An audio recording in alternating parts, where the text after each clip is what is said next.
Alrighty, everybody, welcome back to another live stream here on the channel. Hopefully everyone is having a great Friday so far. Let's see what we have in the chat.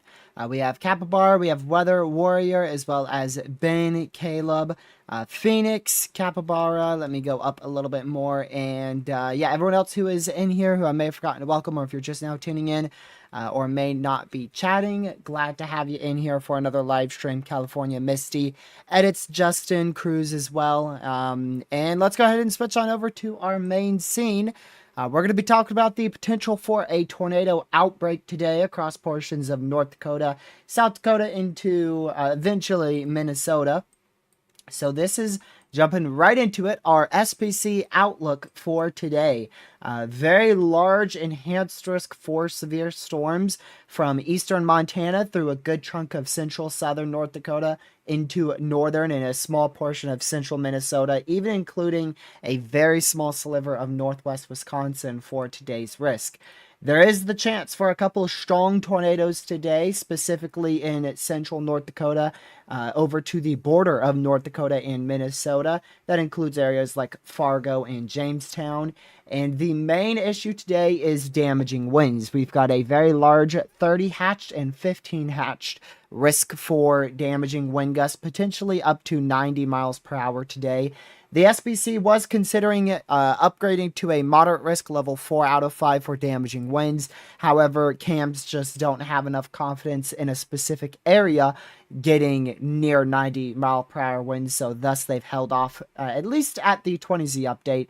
Still could see an upgrade to a moderate risk on the North Dakota-Minnesota border here at 9 o'clock Eastern in about, what is that, like 2.5 hours from now or so, right around there.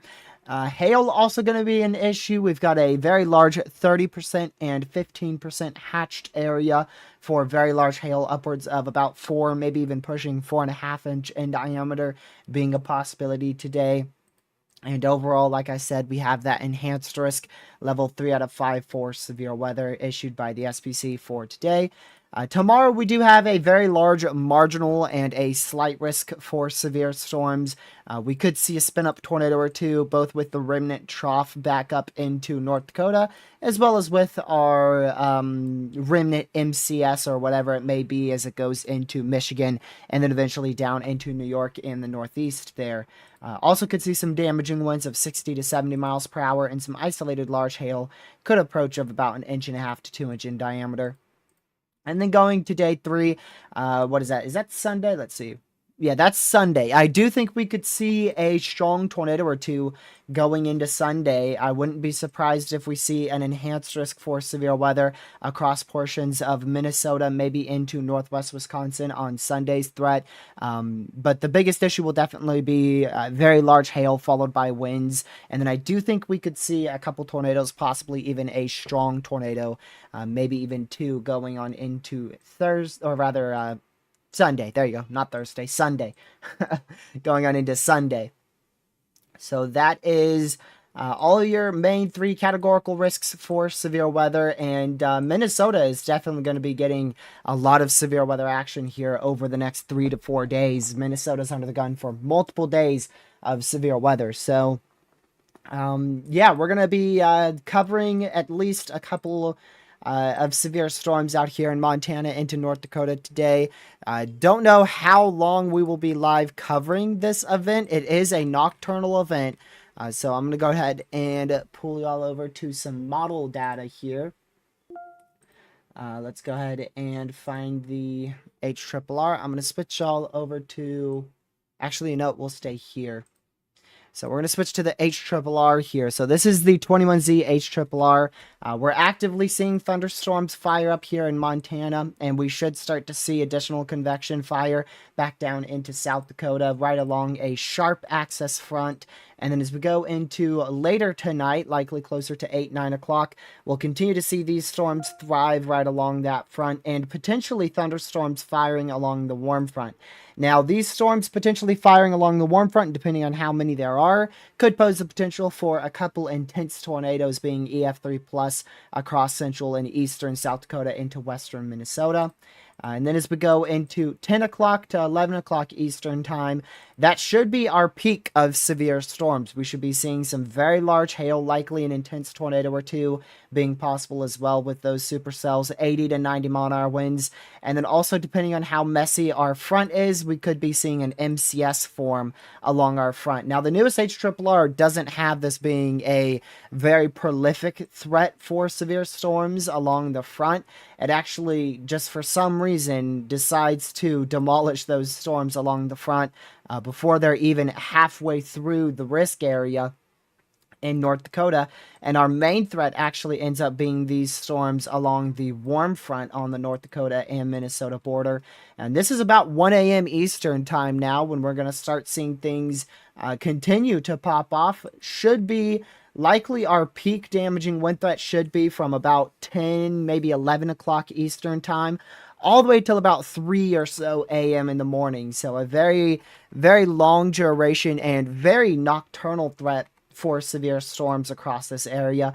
And that should allow for a particularly dangerous setup for severe weather, being such a late night event and also being just the chance of being a prolific severe weather outbreak and or a tornado outbreak. With the ceiling, definitely, our ceiling is definitely up there with the potential for multiple intense tornadoes. Wouldn't rule out a violent tornado, but that is our ceiling. I don't think we're going to see a violent tornado today. In my personal opinion, this is what I think is going to happen. I think we're going to keep seeing severe storms along this area here. They're going to be mainly hail of like near 3-inch in diameter, 60, 70, or rather 80 to 90 mile per hour winds. And we will probably see a few tornadoes off of those storms. But the big severe weather makers should form off the warm front after 9 p.m. Eastern time tonight, and those will be the ones that I believe are going to be able to produce 4-inch hail, 90 mile an hour winds, and possibly an intense tornado or two. I don't think we will see a violent tornado, but you'll understand why I'm mentioning that when we take one quick peek at the supercell composite, and it is completely maxed out across portions of South Dakota and North Dakota right along that warm front. A very, very volatile environment, something you typically see in May in Oklahoma, is in place across South Dakota and North Dakota. So even if we only get like a few storms to fire, those few storms are going to be able to thrive off of one of the most potent environments in North Dakota and South Dakota in quite a long time. Matter of fact, in possibly upwards of about 13 years or so, the last time we had a 10 significant tornado risk in effect for central Dakota in June. Was, I believe it was either 2012 or 2013, which is generally about 12 to 13 years ago, was the last time we had a setup generally like this in June in central North Dakota. So it is very rare to come by such a volatile environment this time of the year in North Dakota, especially for tornadoes. Now, hail and wind, it's not as rare. You know, we see derechos, huge hailstones nearly every year across North Dakota in June and July. It's not that crazy for big wind bags of 80 to 90 miles per hour or 3-inch hail up here. But the tornado threat is what's rare. That's the bit more rare thing. Having the combination of high shear, high instability mixed with high dew points, and it also, of course, into your 80s for temperatures, that's pretty rare. I do want to point out something, though, on the HRRR. If we go back, we'll stay like right in here.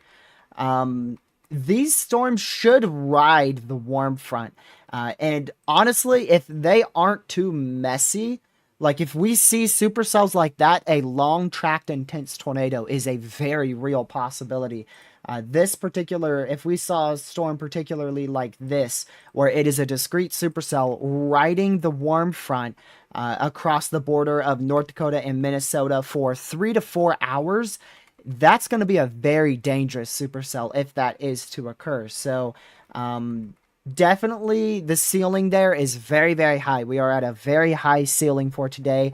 The floor is still like the lowest end scenario is like widespread 70-mile-an-hour winds, widespread 2-inch hail, and a few spin-up tornadoes. That's like as low as the threat goes. I don't think we're going to see like a full-blown bust where the capping holds or storms fire maybe north of the boundary, but I mean, it would be really impossible for that to happen. I mean, our boundary is like right up in here.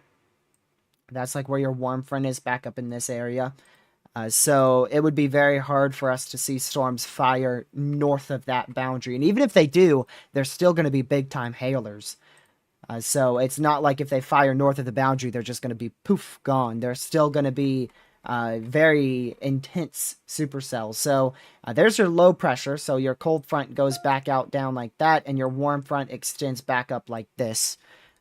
So you have a very large open warm sector, for today's severe weather event. And I will go ahead and show you another reason why I believe today could be possibly a prolific tornado event, or maybe a tornado outbreak, something around the realms of that. Let me go over to Mezoanalysis. It's all going to come down to those supercells. If we don't see those supercells fire, then we're not going to get anywhere close to a prolific tornado outbreak. It won't even be remotely close. Let me see. All right, it's this right here. This is your newest Mezoanalysis. And look at that. Look at your front. So your low pressure is back out in here. Cold front is very obvious back down in this area. So your low pressure goes somewhere. I'll just draw it right here, but it's more left. And then your cold front extends down this way. Your warm front extends back up in here. And right away, if you were in yesterday's live stream, or if you've been paying attention to this setup, we were expecting a very strong cap. And look at our warm sector. This entire area is uncapped and very favorable. It's just a open warm sector that is extremely favorable, and it's just sitting there. Upwards of 5,500 uncapped instability on the North Dakota, South Dakota, Minnesota border. That is just absurd. We were thinking all this instability was going to be capped, and it is not capped at all over the open warm sector in North Dakota, South Dakota, or western Minnesota. It's not capped pretty much whatsoever. Now, it is going to start getting capped towards like 8 o'clock, 9 o'clock. things will start to be capped, but that's right when our supercell should begin to fire. So in 2 to 3 hours, you'll see that capping rebuilds in, but you're going to be getting close to 6,000, maybe even pushing 6,500 in stability at that time around southeastern North Dakota. And then in 4 hours, those storms along the warm front should be well fired across North Dakota into western Minnesota, and we should be seeing a couple strong to possibly intense tornadoes firing across North Dakota at that time. The biggest uncertainty, in my opinion, is the convective evolution of storms after they fire. How quickly do they congeal into lines? Exactly where do they track, and how intense are they, and when? That's a lot of uncertainty, and that's going to lead to a lot of uncertainty into like Minnesota, Wisconsin, and especially going into the overnight hours for like Michigan and portions of Canada too. But North Dakota, I mean, that's definitely going to be a state that ends up with quite the either likely tornado outbreak today. Likely a tornado outbreak. Your supercell composite out there in North Dakota already up to a 20, so already a very potent environment in place. I do like to check other things other than supercell composite. So instability 3,500, lower level wind shear 100, not the best, but guess what? Storms along the warm front, 8, 9 o'clock. That's when the sun is setting. That's when your lower level jet ramps up. So in 2 to 4 hours, very large area of 100 to 300 0 to 1 kilometer SRH across much of the warm sector there. And another thing is the 0 to 3 kilometer, very well in place already across southwestern North Dakota. Downdraft instability, which is favorable for damaging winds. Really, really good. Anything over 1,000 is going to be plentiful for today. And that should stay in effect for probably the entire rest of the day into most of the overnight hours as well. I did notice our temperatures are fairly high at the moment, so in the short term, the tornado threat is definitely not going to be that high across North Dakota. Much of this area, I don't expect to see much of a tornado threat here. I think it will be mainly hail and wind, and then once we get to central North Dakota, that's when things will start to likely become more tornadic, especially near sunset. So I don't think our tornado threat is that notable at the moment, but that will change in the future. Okay, there we go.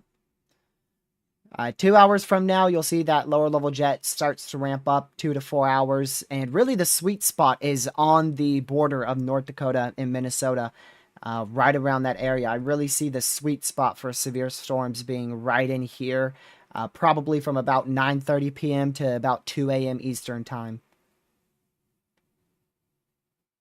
That's what I'm thinking.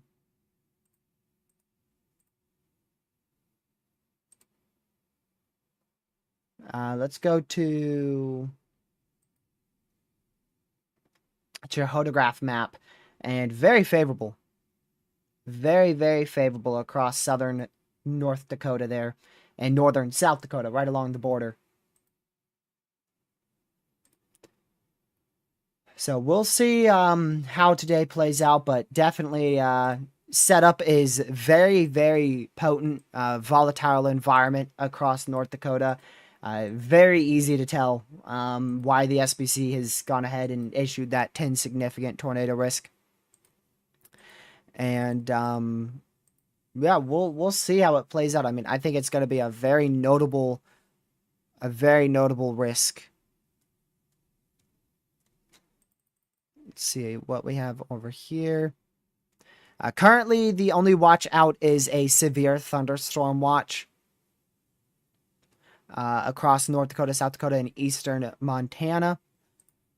That's where we have our severe thunderstorm watch in place. Tornado probabilities are probably fairly low on that, I'd imagine.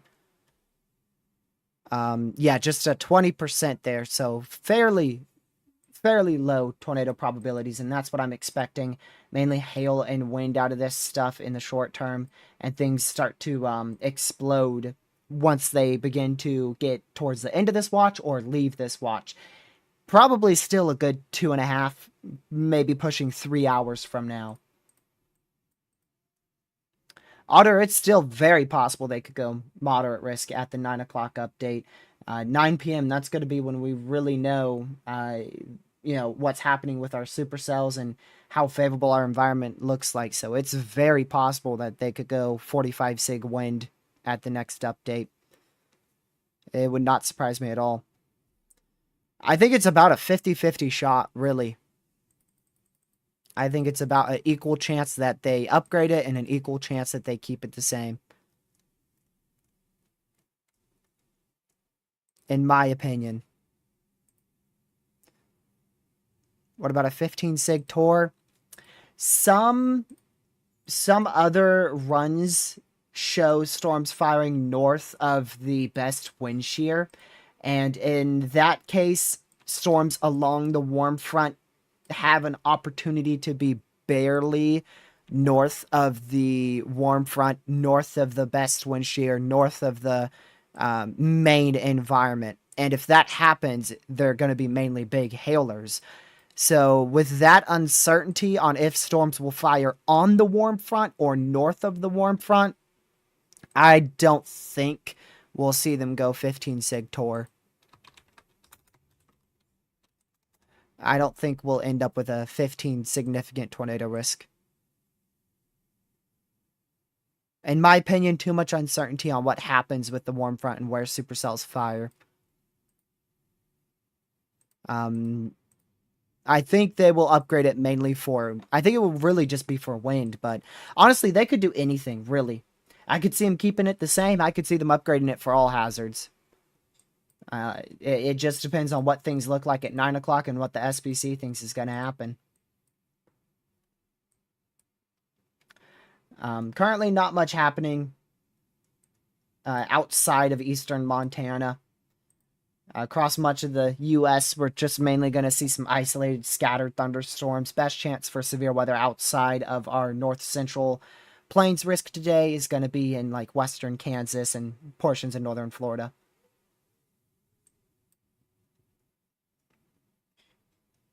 I don't expect supercells to fire in the next 1 to 2 hours, maybe pushing 3 hours, Grandpa. I think that will... I think closer to 9 Eastern. I think closer to 9 Eastern. In about 2 to 4 hours is when supercells will fire. It should be... it should be just after dark out here in North Dakota. It should be just around dark. Like near 8 o'clock Central. When storms really start to explode out here. Already up to a significant severe, Tor possible severe as well. 1.75 inch hail, 60 mile/hour winds out in eastern Montana. So already these storms are starting to become significant. That is in the slight risk for severe weather. At the 4 o'clock update, they expanded the slight risk a little bit more south, which obviously was a good idea since we literally have a sig severe in that expansion that they did earlier this afternoon.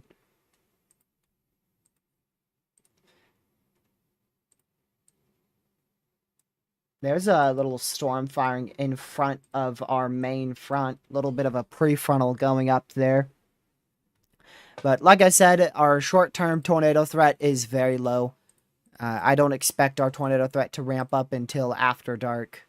Really, everything is after dark, which is another reason why I think this is going to be a potentially dangerous setup for severe weather.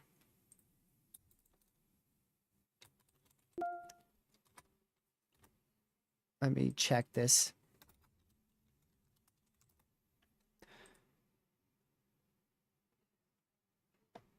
So, again, most of our severe threat will be firing up after dark here across our main risk area. North Dakota, Minnesota, Wisconsin, all under the biggest risk for severe storms tonight. Currently, eastern Montana is experiencing their main threat for severe weather. Eastern Montana will be done with the main risk in about an hour or so. This will really be in North Dakota, South Dakota in about an hour, hour and a half from now.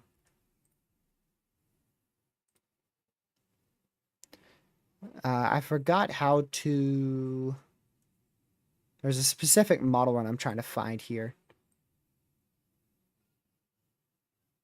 Okay. Let's take a quick look at your trough. I'll take a quick look at Mezoanalysis and take a look at your overall trough here in the US. All right. Hold on. Let me bring that down. That screen moved. Where is my screen?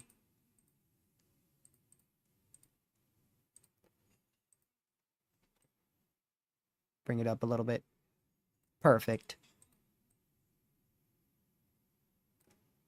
There we go. Must have moved that accidentally. All right, but here's our 500 millibar wind speeds. You can see the shortwave trough here across Montana into Wyoming, Nebraska, Colorado. That's what's driving our storms right now in eastern Montana. They're right along that shortwave trough. And that's going to continue to move off to the northeast. It's not a very strong trough here. It's really not that strong. But it has a huge kind of bowling ball trough out in the Pacific Northwest. And that's just continuing to help feed it just overall strength. Because this trough here is very strong. And of course, your shortwave is attached to that trough. So overnight, it should intensify further. And you could see that from the lower level jet response over the next few hours. Potentially 60 knot lower level jet in 6 hours across South Dakota, southern Minnesota. Now, thankfully, storms won't be in that environment with that lower level jet. But it will be on the northern side, right up in here, as where our storms will be. And you can see in 6 hours, your lower level jet is right across that area.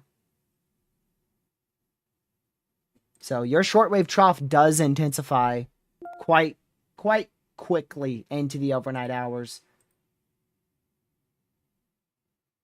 And like I said, that's associated with our bowling ball trough because that's pushing it to make it more and more negative. Minneapolis, you're in the risk for isolated severe storms overnight tonight, but we're anticipating most of our storms will stay north of Minneapolis tonight.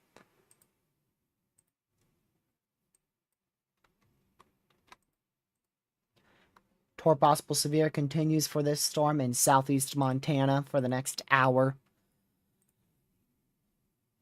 Did I check the observed soundings? No. I don't check those often, to be honest with you.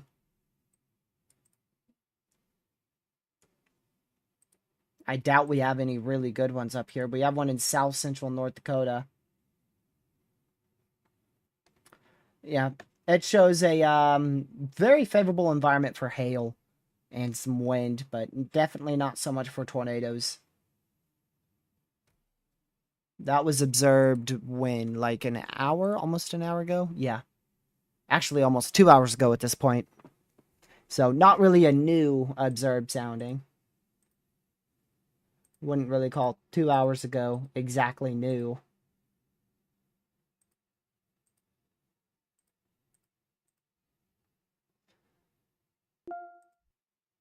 Yeah, once that trough pushes through, the environment is going to get more favorable for tornadoes for sure.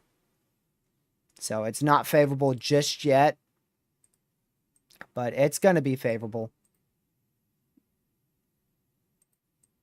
It is going to be favorable once that trough pushes through, which again, everything's really going to pop off overnight. Most of these storms should just stay as normal severes, if not barely sub-severe. So I'm a bit surprised we already have a significant severe in southeastern Montana right now. Didn't really expect to see that whilst I was live streaming.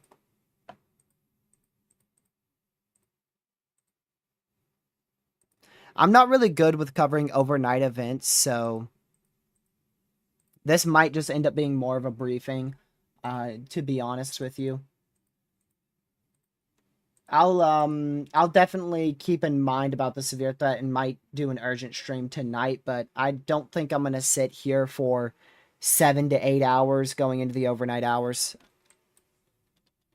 Not after so many streams we've done. We've done so many long live streams. My cat has been glued to me today.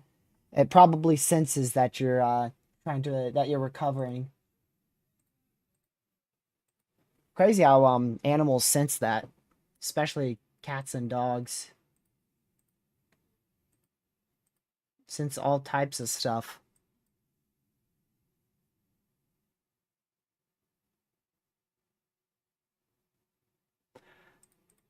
So again, these cells here, North Dakota, just going to keep on seeing them intensify gradually, not expecting them to really rapidly intensify or anything like that.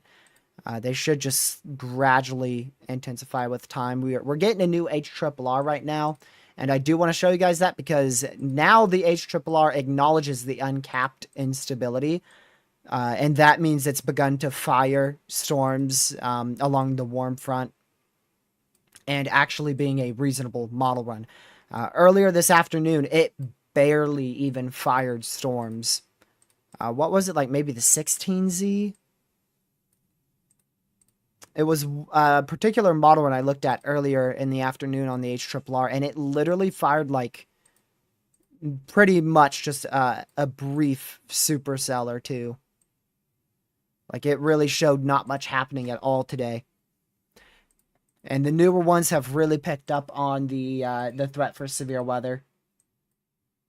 The newer HRRR ones are really starting to pick up on that. Yeah, but if you guys haven't already, make sure you hit that like button. It's greatly appreciated. It helps us get the word out about today's severe weather event going into the overnight hours. Let me go ahead and see how many people are under the gun for severe weather today. So in the enhanced risk area, we have a little over 1 million. In the slight risk area, we have actually less people in the slight than the enhanced today. So there's about 1.1 million in the enhanced and almost 1 million flat in the slight risk. And then just over 13.5 million people in the marginal. So the main risk area for today, about 2.1, 2.2 million people in the main slight risk and enhanced risk for severe storms today.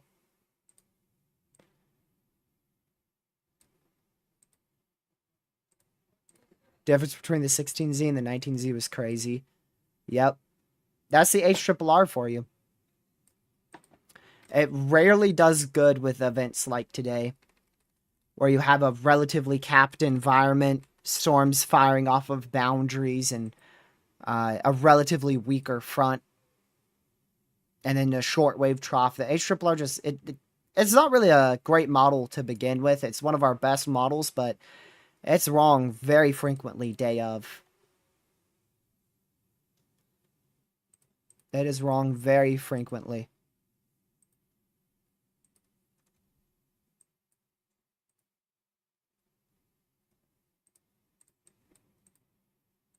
Yeah, so we have 2 severe storms right now. Our main one for the next couple hours is probably going to be the one in on like the border of South Dakota and North Dakota. That's probably going to be our main storm for the next couple hours until the warm front fires.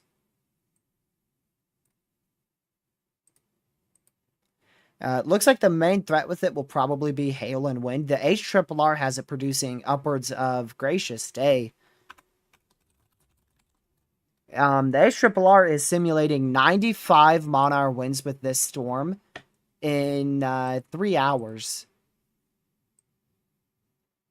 So according to the HRRR, this thing is going to become a beast of a windbag.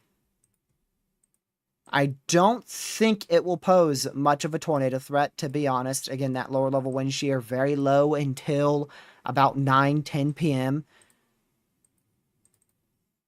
But wind and hail definitely going to be an issue with this southern storm here.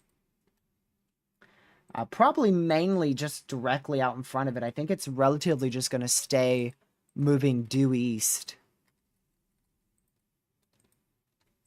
So right out in front of that on the North Dakota, South Dakota border over the next 3 to 4 hours. That's where your highest risk should be.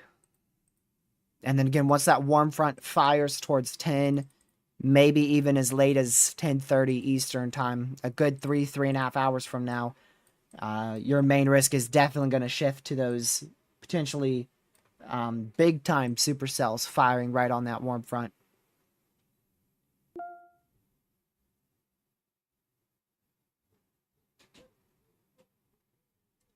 Let's see here.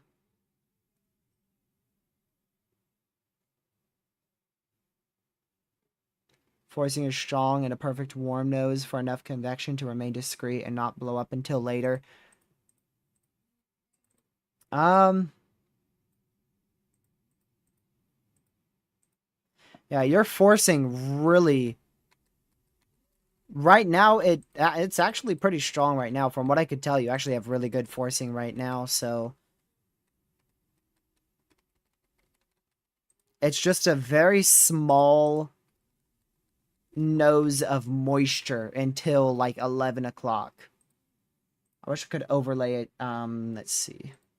I'll just open Radar Mega really quick just to show you that warm, kind of a warm nose in terms of dew points here. So there's a very sharp access for dew points right now. Really right in here is where that's located. So storms right in this area moving eastward. And once they get into this better moisture, which should be close to 10, 11 o'clock, once they get to this area, just barely either on the east side of that current severe watch or outside of it. Right here, you see right here, and that time is 11 o'clock Eastern time. That's when they're in better moisture. That's when your forcing is very present. And things would probably grow a lot more upscale here if that were the case. And then you can see your warm front fires right in this area. That's where your warm front is. And it fires on this HRRR run. With strong forcing and no capping, shouldn't it fire too many storms for a strong tornado threat? Most likely, our strong tornado threat will be focused along our warm front. If we go back to weatherwise here, that 10 sig tor, most of it is focused where our warm front is going to be. A good chunk of that 10 significant risk is going to be mainly for our discrete supercells along the warm front later today. But yeah, with such strong forcing, yes, damaging winds is definitely going to be the biggest issue. That's why the SPC was talking about an upgrade to a moderate risk for wind. So for sure, your biggest hail threat and your biggest tornado threat should come from those warm front storms. Likely close to 11 o'clock Eastern.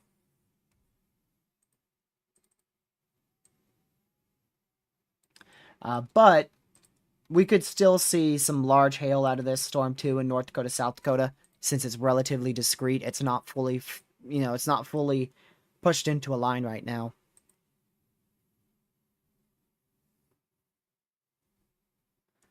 Fargo is in the main risk. Fargo is in the main risk for severe weather. I would definitely be hyper weather aware if you live in Fargo. My target area for today would be like Hillsboro. This would be like my general target area today. Probably Hillsboro. I would start my day somewhere along this area, either along this road in here or in Hillsboro. So generally in this area is where I would be if I were chasing today's risk, which I wouldn't be. The last thing I would want to chase is a nocturnal windbag with supercells on a warm front. Yeah, New Age RRR is wild. So New Age RRR shows that intense MCS threat as well as those storms along the warm front. You could see him fire. We'll go back to right now. So your first storm here we're watching goes to North Dakota, South Dakota border. Starts to bow out, especially towards 10 o'clock. Forms into a MCS towards 10:30, 11. And then it is a full-fledged MCS according to the HRRR at midnight, producing widespread 70 to 80 mile-an-hour winds, gusts up to 90. And then by midnight, 1 a.m. Eastern, I mean, yeah, that's ridiculous. And see, that's the tricky part here. It almost looks like on the HRRR, it nearly looks like these storms on the warm front.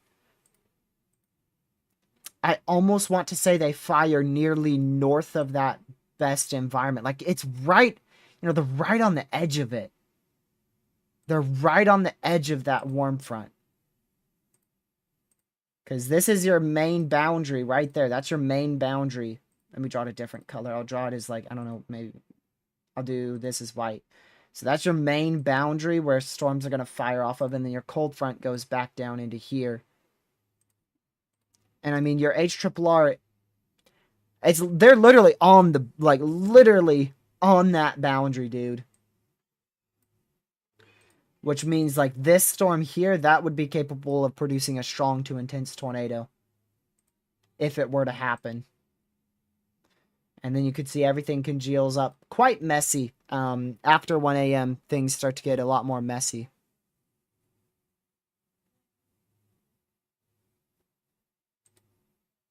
Things get a lot more messy after 1 a.m.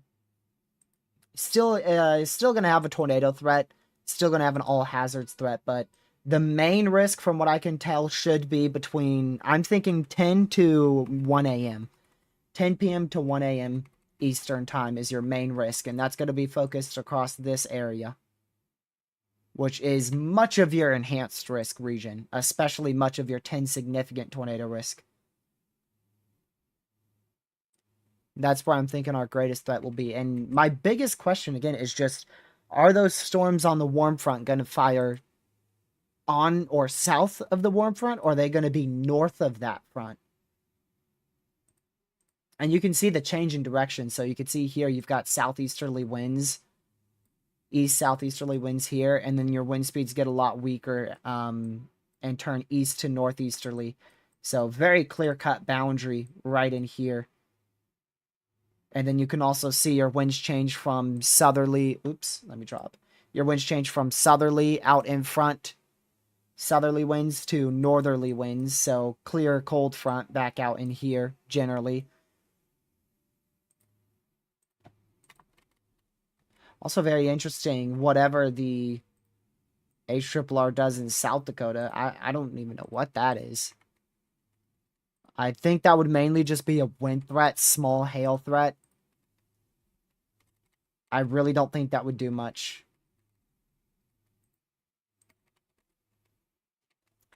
I wouldn't say it's a boom or bust type day, but it's either a boom or a I don't know, a boom or a performance day, one or the other.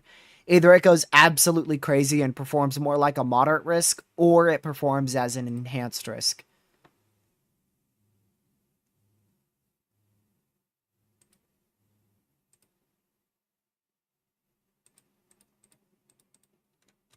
I don't see it like full hardcore being a bust, like a Oklahoma blue sky bust type day. But either way, it looks like after 2 a.m., storms are likely going to weaken. They're still going to pose a all hazards threat, mainly for significant wind and isolated significant hail, and still could see the spin up tornado or two. But really, after 2 a.m., most storms fall apart.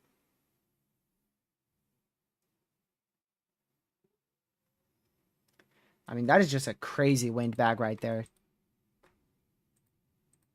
And it's way too short to be called a derecho. I saw someone in chat say that earlier. If we could see a derecho today. And I think it's pretty much impossible for us to get a derecho. Not only today, but freaking ever. That new criteria, dude. New criteria.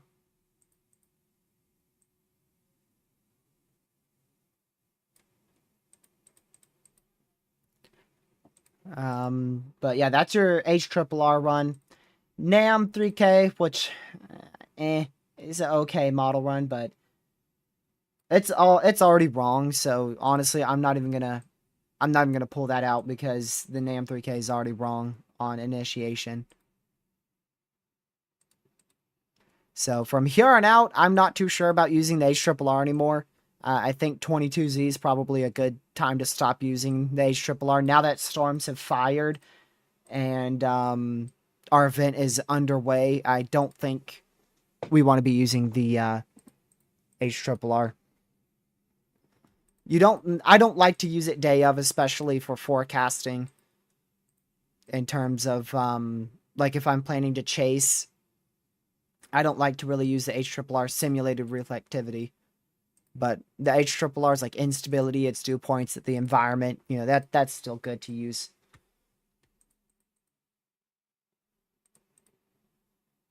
I've just always found the simulated reflectivity is not very accurate. The only reason why I'm still using it right now and still showing it to you guys is because, like I said, the earlier runs, like our 18Z runs and before that, they're all garbage.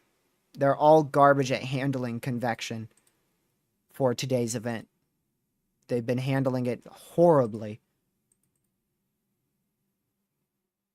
A new Mezo came in. I'll take a look at that.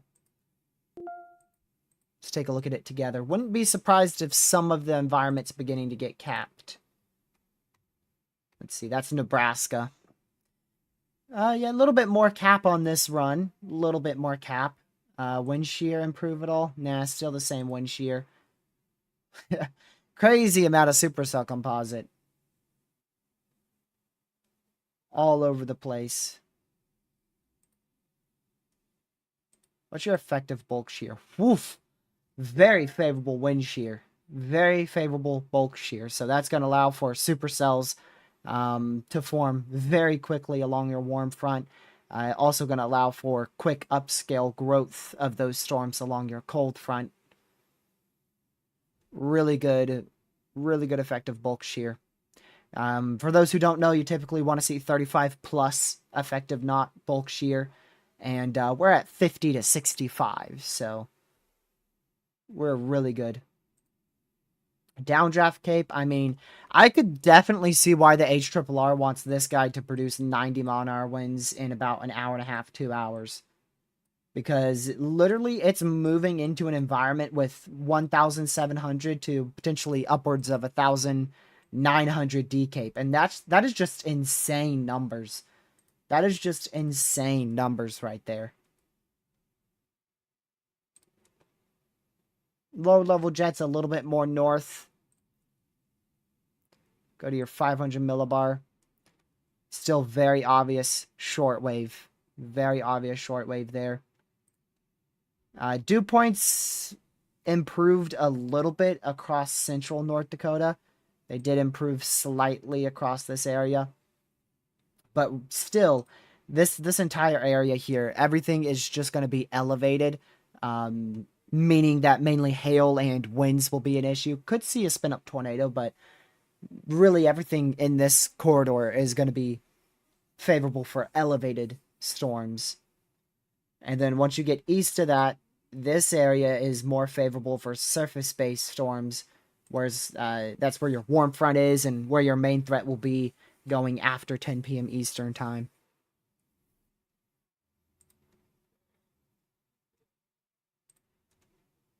Lower level lapse rates are sufficient. I was curious about that. What about mid-level? Sometimes mid-level can struggle. Nope, we're good. As long as both of those are over 6, we're good.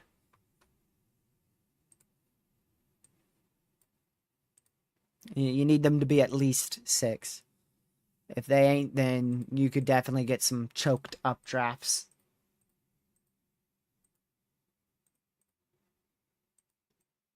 Already a funnel cloud reported on the severe. Well, we kind of have 1, 2, 3, 4, 5 severes up here. I'm assuming you're probably talking about this one because it's our most intense supercell right now. But yeah, it wouldn't surprise me if it has a funnel. That doesn't shock me at all.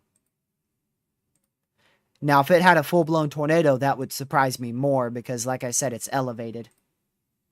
Yeah, they just changed that to observed 2-inch hail, so it is definitely a significant severe. So that's going to be our main storm for a while, and I think that actually could move into the marginal risk here. Does the HRRR have it moving into the marginal?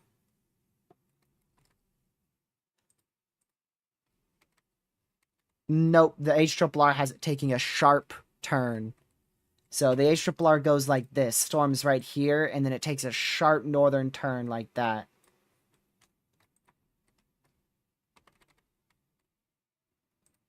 Which would avoid the marginal risk area.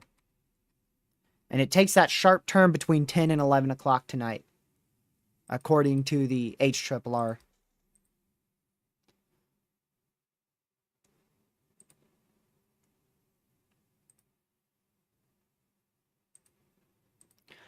We're very close. I'm going to show you guys the number here. We're just 3 subscribers away from 9,900 subscribers. So we're almost 100 away from the big 10,000. If you haven't already, make sure you hit that subscribe button. It's really appreciated to help us get to 10,000 before the end of the year. Going to be our second biggest milestone. The biggest milestone was definitely 1,000. That's a huge milestone. Also, if you haven't already, hit that like button too. It goes to support the channel. Push us out more to the YouTube algorithm. 82 supercell composite is wild. Yeah, that's what the old Mezoanalysis had. Let's see, does it have it in the future? It doesn't have 80. I don't think it has 82 anymore. Nope. No, that's 62. That's 62.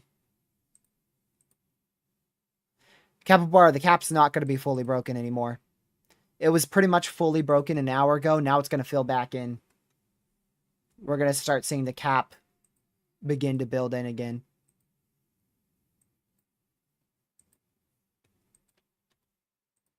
More than likely.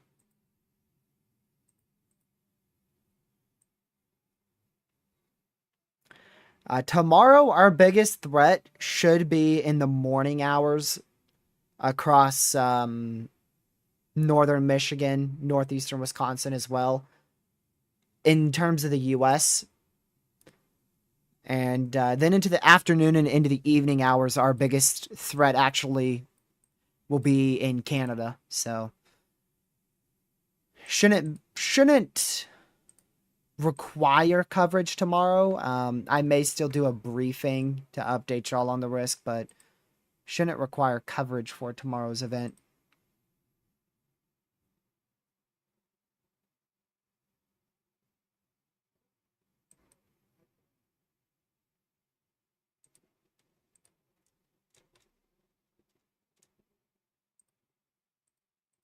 Okay.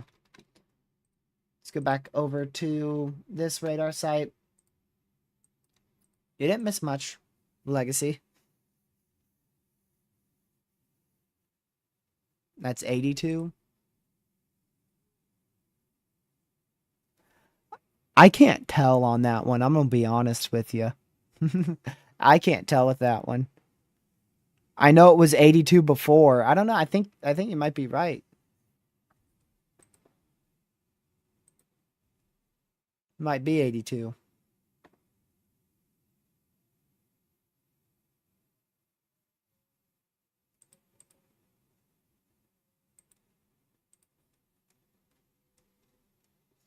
So, storm's still staying very elevated as anticipated. No tornado warnings yet today. But not really expecting to see much tornadic activity until, like I mentioned before, after 10 p.m. Eastern time. For now, our main threat is going to be hail and wind.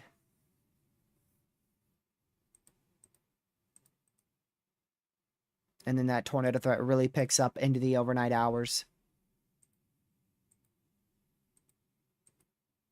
At least from what I can tell.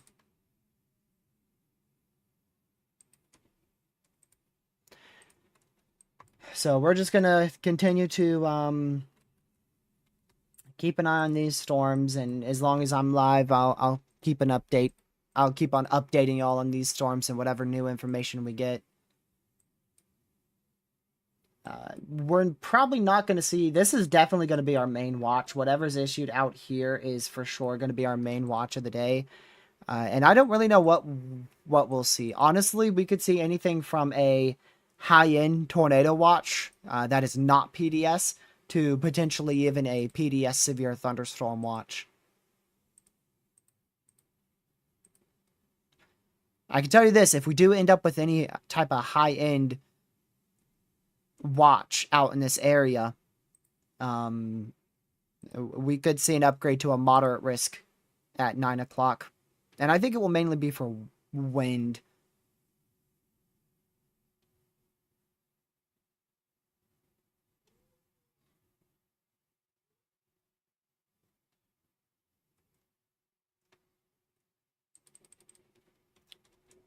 If they decide to upgrade it, that is. New mesoscale discussion just got issued. Severe hail and wind is likely with ongoing storms. Some concern exists for upscale growth into an intense MCS with a significant severe wind threat. 80 to 90 mile an hour winds, 2 to 3 inch hail will be the main concern. Spin up tornado can't be ruled out.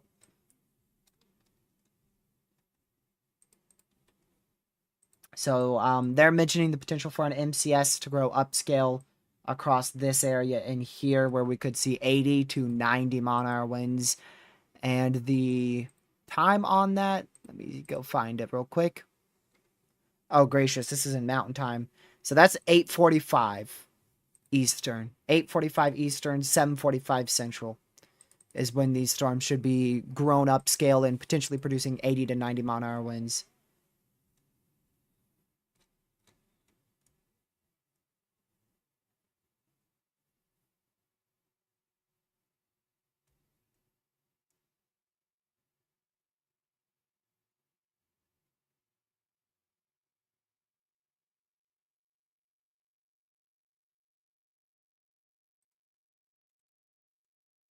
So,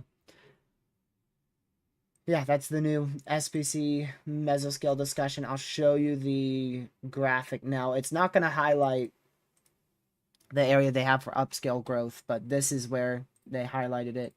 They highlighted it on the east side of the MCD, generally out here. Is where they mentioned upscale growth of potentially 80 to 90 mile an hour winds. And the hail threat remains, like I said, 2 to 3 inch in diameter hail possible for the next 2 hours or so. At least in this mesoscale discussion area. And then storms are going to be moving outside of this MCD in about 2.5 hours. That watch is in effect for 4 hours, but we'll see how fast these storms move. Yeah, it's in the slight risk for sure. Yes, it is. Seems like the start of this event is slightly more south than what they were anticipating. Just a little bit more south. Because we have that one severe down here, and that is going to take a more northern turn, but they did upgrade this area to a slight risk at the 4 o'clock update, 20Z, so it would have been in a marginal if they didn't upgrade that.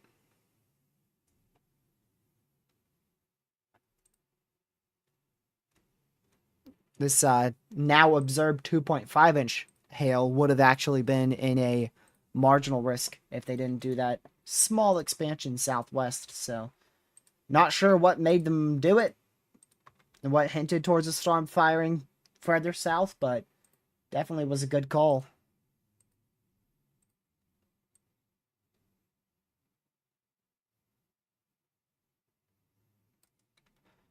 For sure was a good call. And there you go. They upgraded that to 2.5 inch hail observed and 70 mile an hour winds as well. Most of these are for 1 inch hail. Yeah, 1 inch hail, 1 inch hail, 1 inch hail. There is a weak CU field that is developed. A very, very weak CU field. See if... Nope. That's not your newest satellite.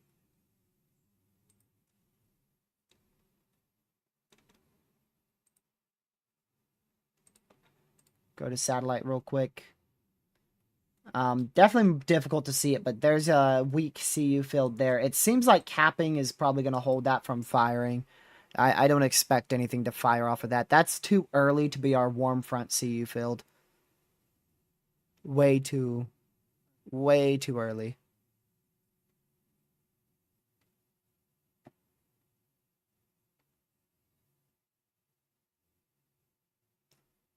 Let's see here.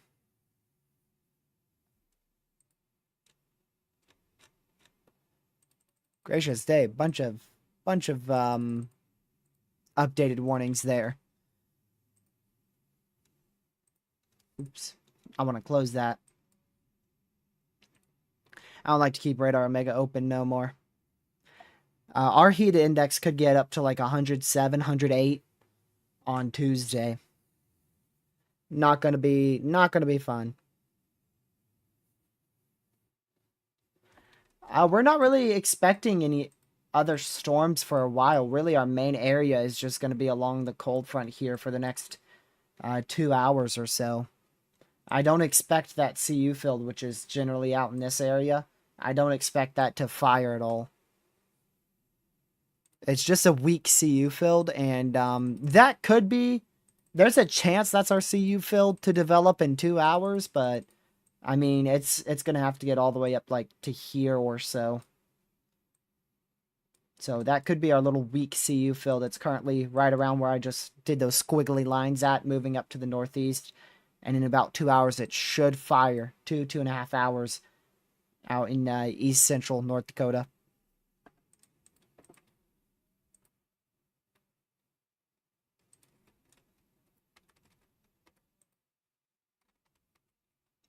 I mean, the NAM had storms exploding in this area right now. And that's not happening, so... Throw the NAM out the window.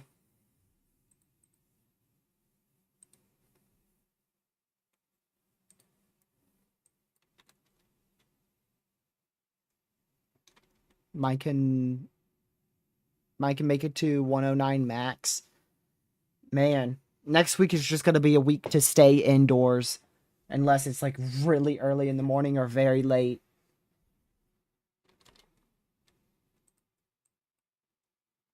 Yeah, not surprised there. So this is now a destructive severe for 2.75-inch hail observed.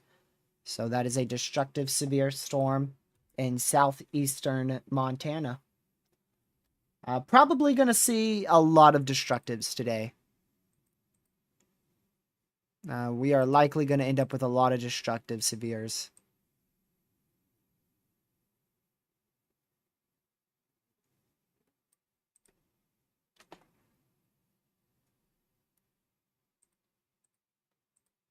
So that's the first of probably many that we will get today. It's in effect for 12 more minutes.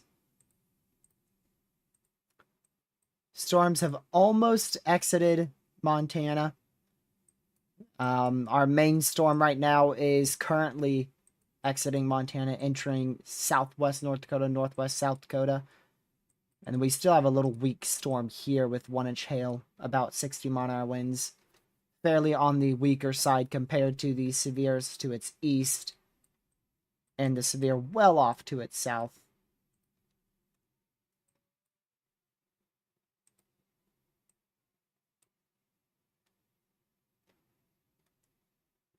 I believe this is your updated satellite, I'm pretty sure.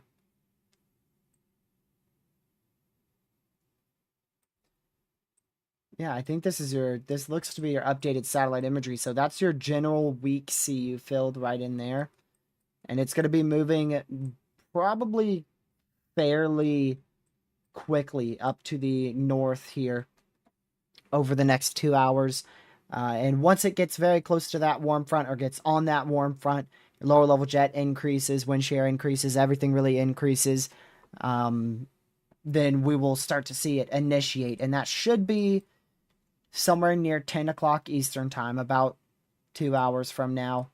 Probably in this general area here. So the CU field, which is the step before storms firing, is still got a while to go. But it's got a good 2.5 hours to get there. We've had 0 derechos. No derechos this year.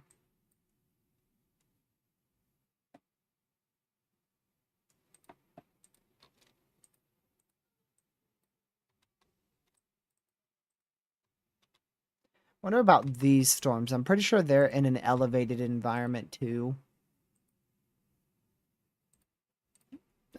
I'm pretty sure. Let me check.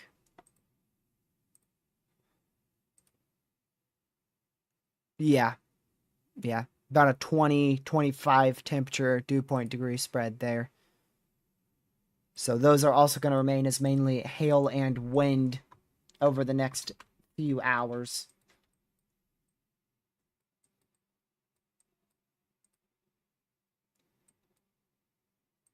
I don't see this growing upscale to an MCS until very late.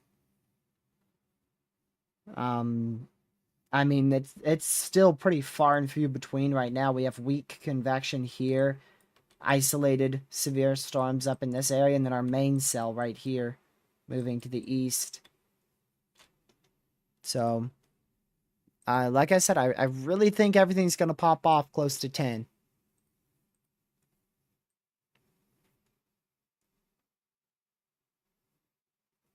Close to 10 o'clock Eastern.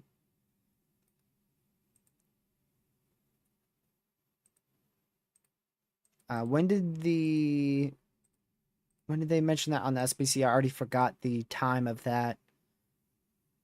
Yeah, 8:45. I don't know about that. That seems a bit early to me.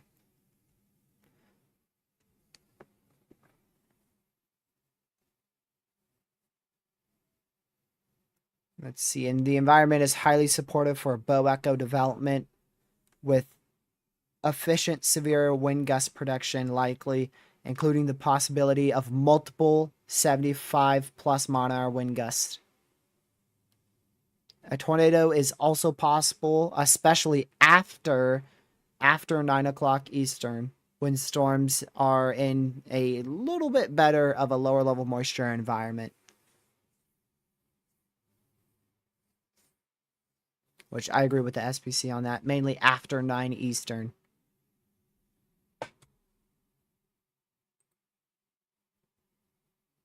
Nope, you can keep all the heat up there, Misty. No, thank you. No, thank you.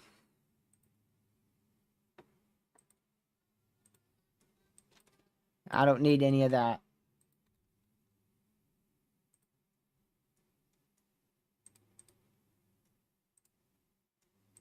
Alright, they just upgraded this to destructive as well for Buffalo and northwest South Dakota. That's also destructive for 2.75-inch hail. That's for the next hour or so. Till 6:30 Mountain Time. So that's about, what, 52 minutes on that warning, I believe. About 52 minutes on that warning.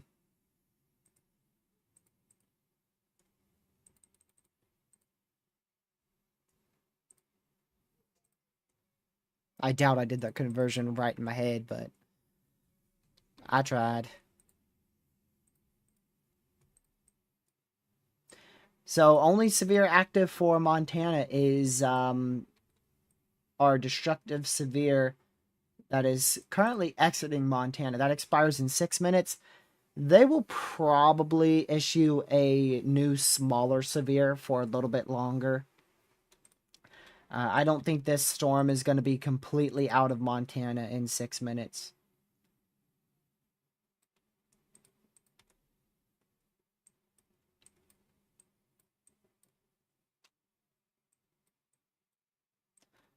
Let me go back here. Yeah, so these are only severes in effect in the U.S. We only have 2 up there in North Dakota. Both of those are low-end severes. And then our PDS severes here, Southeast Montana, Northwest South Dakota.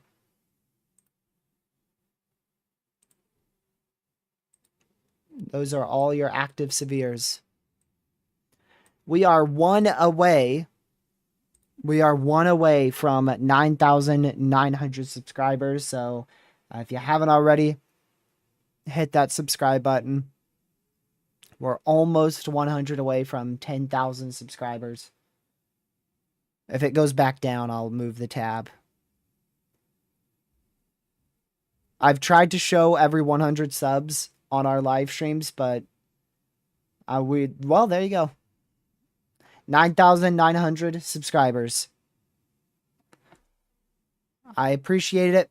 Thank you guys for 9,900 subscribers. That's a lot of subscribers. So we're now less than 100 away from 10,000. Less than 100 away from 10K. Which is wild.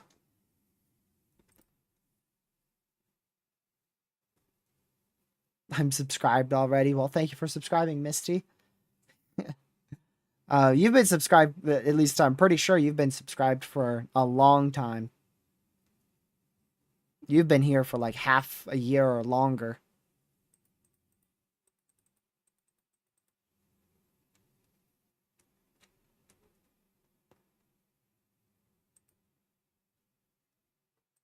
I have a view of this storm here in South Dakota, and it's definitely trying to form a wall cloud.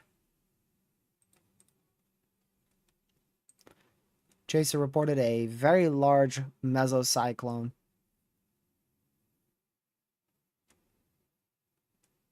Well, a Chaser feed has a very large mesocyclone and a very large supercell structure. But no wall cloud at the moment.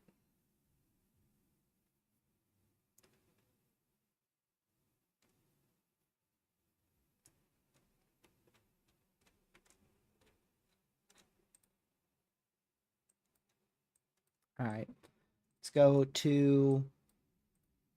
Yeah, both of those are still low and severes, mainly for hail. And it's really just this one storm. That's really the main storm I'm keeping an eye on.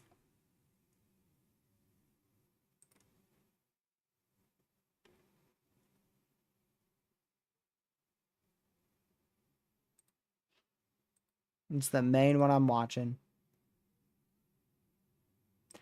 I hate to break it to you, Misty, but your channel was made in 2023, so there's no way you've been subscribed since 2020. Not gonna lie. Your channel was made in 2023, so it's literally impossible you were subbed 5 years ago. Now, Legacy, I know she's been subbed for 4 to 5 years.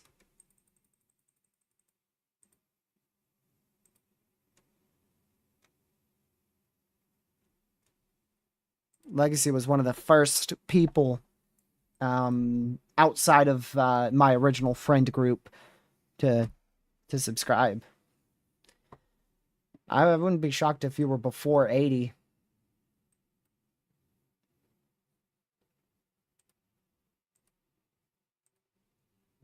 Cody, I have no idea.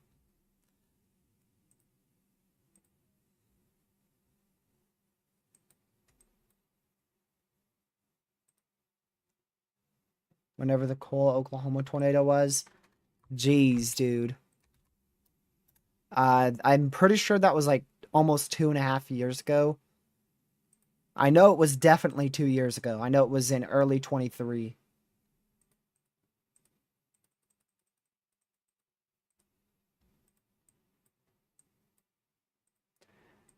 So yeah, if you are in southwest North Dakota, out here near like Bowman, these storms staying relatively weak. There's some heavy rain, a lot of lightning, but really not much of a severe concern right now. Now, these two storms near Manning, they've got some pretty big hail up to about 1.5 inches in diameter with them and about 50-mile-an-hour winds. So if you're in those severes, you need to be indoors, away from doors and windows. And then this is our big boy down here in Buffalo in northwest South Dakota. Very, very large hail of about 2.75 inch in diameter. falling with that storm, as well as about 70 mile-an-hour winds, and there is the chance for a tornado to develop with this storm. So right now, this is a destructive severe, which means if you're in Buffalo and northwest South Dakota, you need to be in your safe spot. Treat it kind of like a tornado warning. If there was a tornado warning with this storm, where would you go? And wherever you would go there now if you're in that destructive severe. Because destructive severes are sometimes, let's see. Sorry, I got distracted. Most of the time they are dangerous. In this case, 2.75-inch hail. That is a very dangerous storm. You do not want to be outside, and you definitely don't want to be around windows. So preferably get to your safe spot. The National Weather Service, for destructive severes, the tag they put on it is, this is a life-threatening situation. So again, you should really treat it like a tornado warning.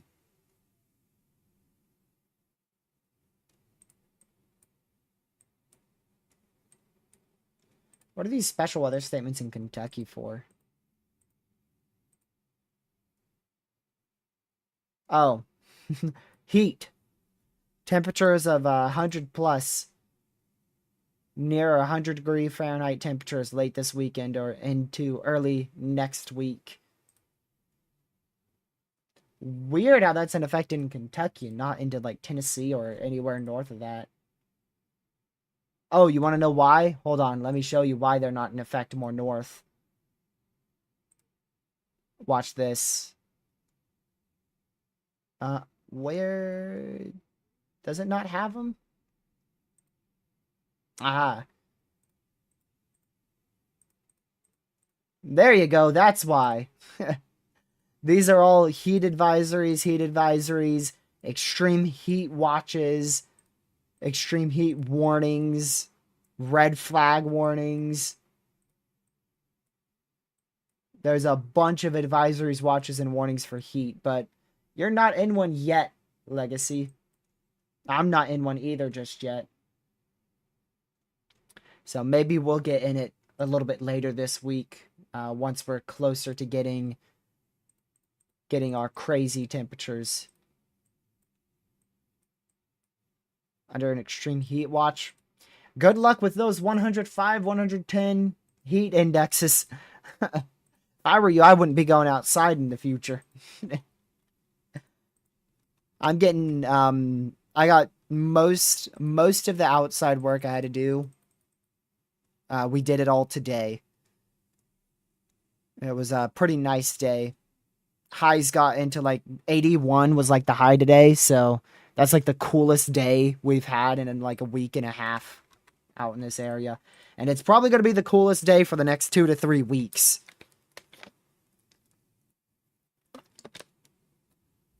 Yes, you are, Misty. You're in the heat advisory for, let's see, heat advisory for up to 106 degrees Fahrenheit.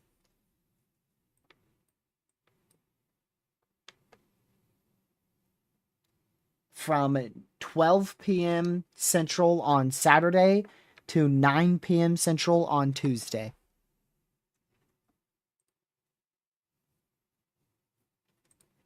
Did I say 160? I meant 106. Definitely ain't gonna be no 160. But its temperature's up to 106 Fahrenheit. That's not bad. That's how you know you live in a very, very hot area. If you're in like Arizona, 106 is probably not too bad for you. 106 here in Virginia, though, like literally, I'm not kidding. Most people are probably not going to go outside.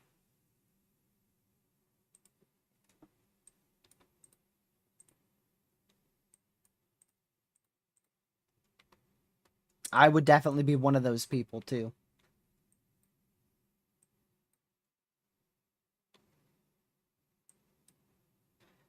So, This blue and white DBZ, that's where we are most likely seeing general approximation of that color, is most likely where we're seeing 2.75 inch hail falling right now. No severes active for Montana anymore. Is the southernmost destructive storm still heading southeast or is about to go north? So it's going to keep heading southeast for a little while, but it should take a northern turn, probably somewhere in here is where we're thinking it will turn more north. Likely as it passes like Lemon or around that area is when it's going to start to turn north. It's hard to say exactly when and exactly where, but it should be generally in this area around 9:30, 10 o'clock Eastern time, which is about an hour and a half from now. About an hour and a half from now, when it hits this general area, it should start to turn. So right now it's going like this. When it hits that area, it should start to turn more north like that. I don't know how far north it's going to aim, but it's probably going to be like generally moving like this. And then the trajectory is going to stay northeast until it eventually hits with those warm front storms up here. And then everything's going to merge into a big old mess across this area towards like 1 a.m.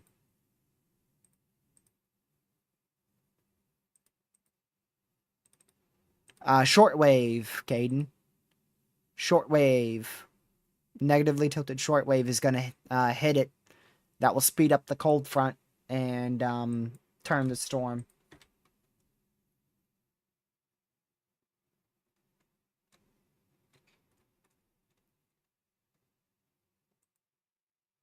At least I believe. That's what I see.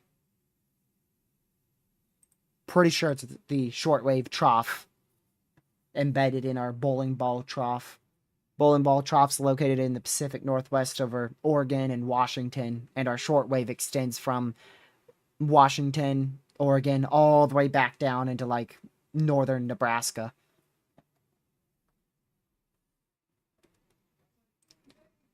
New severe for 1.5 inch hail and about 50 mile-an-hour winds for Manning in southwest North Dakota. Seeing a little bit more strengthening with these storms in here. Curious to see if any of them end up going severe in the future.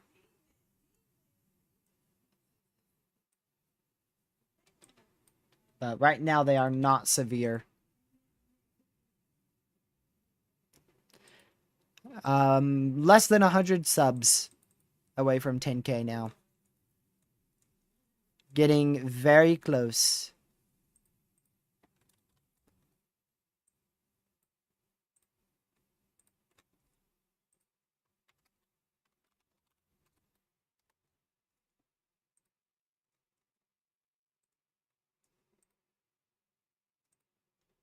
I forgot, what was the subscriber goal for this year? Let's see. So that one's goal was 1,000. This one was 2,000. 4,000. Yeah, the whole year, this year's goal was 8,000. This year's goal was 8,000. I think we passed that. Literally, we passed that in like the second month of the year. Yeah, at the very first few days of March, we hit our goal for the entire year. So, Caden, every year, at the start of the year, I set a goal. Most of the time, it's off of the stream. So, like for 2023, the goal was to hit before the end of 2022 was 1,000, and we hit that. And before the end of 2023, it was 2,000, and we hit 4,000.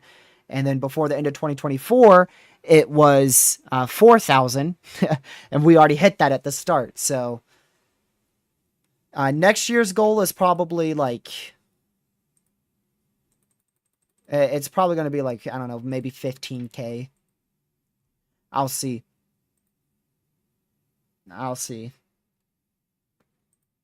That will be decided at the end of this year to see if we can hit another goal. So far, we have easily hit all of the sub goals. Yep, that's what I'm going to do, Legacy.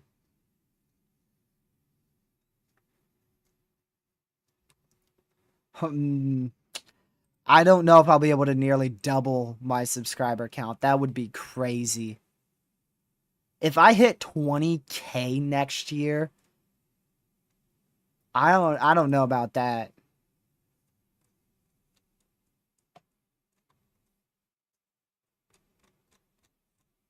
That's a very big goal.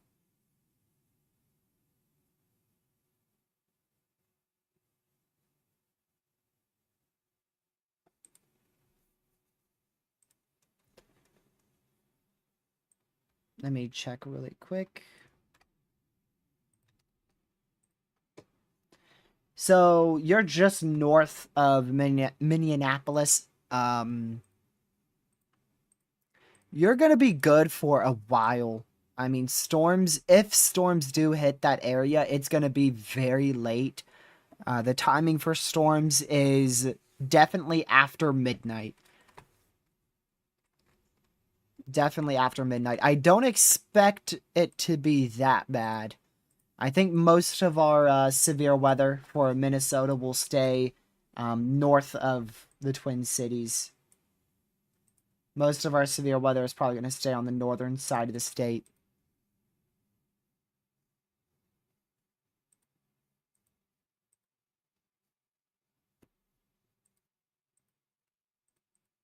Man, I'm surprised this channel hit 100 subscribers. I'm not even thinking of a million, dude. I'm taking it one sub at a time.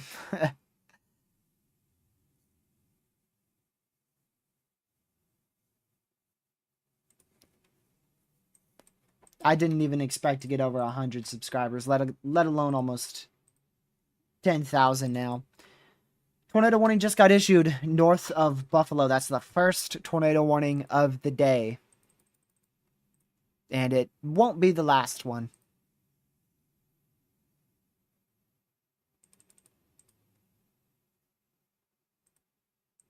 But there is your first tornado warning of the day. That is in effect for 33 more minutes. Really was just a matter of time before they warned this storm with how good the reflectivity presentation is. I mean, you can tell there's definitely some rotation right in here. There is definitely rotation. Let's see, I know there's chasers on this.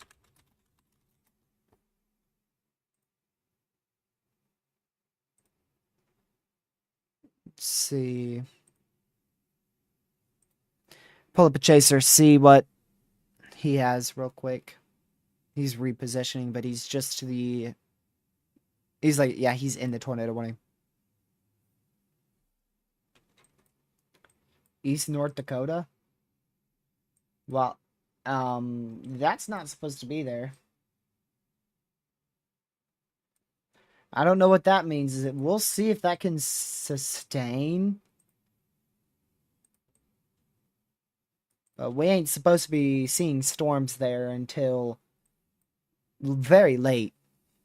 Very late.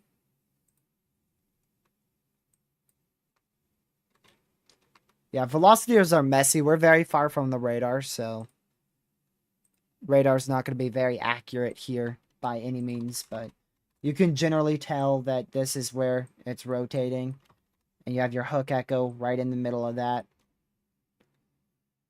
So it's definitely rotating.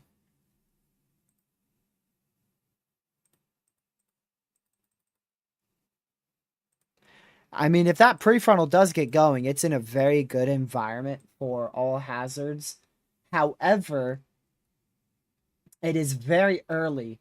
Our best moisture hasn't fully arrived, and our temperatures are still too high. So its main threat would definitely be wind and hail. Tornado threat would increase closer to dark. It's definitely fired a bit on the earlier side of things, if it survives at all. We'll have to see if it survives. So we're going to right in there. That's where we're going to watch. We're going to watch that moving up to the northeast. It should die out. A lot of the times, those little tiny things are failed updrafts when they're that far in front, but that's likely near where the warm front is.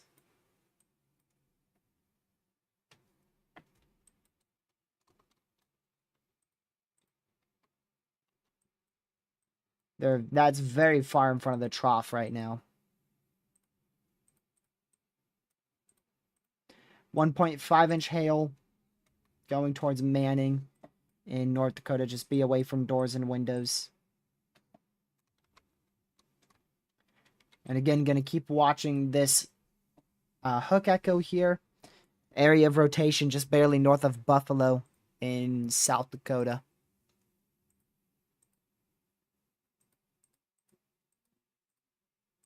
And like I said before, this is going to be the main storm we're stuck with for a long time.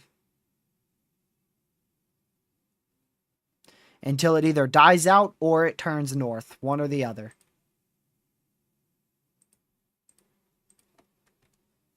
I'm really curious to see if this is going to grow upscale. This is really growing upscale nicely. So I'm thinking this could turn into a huge MCS.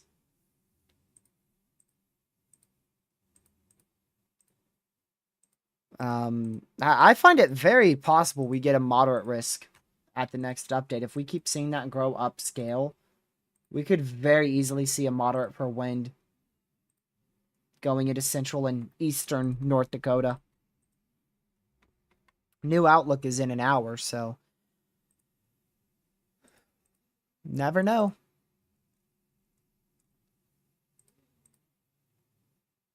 Yeah, this storm here is very high based.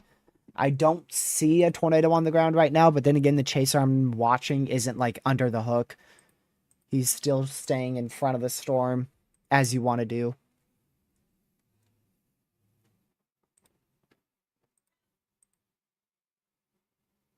Very high base structure, though, which again is because of your temperature dew point spread, which won't improve until near 9.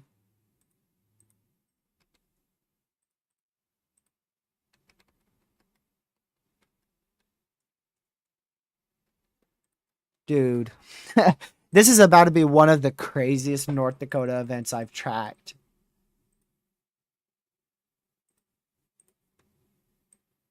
It's not often we get setups like this in North Dakota.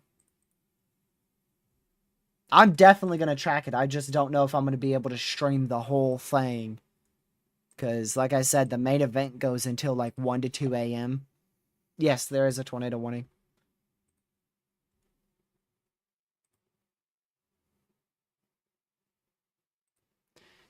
I don't see, there's plenty of chasers here, and I don't see a tornado on the ground right now, but one definitely could develop. Yes, my time zone legacy. The main thing stopping it from producing a tornado is its high base. So the temperature and dew point spread is very high. Typically, we like to see close to 10 or even maybe below 10. And it's like 20, maybe 25 right now. So it's a very high base storm structure. Yeah, it's about 85 and 64. So that's a 21 temperature and dew point spread right there. The velocities are all screwed up because we're far from the radar. Our radar sight's way down here, scanning into the storm from very far, so our velocities are messed up. But there is rotation right in here.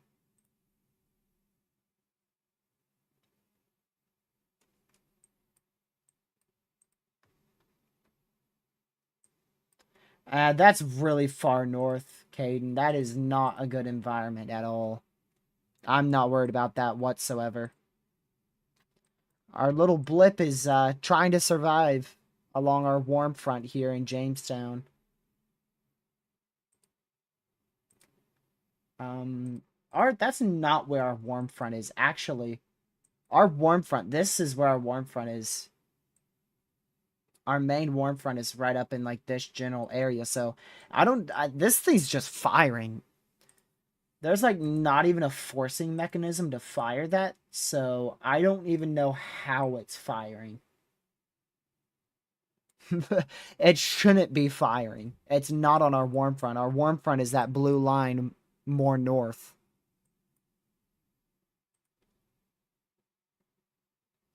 So this MCS is going to track across North Dakota, Minnesota, Wisconsin, into Michigan, and then it should die out in this area. It should die out.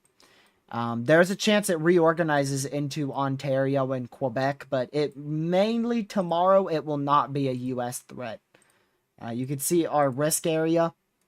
The slight risk is across the far northern tier of Michigan, northeast Wisconsin, and it is into New York. I find that a little bit odd because not many models indicate much severe weather happening in New York tomorrow. And if there is severe weather in New York tomorrow, it will likely be in the dead of night, at least from what I can tell. Our best environment doesn't hit New York until overnight, really. When is peak? I have said it so many times. Peak is from about 9:30, 10 to about 1 a.m. Eastern time. There is a large funnel cloud reported with this now. 5 minutes ago, Chaser reported a large funnel north of Buffalo in South Dakota. That might have been what warranted the tornado warning. There's a report of a large funnel with this storm. Caden, I accidentally stayed up until 3 a.m. last night.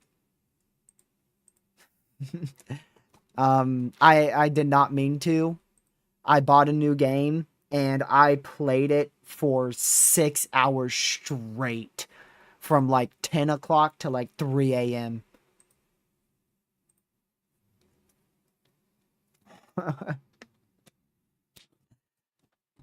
I know I shouldn't have done it, but I had to.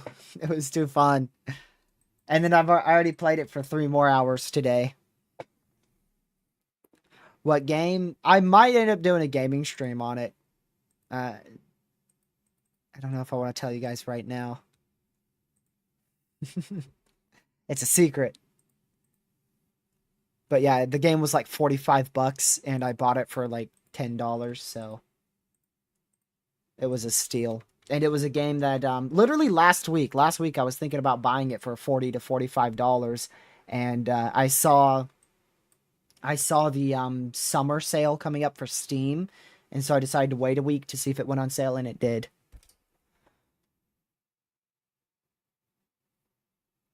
There ain't no way that blip is up to 40,000 feet, Ben. You lying. On my word. No, it's not. There ain't no way that's right, dude. It don't look like no... Wait, if that's 40,000 feet, holy moly! Dude! Almost 60,000! Alright, I guess that one is up to 40,000 feet. Dude!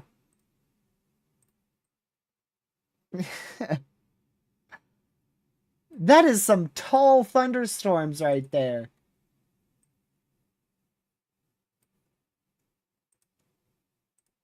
Wow. Imagine a storm 60,000 feet tall. Well, you really don't even have to imagine it because this storm is just about there.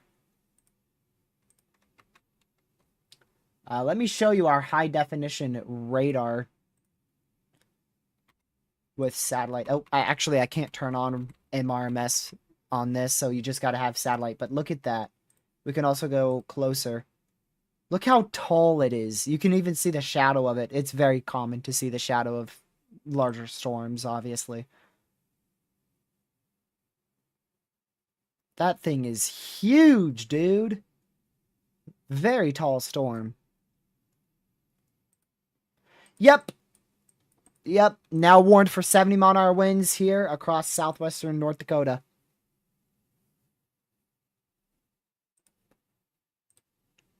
There you go.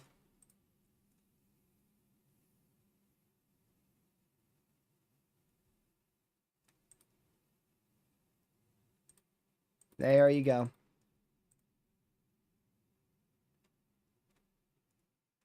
We just got a new MCD. Let me go see what that says.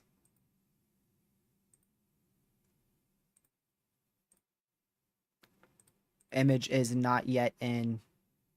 Dang it.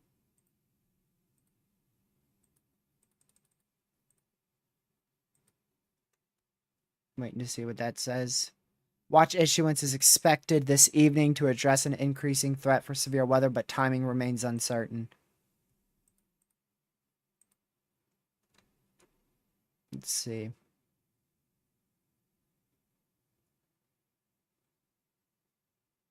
Widespread severe weather, including widespread wind gusts of up to 80 to 90 miles per hour. An upgrade to a wind-driven moderate risk is coming at the 01Z outlook in 50 minutes.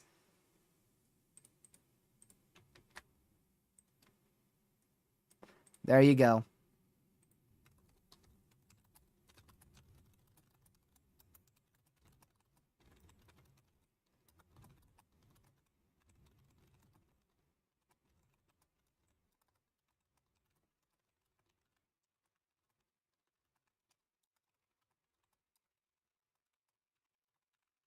Got to type it out.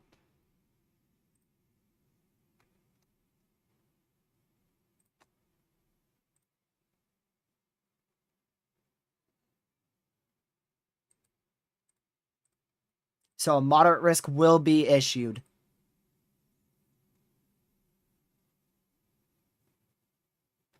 There you go. We've got a moderate on our hands, y'all. Let's see. I want to read that entire discussion here with you guys. Prepare for a lot of mistakes. All right, here's the MCD. Time to lose my voice. All right, watch issuance is expected this evening to address an increasing severe threat, but timing remains uncertain. Peak wind intensity of 80 to 90 miles per hour, 2 to 3.5-inch hail, a couple tornadoes, 1 or 2 strong possible. Watch issuance is expected this evening across eastern North Dakota and northwest Minnesota. However, timing remains uncertain given the potential for isolated supercells ahead of a more widespread convective complex of moving out, currently moving out of southwestern North Dakota. Additionally, an upgrade to a wind-driven moderate risk is forthcoming in the 01 day 1 convective outlook for portions of this region. Discrete to semi-discrete cells are developing across southwest North Dakota and are expected to spread east into eastern North Dakota through the evening hours. As this occurs, they will encounter an increasingly moist and buoyant air mass that is currently in place in southeast North Dakota, evident by dew points into the upper 60s and low 70s. This will promote convection intensification as a band of cells undergoes rapid upscale growth into an organized line and begins to pose a threat for more widespread severe weather, including the potential for significant damaging winds of 80 to 90 miles per hour. Ahead of this band, more isolated discrete supercells appear possible across southeastern North Dakota. Surface observations across western and central Dakotas, okay, so that's referring to both North and South Dakota, are reporting surface pressure falls of around 1 to 2 millibars over the past hour, indicating of an increasing broad scale of ascent over the region. This ascent is also manifesting as mid-level stratus along the North Dakota-South Dakota border, which is coinciding with a maximum in lower-level Thea evection. I'm going to skip all the rest of this. Very favorable environment, long story short. Supercells will be favorable given the parameter space of mixed layer instability between 3,000 to 4,000 joules per kilogram, 50 to 60 knots of effective bulk shear. Let's see, strong lower level wind shear within the warm frontal zone. Timing remains uncertain regarding convective coverage. in this area regarding a residual capping inversion. Regardless, watch issuance is expected within the next few hours as either 1, initiation occurs along the warm front, or 2, as convection intensifies across the MCS in western North Dakota and spreads eastward. Yeah, I'm not going to read that entire part of talking about the environment. But there you go.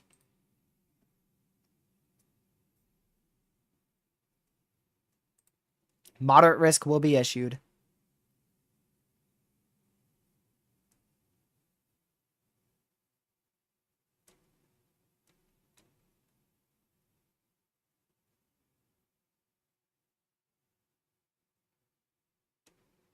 Man. Oh, yep. There's Twitter freaking out about it. I refreshed once, and then all of a sudden I got 10 notifications about a moderate risk being issued. Yeah, I'm not surprised either. I mean, I called it out too. Considering the way this MCS looks, I'm not shocked about that MCD. That really doesn't surprise me, considering our MCS is already intensifying rapidly.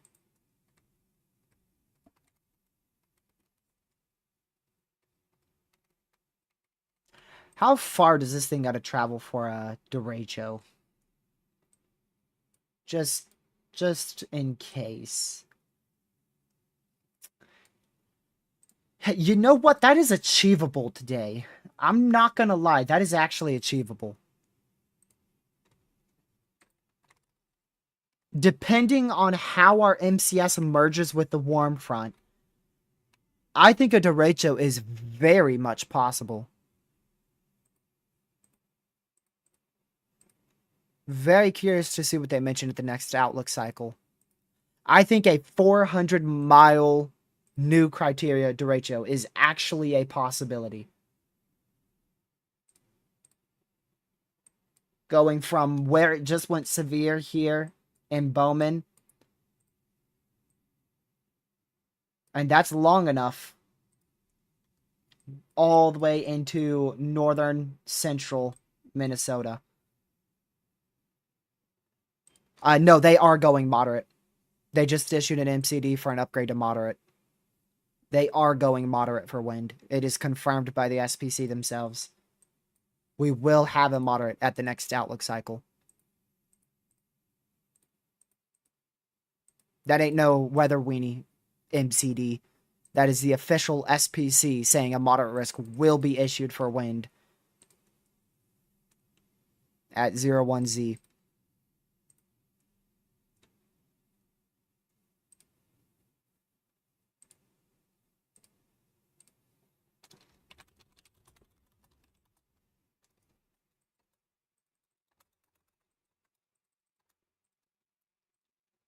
Give me a moment. Let's see.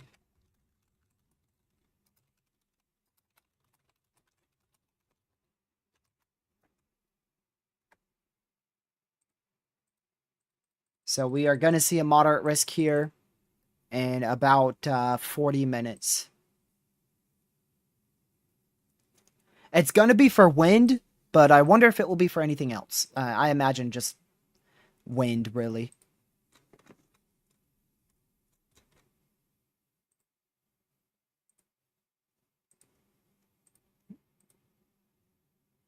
Wind is definitely the main risk.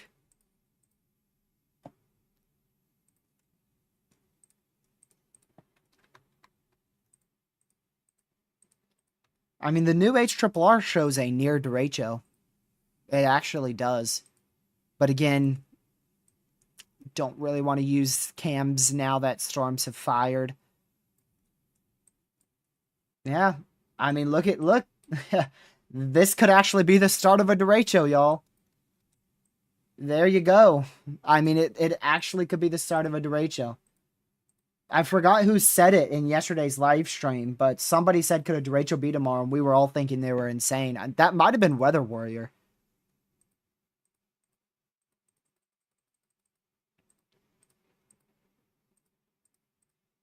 I think Weather Warrior said that last night. I think he said that could a derecho be possible tomorrow. And at that time, the HRRR really didn't have anything in this area at all. So I don't know how that even crossed your mind. Because like the 0Z HRRR yesterday definitely didn't have a derecho threat.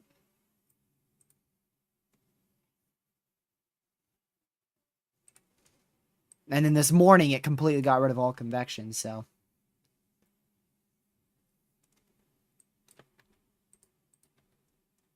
How's our blip doing? Oh, it's got some lightning with it.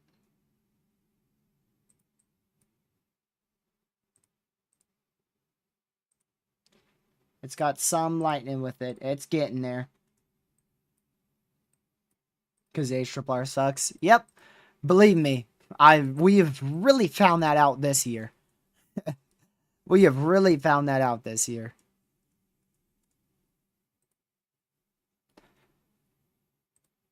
Well, looks like I might be stuck here all night after all. Looks like I might be stuck staying up late anyways. I don't know. I'm gonna try. I have to go get me caffeinated water. I haven't drank one of those in so long. We have the RRFSA, but that thing sucks, Ben.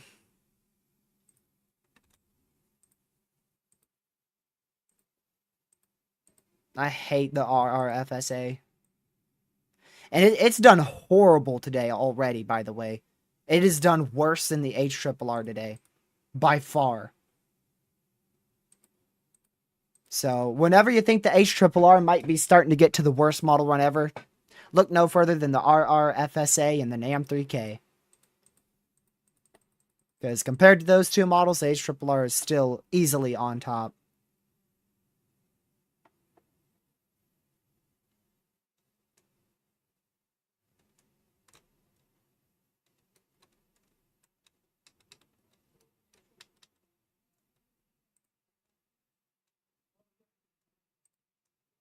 I can't believe we got an MCD for an upgrade to moderate risk.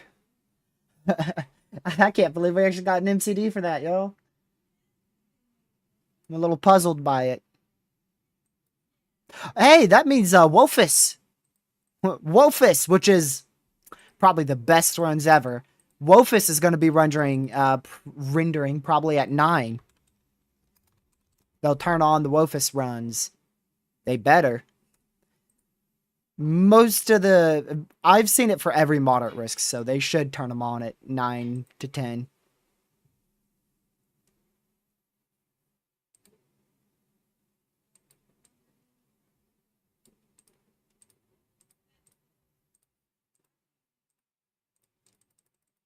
Man.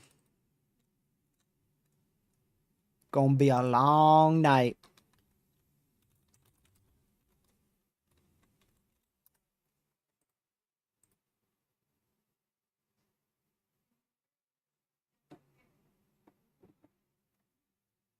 Wolfus is normally for moderate. Normally, Wolfus is ran for moderates. Now, sometimes Wolfus will run for a 10 sig tour, specifically if it's an overnight risk. But most of the time, it is strictly for moderates and highs.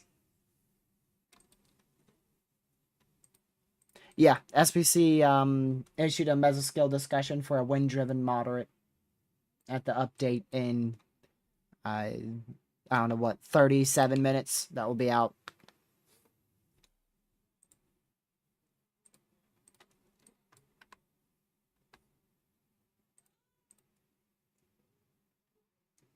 This storm still has a very high base. It could produce a tornado, but it's gonna have to work a lot. Because the base is just very high end. It's very high.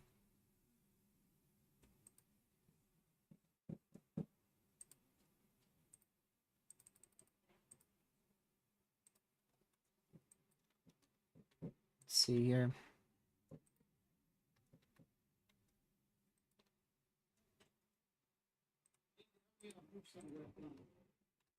So we're going to keep watching this updraft It is visible on satellite, and it's getting pretty tall.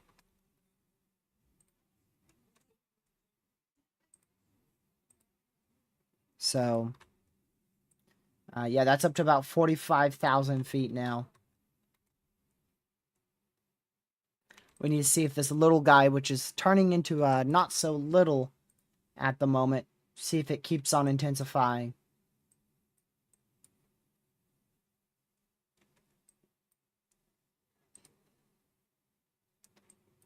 Here comes our MCS. It's going to get closer and closer to our radar. Yeah, this is definitely the start of a derecho. From old criteria, I can already tell you there's a high likelihood that this will be a derecho, old criteria wise. New criteria, it's going to be cutting it close.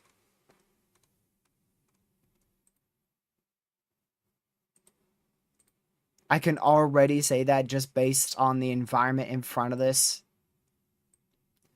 And just how things look with this storm now, and just, I mean, the environment behind it is so impressive. It really is.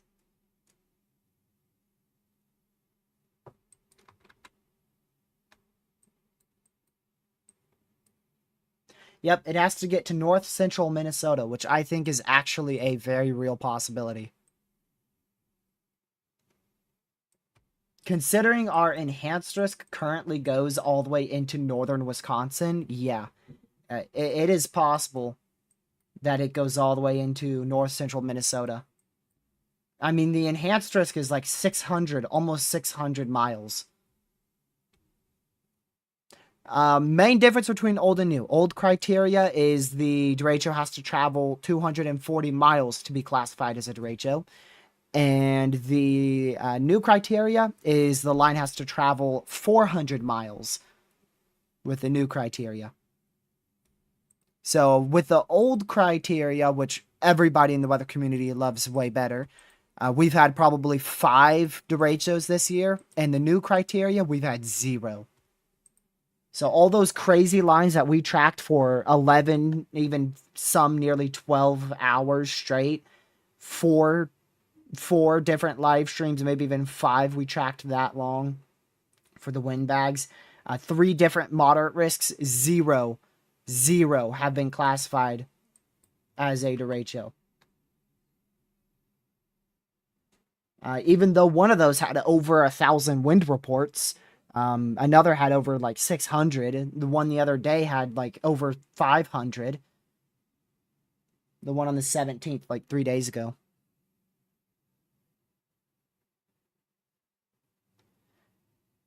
I mean, I could see, like, if they pushed it up to 300, that would be, that's not ridiculous. But 400 is just, honestly, it almost seems unachievable. There's a small chance, or rather a good chance, we could achieve it today. It's all going to come down to how this MCS interacts with the warm front back over here. Because there's a chance when it interacts with the warm front, the line fully falls apart to the point where there's a chance it could go possibly sub-severe for a couple minutes, or maybe not 50 to 60 miles lengthwise. So I could see it in encountering a bit of overconvection issues in eastern North Dakota. But, I mean, that is a very well-built line now. Way more well organized than what any model was depicting at this moment.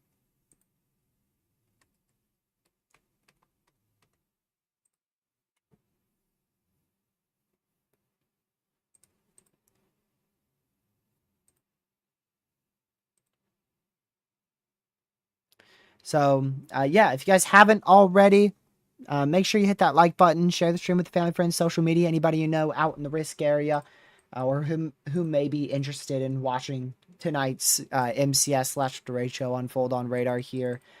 Probably going to be here for multiple hours to come. We'll see how long I can last. And the SPC will be upgrading to a moderate risk level 4 out of 5 for damaging winds at the next outlook cycle here in about 30 minutes. Continuing to see considerable severes along our line. Northern one, almost the whole line is 70 now. The whole line is 70. It is now all warned for 70 mile-an-hour winds. All these severes are 70 mile-an-hour severes. Not seeing an extension out in this area at the moment. Very strange, very strange. We should see a new severe shortly in that area. And this is our little blip, our little prefrontal storm that is fired in the open warm sector. I really couldn't tell you exactly how it fired. It's on a CU field, but the warm front is north, the cold front is well west. So it really just fired all by itself. And it's probably going to stay fully discrete for another hour and a half or so. So it's in a very, very favorable environment other than the temperature dew point spread, which the temperatures are coming down a little bit and moisture is up.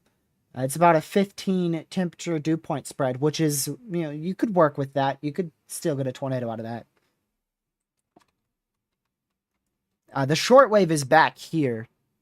It's back here. And that's allowing for strong forcing for ascent. And that's why we're seeing our MCS grow up here. Now, there's a chance the shortwave could be overspreading some forcing out in front, but I have a feeling we'd be seeing a lot more storms if that were the case. We wouldn't have just one updraft going. And right now, that's all we have is just one storm well in front of our cold front.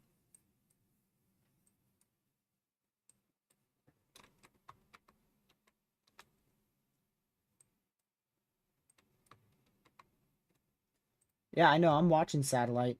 It developed on a CU field.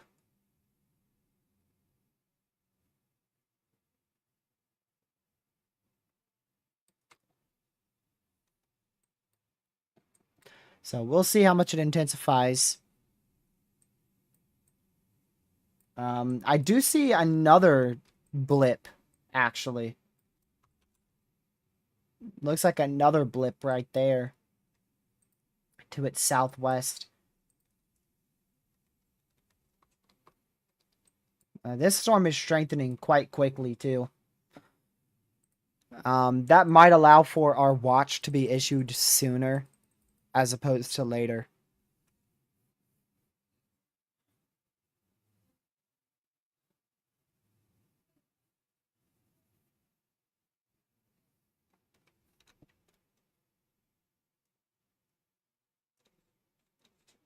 Man.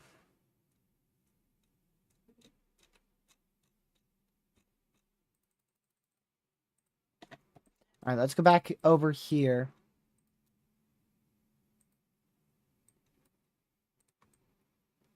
So this is our only active tornado warning out here northeast of Buffalo in northwest South Dakota.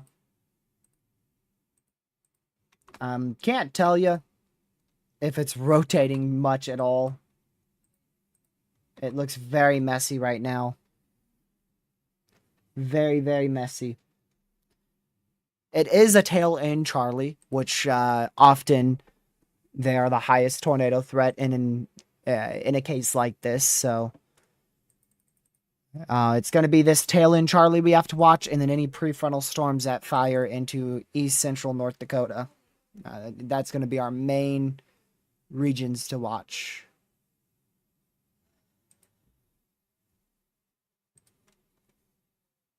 Main areas to watch there.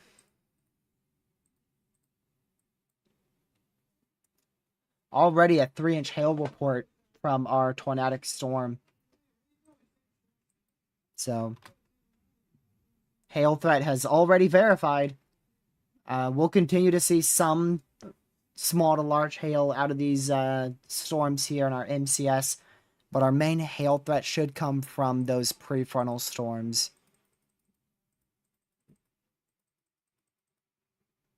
Oh, we did get another mesoanalysis. I didn't check that one.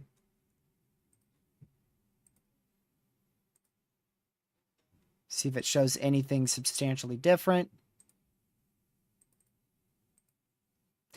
Yeah, it it shows our prefrontal is in a very, very volatile environment. Not the best lower level wind shear, but wind shear is increasing with the storm. But not the best lower level wind shear, about 100, which it's still sufficient. It's just not the best.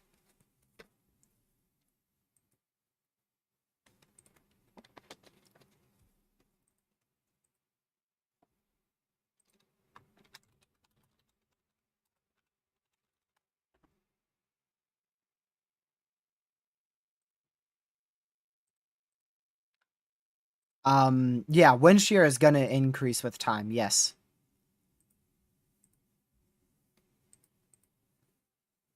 Wind shear is going to increase very quickly with time, especially as the sun sets out here. And our shortwave trough moves through. Our lower level wind shear could go from what it is now, 100, to about 3 to 400 in 2 hours. So wind shear is going to rapidly improve in the 0 to 1 kilometer.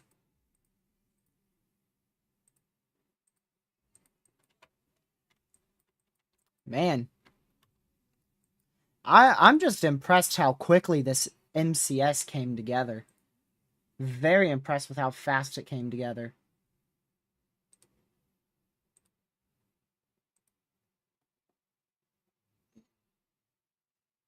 Zero Z sounding in south central North Dakota is in. Not a volatile environment in this area. Instability at about 2,000. What is that? 600 or 800? One or the other. Can't tell the difference between a 6 and an 8. Mixed layers near 2,000.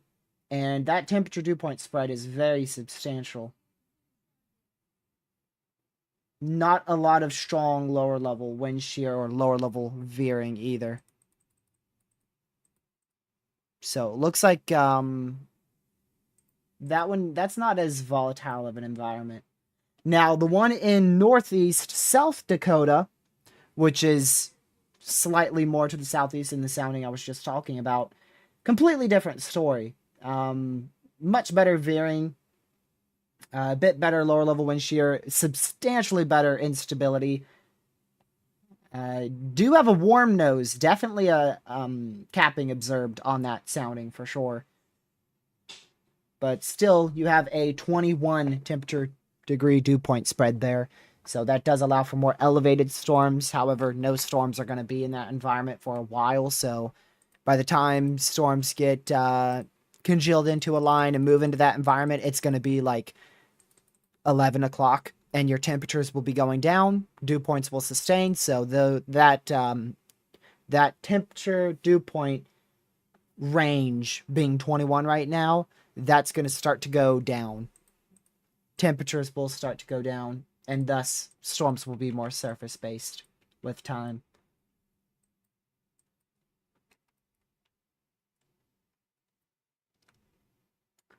Our blip isn't really a blip anymore. It's starting to become a storm now.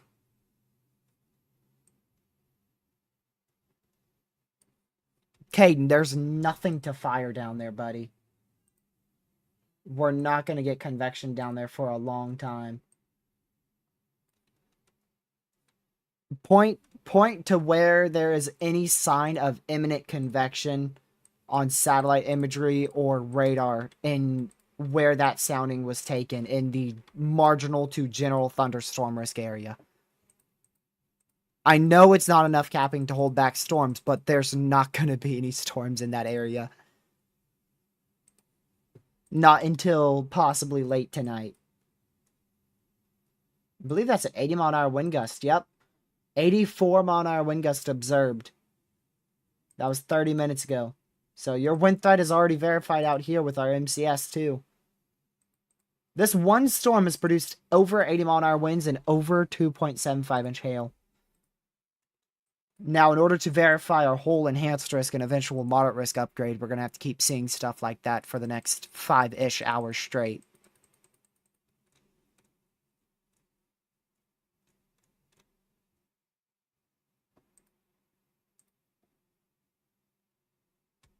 Yeah, that is the environment going more north, Caden. Yes. But I'm just saying we won't have storms in that area. There's our PDS severe. Just storms won't be in that environment until late. That environment could get up towards our warm front, but that's a bit south. First PDS severe for 80 mile-an-hour winds has been issued. It's also a PDS severe for 2.75 inch hail. So that is a life-threatening situation there for Prairie City, Lodge Pole, and surrounding areas in northwest South Dakota. Mind you, again, props to the SBC for upgrading this area. This would be in a marginal risk if it wasn't for that last-minute upgrade, and now we're probably going to get an upgrade to an enhanced risk in this area. We'll see what they do in 20 minutes. I imagine that enhanced risk is going to come down south a bit more. This is also a EDS, so this is also an extremely dangerous severe thunderstorm warning. This is a EDS PDS severe, which means it's extremely dangerous situation, possibly due to mobile homes, or just simply because it is for both hail and wind, and it's also PDS due to the hail and wind that it is currently likely occurring with this supercell. We've had plenty of EDS's rockets.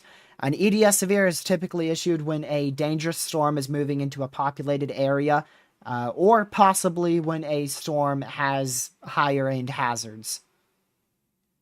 There's no, right now, in my opinion, there's, from what I can tell, there's no set criteria. Like, we've had 80 mile per hour severes move through populated areas and it not get the EDS tag.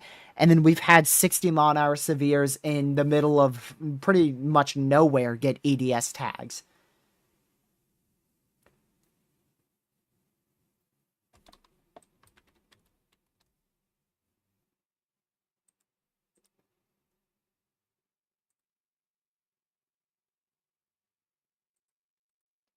So, I don't know the set criteria for it.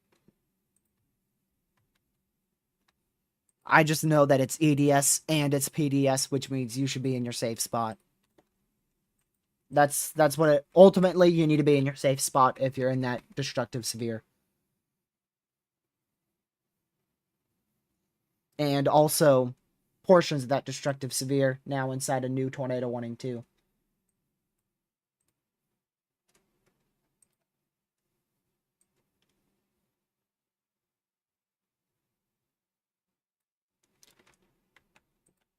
I want to switch back to this radar here.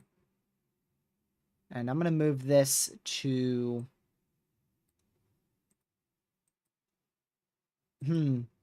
maybe up here? Yeah, I'll move this one up here, and then eventually I'll move it towards the Hillsborough radar. Actually, I don't know. I'll just keep it here. Really, this is the only radar we're really using right now. Because we're using this radar for our prefrontal supercell, and then our MCS, and our destructive severe / tornado warning.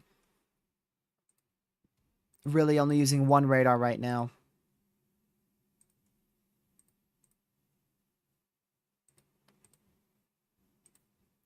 We're about to see that moderate risk get issued here. Only around 15 minutes from now.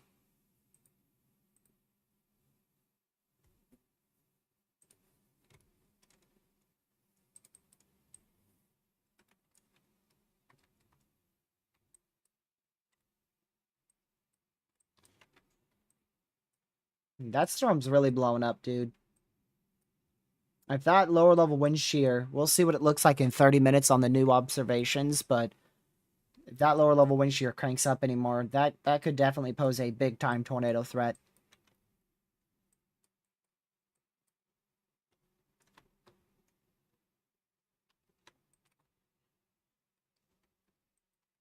Yes, that was the blip. Sure was. There's your full view of our MCS firing.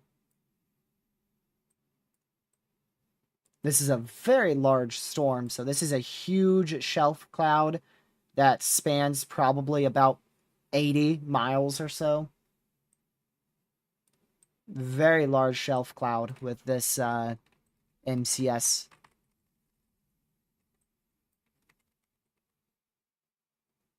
What if I put that to like 100 occupacity? Oof. It definitely doesn't look as good.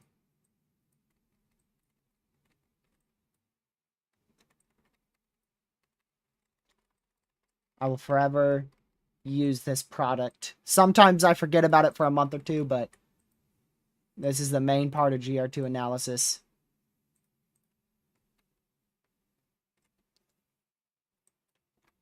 We don't have too many severes right now. It's just our MCS that's ongoing, and it's strengthening very quickly. We'll start to see a lot more warnings once additional storms fire over the next, in about an hour or so.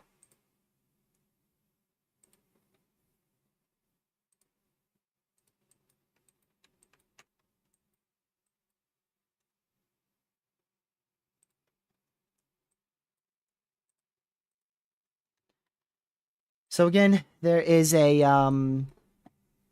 PDS severe thunderstorm warning in effect out here in northwest South Dakota. Make sure you're in your safe spot if you're in that PDS severe.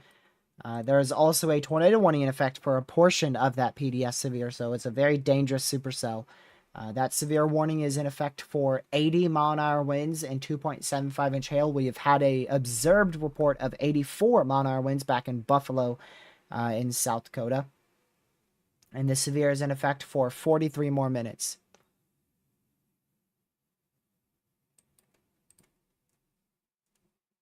And there you go. Now a tour possible significant severe for both hazards on what was our little blip, now a full-blown supercell. So this storm is going to pose a likely significant tornado threat as it moves up to the northeast. It is now a significant severe for 1.75-inch hail, 70-mile-an-hour winds, and a tornado possible tag has been added to that. So that is a that's likely going to become a quite dangerous storm. That's probably going to become one of our main storms of the day. Unless lower level wind shear isn't so sufficient. And I mean, this thing's moved pretty slowly over Jamestown. It's really just been strengthening right over Jamestown here.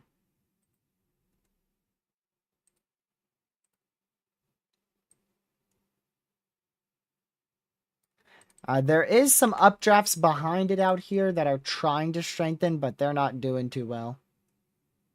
Not doing too well whatsoever, so this is definitely going to be our main prefrontal storm for the next hour or two until storms start to fire along the warm front back up in this area. I would probably be on this storm, honestly. Like I said before, I would have been up near Hillsboro or Mayville, and likely I would have started booking it south the moment I noticed that updraft was going up, considering how favorable of an environment it's in. I know there's a lot of chasers booking it here. Matter of fact, let's go check. We gonna go check. Y'all ready? I bet there's a bunch. Yep. Yep. 1, 2, 3, 4, 5, 6, 7, 8, 9, 10, 11, 12, 13, 14, 15, 16, 17, 18, 19, 20, 21. Probably about 20 to 23 chasers, at least on the spotter network here. On this storm. That doesn't include those who may not be registered on spotter network, which there could easily be substantially more chasers on it.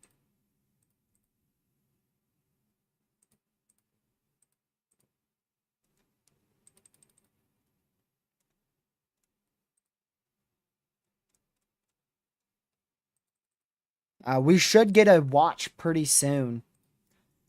Our watch will probably be issued around or just after our moderate risk is issued here in 10 minutes.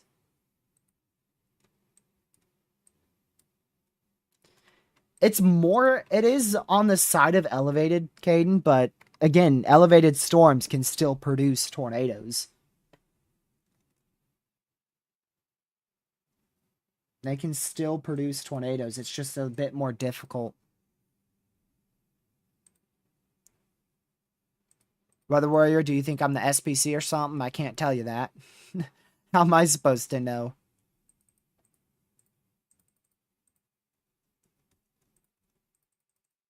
I can give an estimate, but they haven't said anything about it.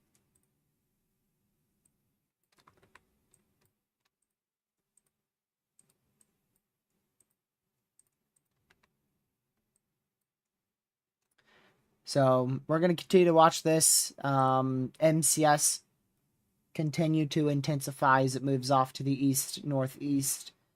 You could see our little lone prefrontal out there. Very, very easy to spot our singular prefrontal over Jamestown. Like I said, there is a few updrafts behind it, but definitely our main storm is the prefrontal there.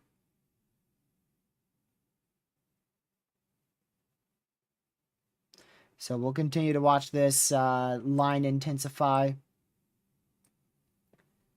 and see how strong it gets. Very curious to see the wording of the SBC's new outlook. See how high of winds they're calling for.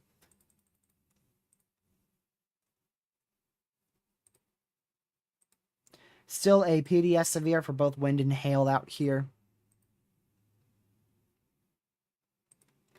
80-mile-an-hour winds, 2.75-inch hail ongoing with this storm. Likely ongoing with this storm.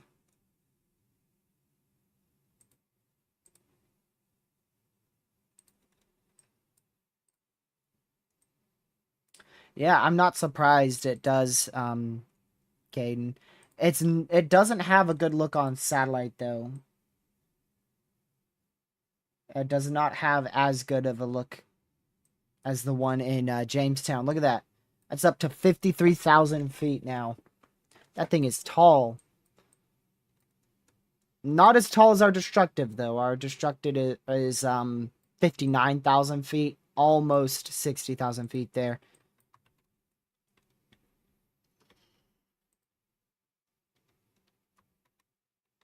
Yeah, I think Sunday will go enhanced.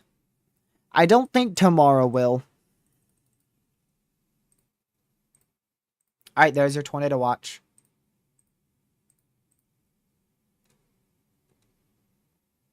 Oh my goodness. That is the highest end watch I have ever seen for damaging winds. The wording of that is stupid. I don't think you're ready for what I'm about to say. Widespread wind gust of 105 miles per hour expected. Oh my goodness. That is the most intense wording I have ever seen for winds. I don't know the probability yet, but I'm about to. 95-70. Wow. Weird thing is those the 95 part, I've seen that before, but the weird thing is the significant mile per hour wind gust is 70%, yet the wording is 105 mile per hour winds expected.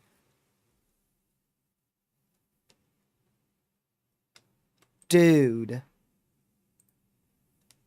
That is insane. There's your new tornado watch. Also, the tornado probabilities is 40-20. It is a low-end tornado watch prob. Honestly, probably should have opted for the PDS severe watch. I mean, With that type of wording, I am shocked it's not a PDS severe watch. 105 widespread 105 mile per hour wind gust expected. I guess I gotta change the title.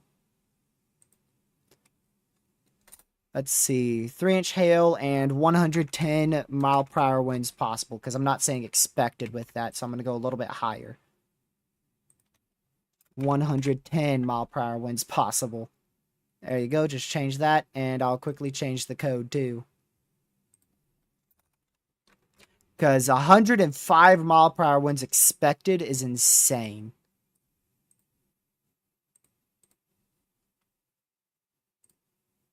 That is insane. With that wording, we could get a gust of 110 for sure.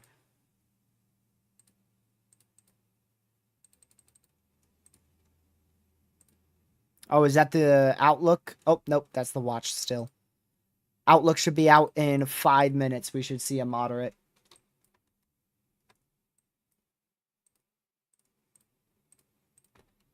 That is crazy. SPC forgot about the 10 sig tornado risk. I mean, that tornado watch prob is shockingly lower than I thought. I'm not going to lie. I was thinking like 60, maybe 60-40 for a tornado watch prob. And they put 40 and then 20 too, so. I mean, that's like, I've seen that watch prob at a 5% tornado risk before, so.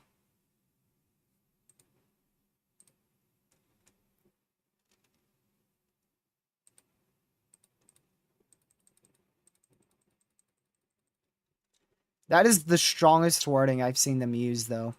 105 mile per hour winds expected.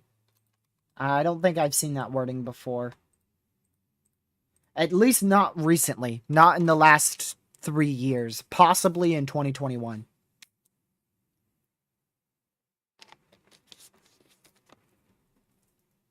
Possibly in 2021.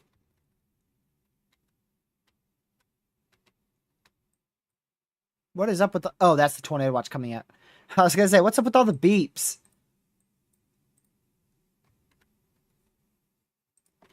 What's up with all the beeps? Consistent beeps over here. That's the whole watch being issued.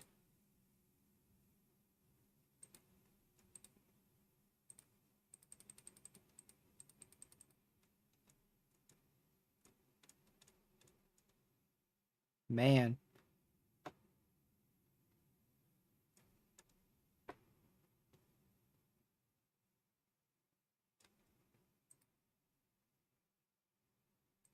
Yeah, it's a tornado watch with a very high-end wind gust probability. It is a 95-70 for wind gust. No, not 105 mile an hour winds likely. No. 105 mile an hour winds expected. And there's no PDS watch. Expected is as high as the SPC wording can get. And saying a wind gust, multiple wind gusts of potentially up to 105 miles per hour are expected, that's insane. Actually, Grumpy, I don't think so. I think it's 10% shy. It's a 95-70, so I think the significant wind gust prob is 10% too low.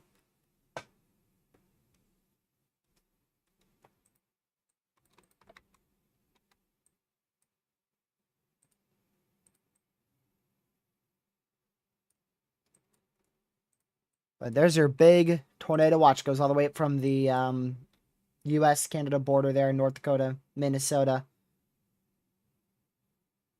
All the way into central North Dakota, and then a small few counties in northern South Dakota, as well as into western Minnesota. So that is your main watch for today, obviously, your main watch. I'm very curious to see exactly where the moderate risk placement is and how far to the southeast that enhanced risk is going to go.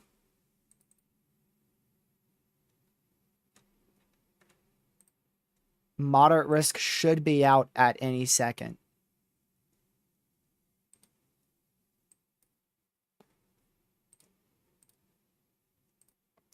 Now we wait.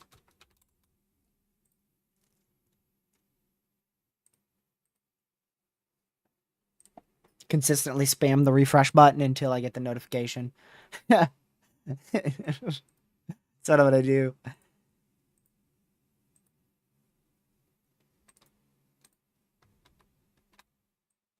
So the closer these storms get to the radar, the more accurate data we're going to have. Right now, it's not very accurate. Surprised we aren't seeing any new severes, like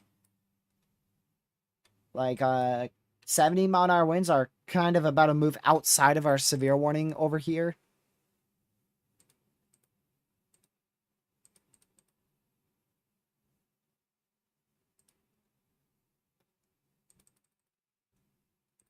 So I'm not sure why our severe warnings aren't being extended there.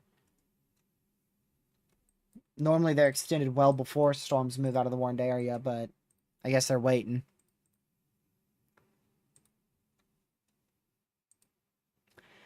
So the SPC should issue a moderate risk for mainly damaging winds, and considering the watch probs on that, it should be only for damaging winds. The tornado probabilities are fairly low. The hail probabilities are mid. I think it's 40-40, and the wind probability is 95-70.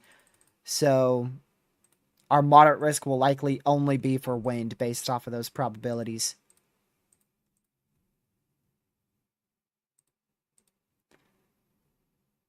And it will be upgraded to a moderate risk. The SPC issued a special mesoscale discussion about 40 minutes ago, mentioning an upgrade to a moderate risk at this time. So whenever their outlook comes out, they're 1 minute late. Whenever their outlook comes out, it will have a moderate risk on it.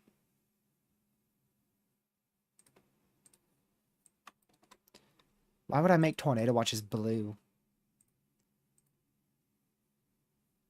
I ain't doing that. I like the watch colors I have right now.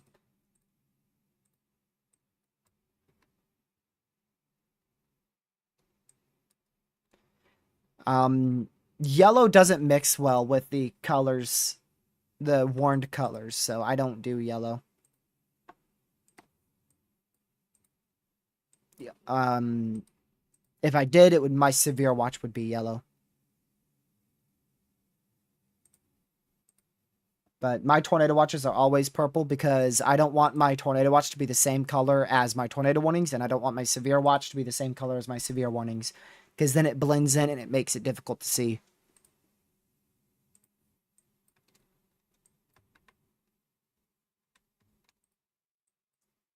They did upgrade that storm in Jamestown in east central North Dakota to 2.5-inch hail. So that was upgraded just slightly.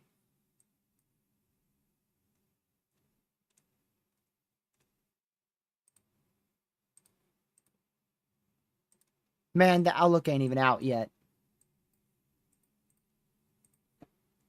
I'll get it very, very quick. Unless I'm not actively refreshing the page.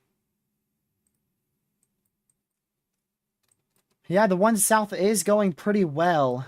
It is following directly behind the steps of the storm in Jamestown, so I'm wondering if they could possibly merge, or if the one in Jamestown is just simply going to take up the entire environment and not leave for much of an environment for the second storm.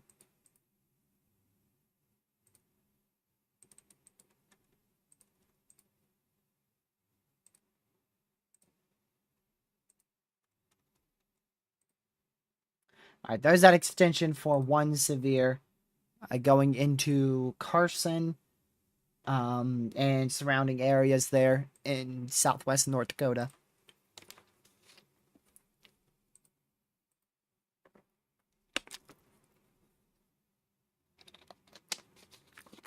There we go.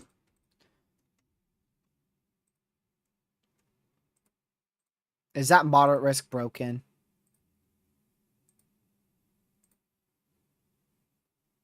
So there's your moderate.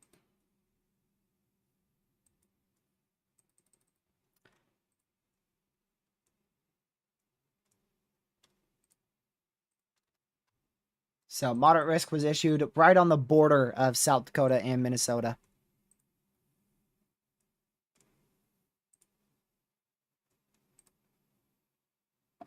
Wow. That placement is insane.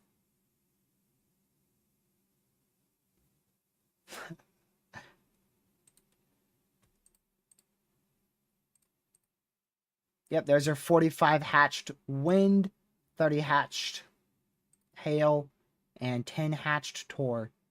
Wow, 10 hatched got expanded well southwest. I made a graphic earlier on Twitter. For those who follow me on Twitter, have already seen it. And that moderate risk is almost exactly where I placed the highest risk. Like, literally, the risk... My goodness. The outlook I made about like an hour and a half ago, it's eerily same to that exact placement of the moderate before they even announced a moderate risk was coming. I think mine is a little bit too far to the north and a little bit more to the east of their moderate. But that is insane considering they didn't even mention an upgrade. Yeah, I made that 3 hours ago. I made my forecast 3 hours ago. And the placement of my highest risk is almost the same as their moderate risk. Dude.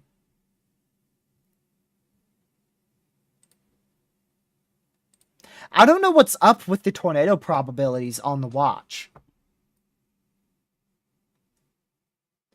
A significant swath of severe winds is expected this evening and tonight from the northern plains eastward into the upper Mississippi Valley. Fast-moving severe MCS is forecasted to continue to grow upscale and move eastward over the next few hours. Oh, up. I saw the D word. I saw the D word. Where is it? Where are you?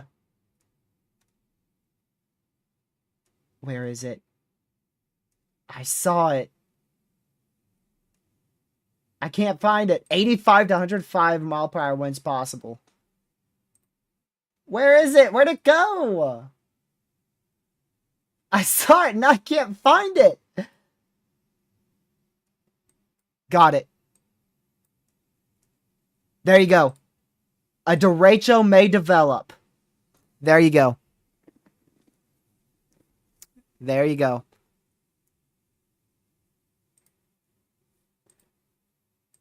A derecho may develop.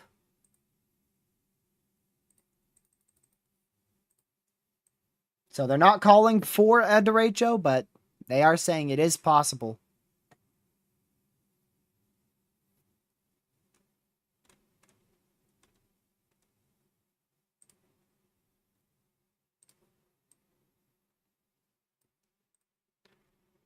Wow.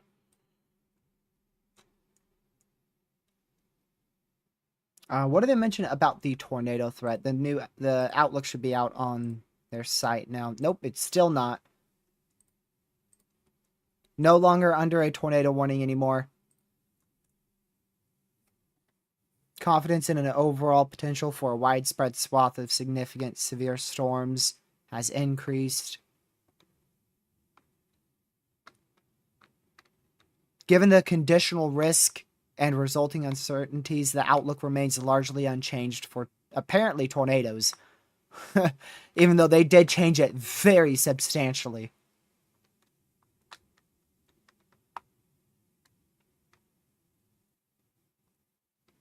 They definitely changed it substantially.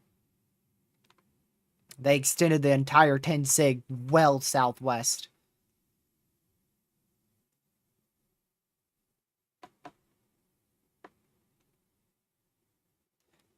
Yeah, they even mention high-based elevated storms could develop on the warm front, indicating more of a hail and wind threat and a slightly lesser tornado threat. Yet, again, they extended the 10 sig tour.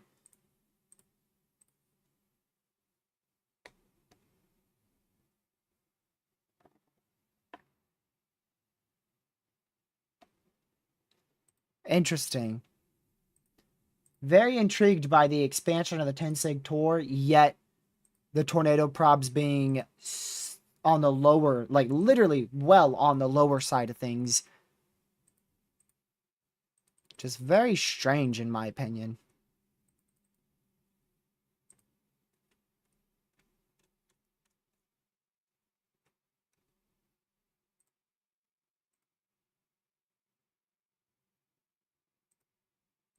Well, we'll see. We'll see which one verifies. We'll see if a 10 sig tour verifies or if a 4020 tornado watch prob verifies. We'll see. But now we're starting to get multiple prefrontals here, firing still south of the main warm front here.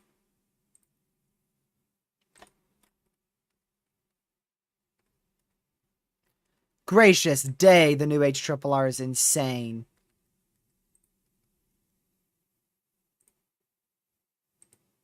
Oh my goodness, what in the world?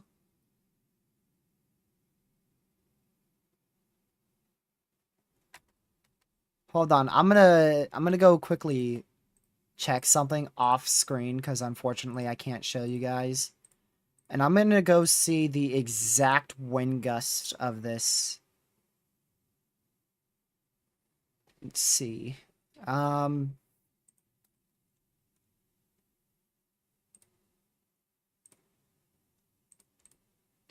there's no easy way to do it.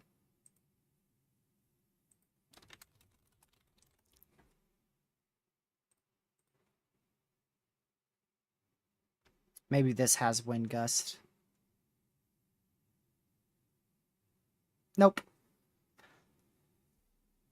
I want to get the conversion easily from knots to MPH, but the HRRR shows like literally a bunch of 100 mile-an-hour wind gust and a wild derecho tonight. But I can't get the exact highest amount. I forgot what site we used last time.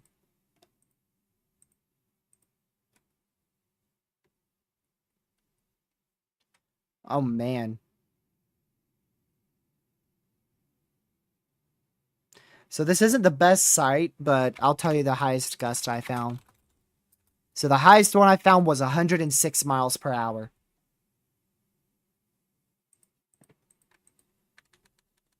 That was the highest one I found.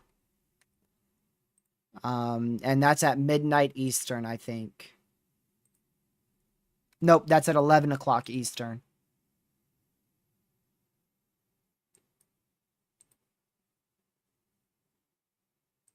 That's pretty bad, but it's not 110. Yeah. Stand outside in 106 mile an hour winds, stand outside in 110 mile an hour winds. Tell me if you can feel the difference. Either way, you finna start flying, and you shouldn't be outside. You ain't gonna tell the difference between 106 and 110, buddy. Believe me. That's going to be the least of your concern. The least of your concern during a 100 plus mile an hour storm is this 105 or is this 110? That's the last thing you're thinking of. You're thinking, I got to get my tail underground right now. Not, is that 5 miles per hour more than 100 or are they lying? Like, really, dude? Really?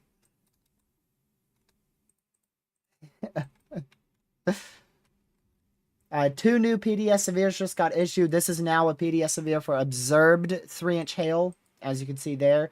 The severes for radar indicated 2.75-inch hail, but we just got a report of observed 3-inch hail here from Jamestown. And also a new PDS severe for 80 mile an hour winds ongoing, just to the northeast of Richardton.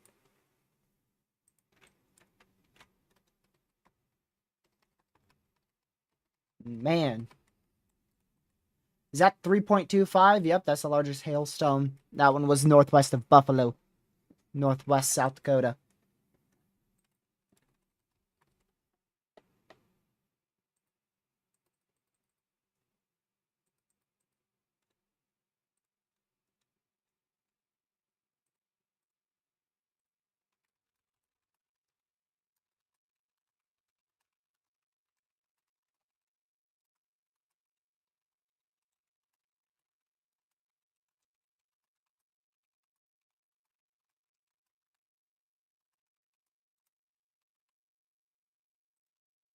Give me just a second. Dude, does Weatherwise have the outlook? Literally, for me, only College of DuPage still has the moderate risk. Like, the SPC site still hasn't updated on my end.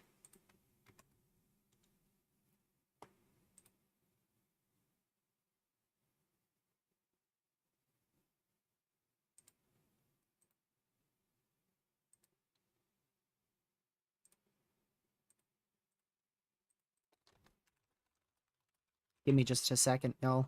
Sorry, I have to do this.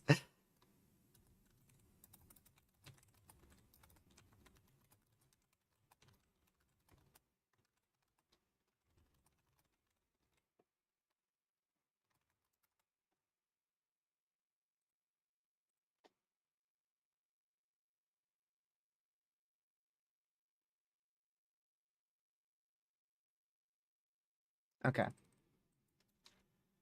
Let's go back here. Man, this line is very intense.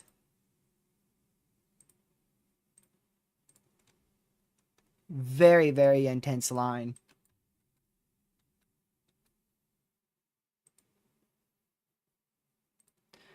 So, yeah,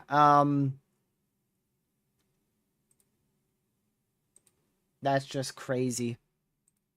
I want to see how many people are in that moderate risk area, but again, it's taking so long to update. New MCD for a greater strong tornado threat in eastern North Dakota. That's likely with our warm front storms.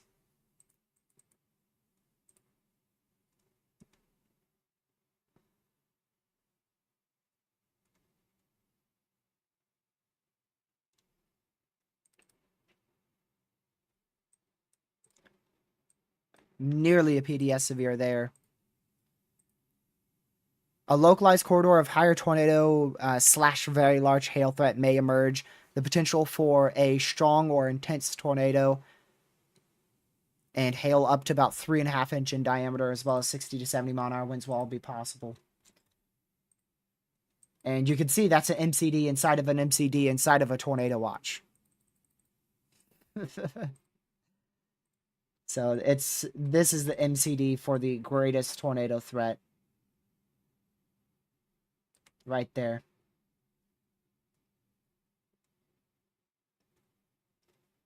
Which I agree, that is definitely the greatest tornado threat for probably the next hour or two, possibly even longer than that. It really all comes down to cell interactions on if we see a strong or intense tornado out of this. It's all going to come down to cell interactions. And, yeah, how those storms merge. I could probably stand 100 mile-an-hour winds. I don't think I could.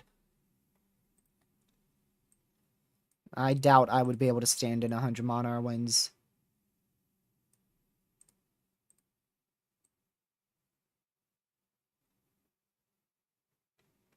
Yeah, the new HRRR, literally, the new HRRR has this MCS, likely Derecho, lasting all the way until Wisconsin. Like, literally, it tracks across much of that area. Just by using your eyes, you can tell that is more than 400 miles. Like, that is easy to tell. That is more than 400 miles. Literally more than half the length of North Dakota, the whole length of Minnesota, the whole length of northern Wisconsin, into parts of Michigan. So if that actually does happen, this is gonna be classified as a derecho.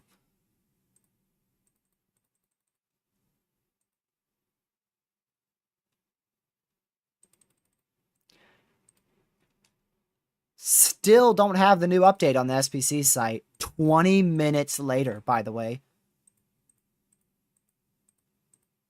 I still can only see it on College Due page.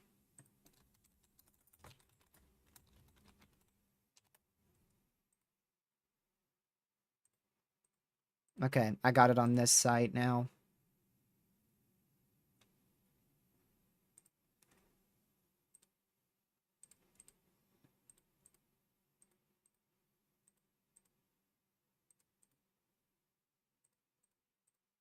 Okay.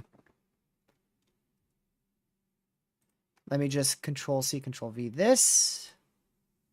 And this. Alright, let me go ahead and show you guys the zoomed in view of that moderate.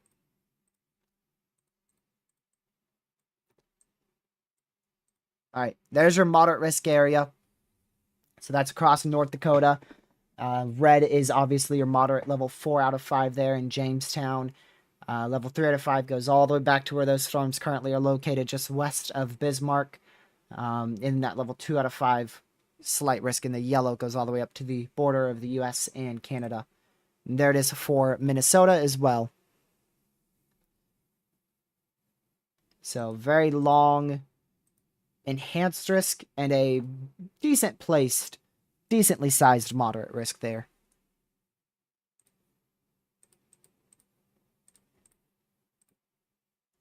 Still don't know the population of it. Oh, there we go. 448,008 people. Wow, we already have an observed 90-mile-an-hour severe. So we are going to switch to the PDS severe warning scene for that. This is a extremely dangerous observed 90-mile-an-hour severe already. And we aren't even close to the moderate. Train spotters have reported a gust of 90 miles per hour. This is an observed EDS PDS severe. Jeez. Doesn't surprise me with how those velocities look. Although I do think some of that is definitely hail contaminated. It doesn't surprise me that is 90 mile per hour winds. Now, can we see that report from here? Not yet. So this orange box here in the middle of the screen is EDS PDS severe for observed 90 mile an hour winds. Already.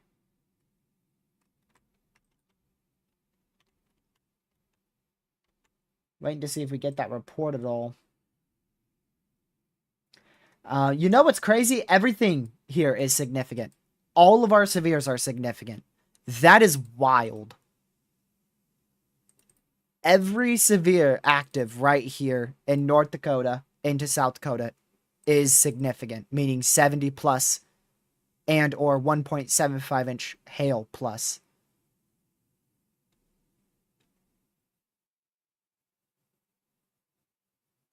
Oh, by the way, Broyles upgraded it to moderate. Just saying.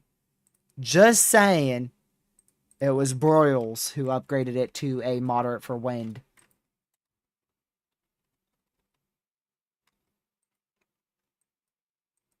Yeah, it's going to be a long night for those who stay up.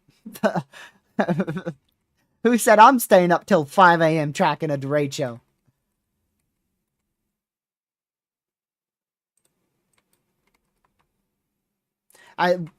Is the SPC disagreeing with the SPC?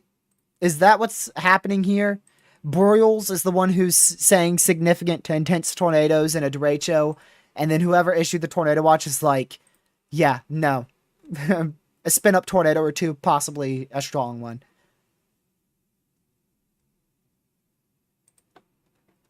Because the tornado watch probabilities, I mean, dude. It really should be a PDS severe watch. I don't understand why it's not.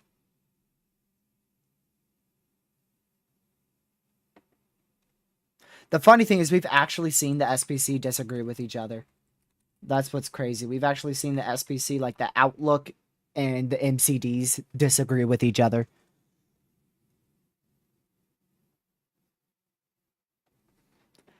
I get outvoted on what?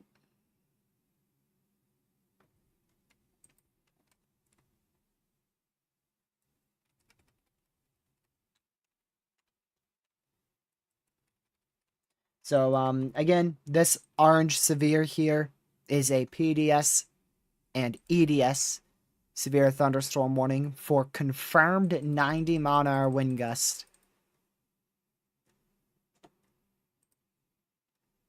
The SPC site just updated, so weatherwise should update now. Yeah, there you go.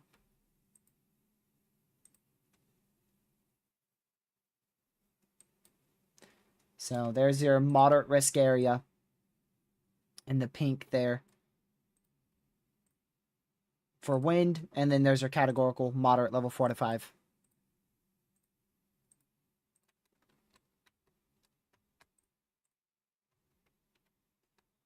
Wouldn't be surprised if this is actively attempting to drop a tornado. It's warned for 3-inch hail, 50-mile-an-hour winds, and a tornado possible tag.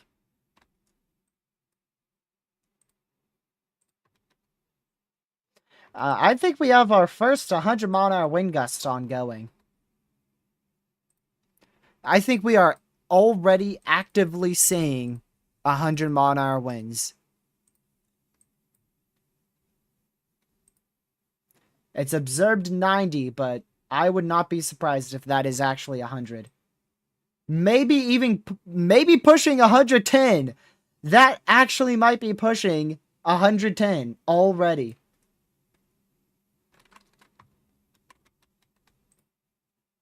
We literally might be verifying the wind threat already.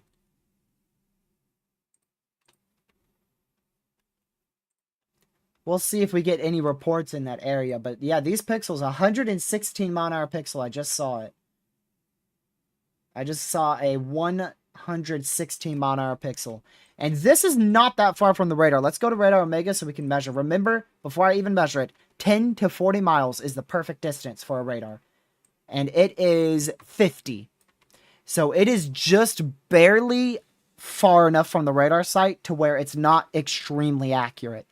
But it's probably accurate enough to the point where 90 to 100 mile-an-hour winds is likely ongoing.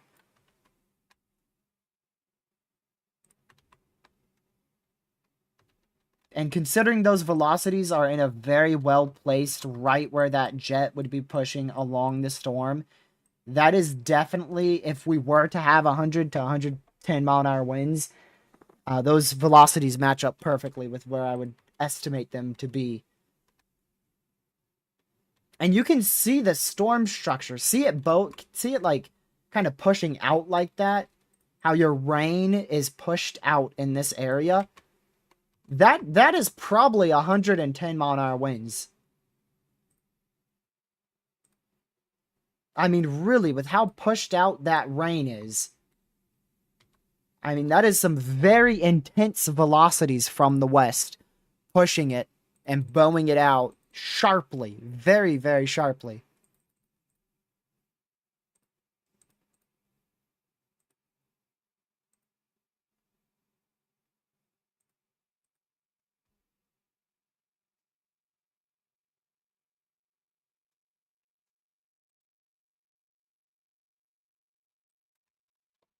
Man.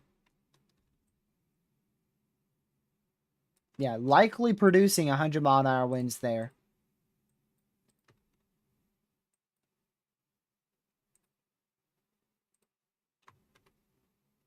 Yeah, there is a wall cloud on this storm east of Jamestown now.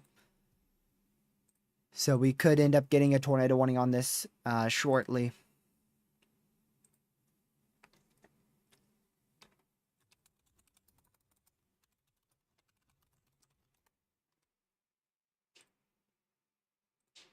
Let's see, I'm going to get a chaser up who's on this storm. Still looks very high-based from this point of view.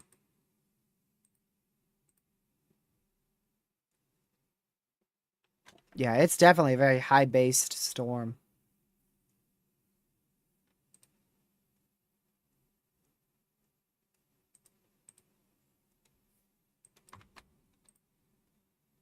Yep, that is trying to drop a tornado right now. That is actively trying to drop a tornado over Bloom, just north of I-94, east of Jamestown in North Dakota. Rapid rotation. Really rapid rotation on this storm.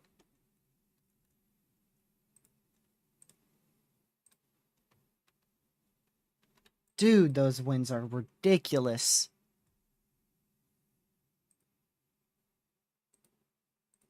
Gracious day.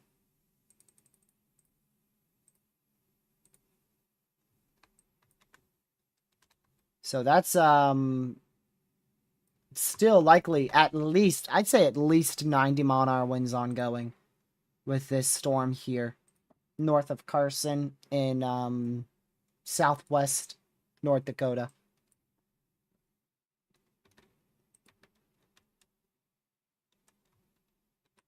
Still definitely rotating. Actively attempting to drop a tornado.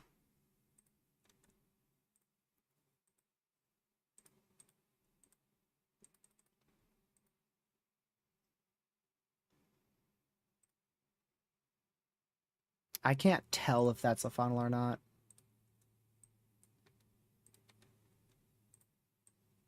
Still at least 90 mile an hour winds ongoing. Still observed, yep. Still observed. 94 mile an hour wind gust. Observed 94 mile an hour wind gust. From this, this line that's moving just north of Carson.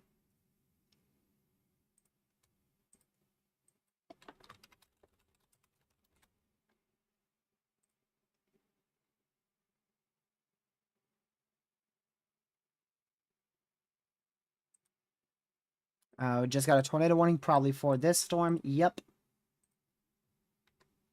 So now a tornado warning, also for 3-inch hail here. That's for Spirit Wood and Bloom, just northeast of Jamestown. It is very, very rapidly rotating. It is really rotating.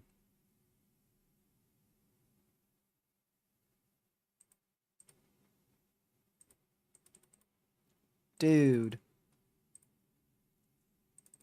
So tornado could easily drop at any second out of this storm going over Spirit Wood, just east of Jamestown. The one south of it, too, looks like it could try to ramp up as well in the future.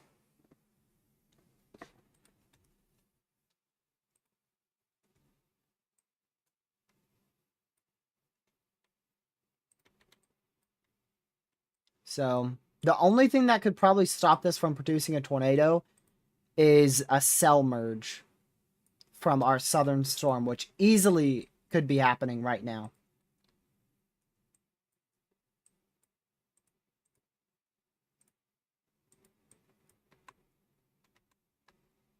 Look at that. Still likely a large pocket of 90 mile an hour winds north of Carson in southwest North Dakota.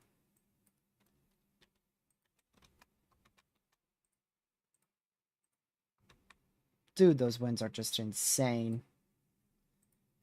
Extension already to that tornado warning. Even more east of Jamestown.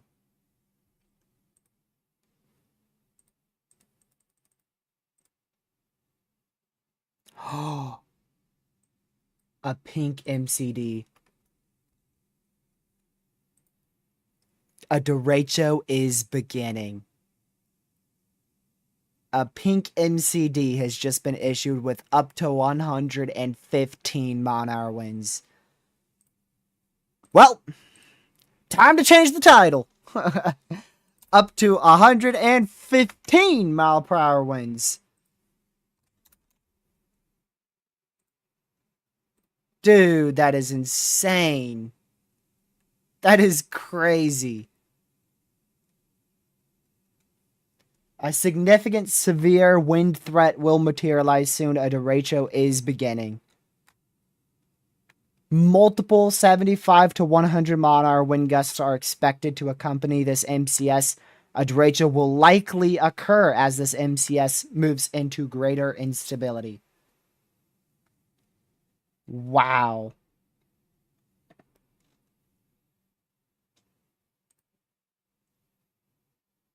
gracious day, y'all.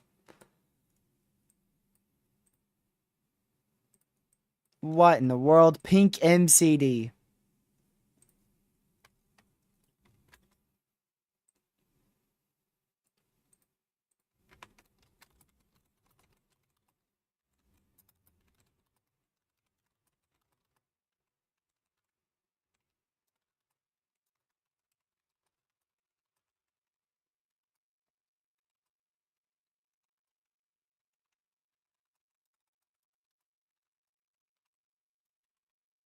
That is crazy.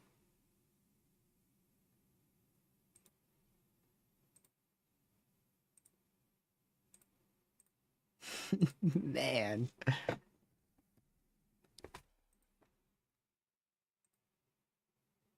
Let's go back here.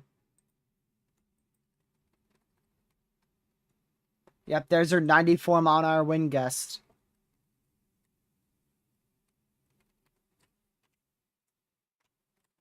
Wow. And that was right where our velocities were. You know, this is probably trying to rotate, too. See the little notch that's happening there? That's RFD winds surging with up to 100-mile-an-hour winds. And if we get inflow, we could easily get a very strong tornado in this area. We're going to need to watch that very closely. Like, really, really closely.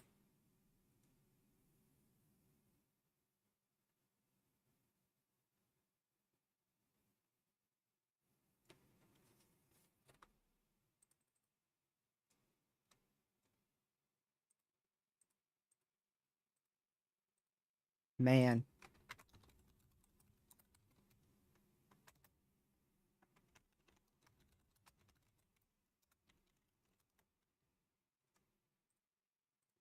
Too much to keep up with. Too much to keep up with.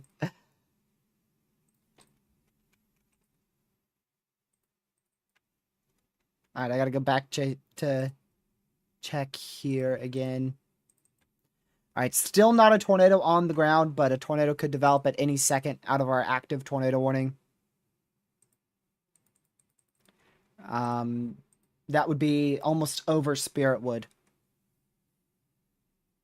in east central South Dakota.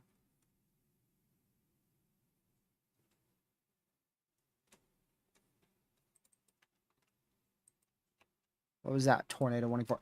Stupidly good idea. Stupidly good idea. Absolutely fantastic tornado warning there by the National Weather Service in Bismarck. Really, really good idea.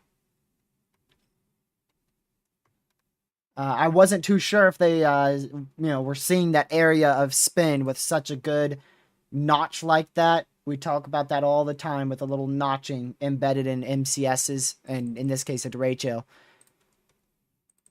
Really good tornado warning right there. So that is a tornado warning for over 350 people, including one school.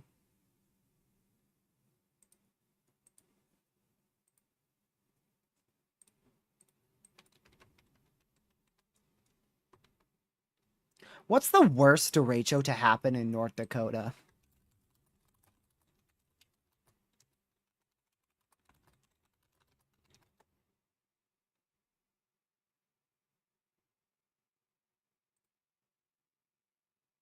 Let's see. Apparently 1995, a 91-mile-an-hour wind report with widespread derecho. Well, shoot, we've already beat that.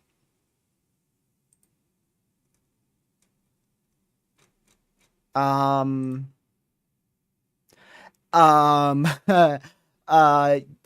a close second was, get this, July 20th, 2016.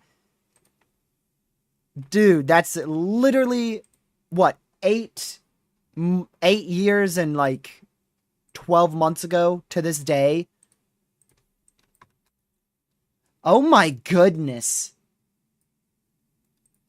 Yeah, a violent tornado is attempting to occur here over Almont with 130 mile-an-hour pixels there. Did break up on that newest scan. At least the area of rotation is not nearly as strong. But the winds are still 130 miles per hour there. Oh, new tornado one. Man, they are on top of it today. Bismarck is not messing around at all. New tornado warning for that southern storm for Sydney and surrounding areas south of Jamestown. That storm is probably barely even rotating right now, but easily could start to rotate in the future.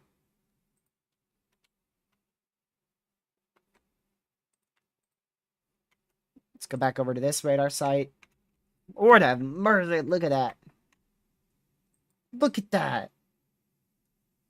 That's 160 gate-to-gate velocities we just had for a second. One scan, just let that sink in. Over 160 gate-to-gate velocities for a minute. Dude. That's insanity. This is heading right for Bismarck, too, so...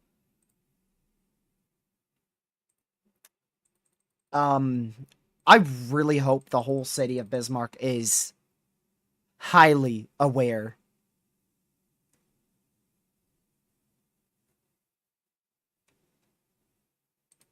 of this impending threat here.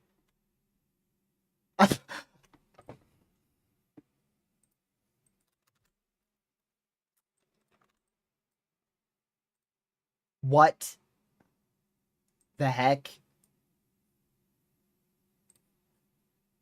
Y'all, I've got a 160 velocity pixel. I've got to show you.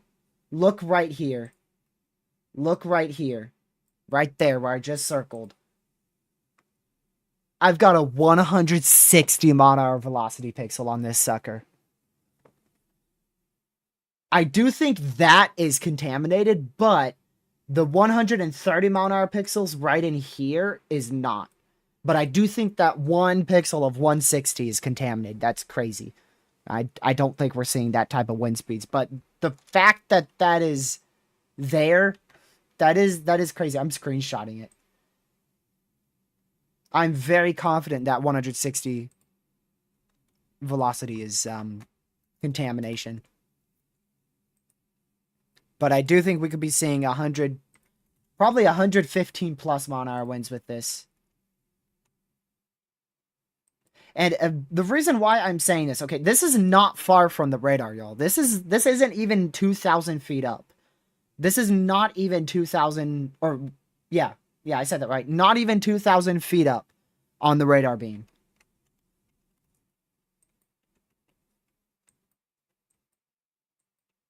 That northern one should be warned too.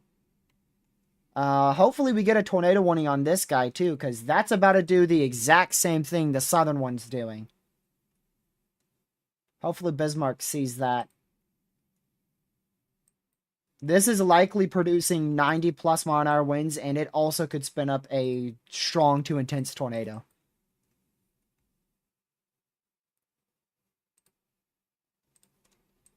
I'm going to move this to the Hillsborough radar site.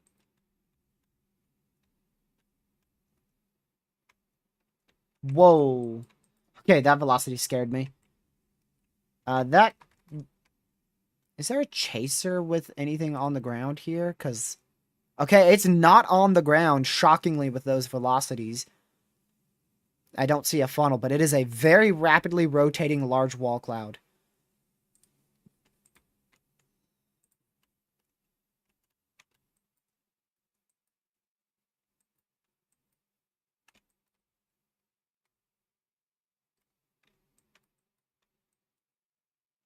Wow. This is no longer a destructive severe. However, the tornado warning is also...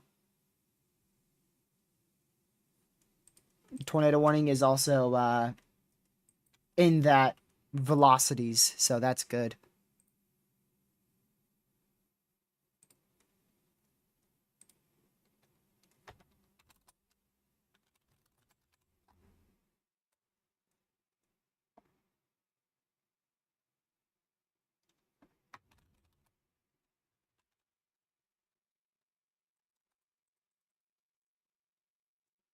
Jeez.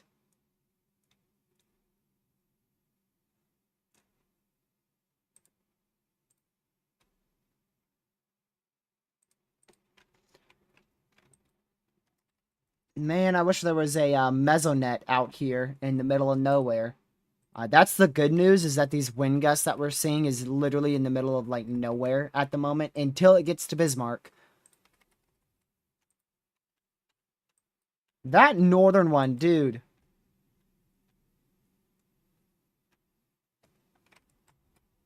We are about to see a tornado potentially develop at any given minute in this area. Just to... Okay, there's a destructive severe, but I'd like a tornado warning, not gonna lie on it. In my opinion, that really needs a tornado warning. EDS severe for 80-mile-an-hour winds. Tore possible tag, so... But that area of rotation is getting tighter each scan. Thankfully, this one is broken apart. Let's go check on our tornado warnings over here. Ooh, the one in Spiritwood still actively trying to drop a strong tornado there.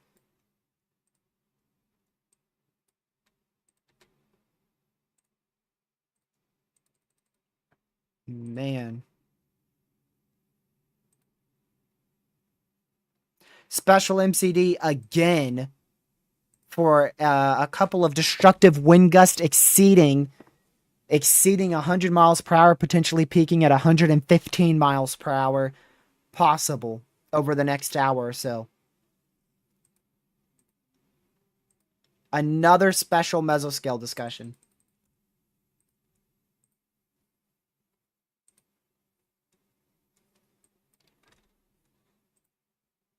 Wow. I'll show you all that as soon as the full graphic comes in.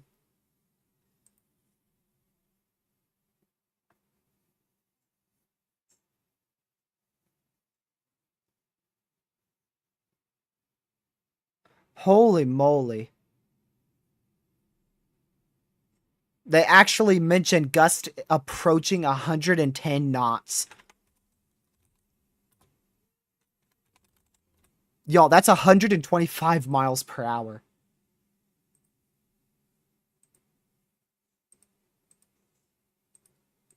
Wow. They mentioned those velocities, 125 miles per hour velocities, 200 feet up. Observed EDS for 80 mile an hour, or for 90 mile an hour winds, rather. That is observed by the radar, by the way, so that does not mean we had 125 mile an hour wind gust.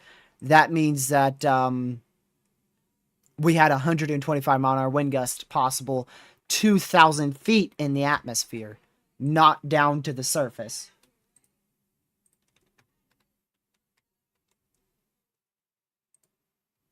It was probably likely closer to 100 to 110 towards the surface.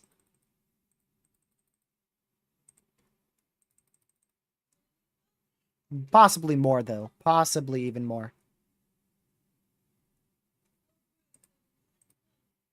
Alright, there's that special MCD. So a couple of destructive a couple of destructive burst swaths are possible. Wind gusts could exceed 100 miles per hour, up to 115.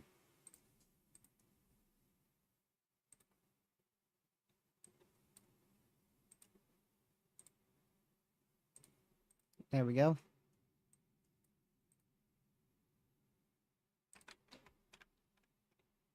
Whoa. That is an unwarned tornado. That is probably an unwarned tornado. That checks every box of it being a tornado on the ground. and probability of debris is 100%. So that is likely an unwarned tornado on the ground just to the southeast of Hanover. That is in our destructive severe. So that is likely an unwarned tornado ongoing. We'll see what the next scan has to show, but that's already quite convincing debris signature.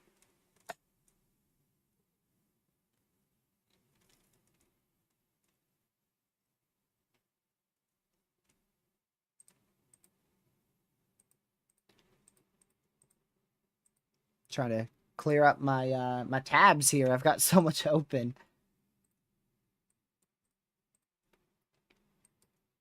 All right, the good news is the tornado warning that is still active here west of Bismarck. Looks like that area of rotation has died out, but velocity is still likely a large area of winds exceeding 80 miles per hour here.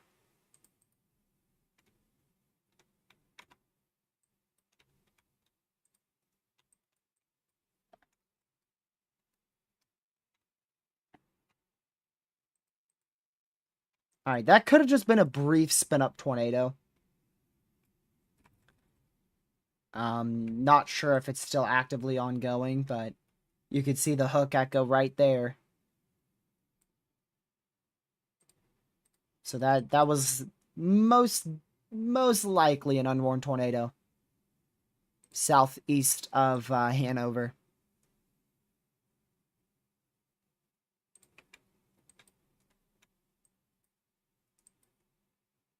Let's go back over to this radar again. Just keeping an eye for any reports here. So far, our highest measured wind gust was 94 miles per hour.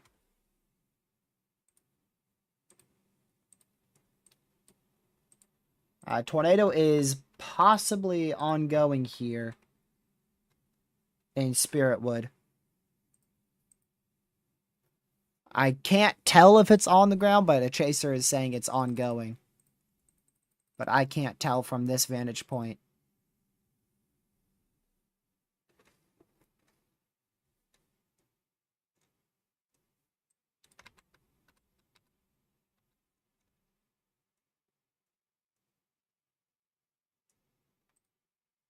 I'll see.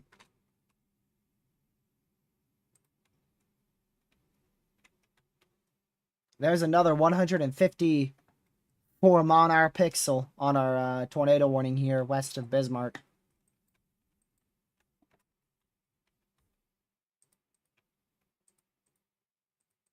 I think we got a second, possibly a second unwarned tornado ongoing. Possibly. That looks a little bit more like clear air than the first one. But we could have a second unwarned tornado ongoing in very close proximity to the previous first unwarned tornado southeast of Hanover, South Dakota. That's probably on the ground. Is there any chaser confirming this on the ground at all near Spiritwood?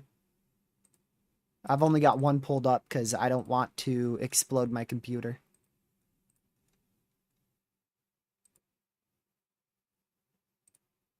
Oh, well, thank you, Proxy. Yeah, so there's two chasers confirming a tornado is ongoing now. 3 chasers saying there is a tornado ongoing.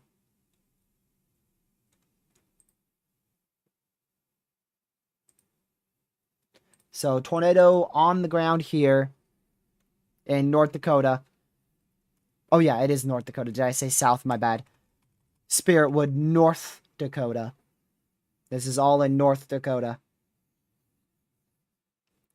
That is ongoing near Spiritwood in North Dakota.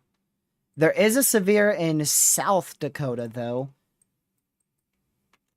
That is for 2.5-inch hail torque possible and 70 Monarch winds. That's going towards Bullhead. And look, it has taken that northeast turn now. Very clear northeast turn and weakening substantially. Is that 88? My goodness, I'm blind. That's 88 Monarch wind gust just west of Flasher. That's 78 mph winds in the rear inflow jet southwest of Judson. Still 50-50 if that's a unwarned tornado. I'm not too sure. Wow, that's a big cone tornado. Large cone tornado ongoing now in Spiritwood, North Dakota.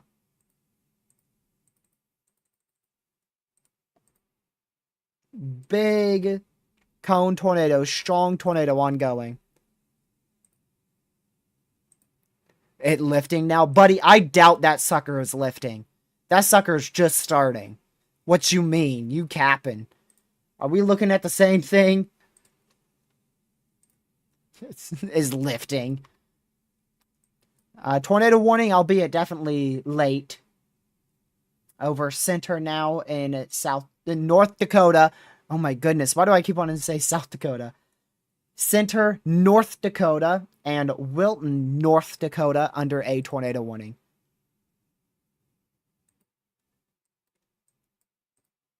Yep, observed tornado now. Seen by multiple chaser feeds. Large stovepipe tornado ongoing. It is going back up, actually. It is not fully condensed, but is still on the ground. Heading towards Sanborn.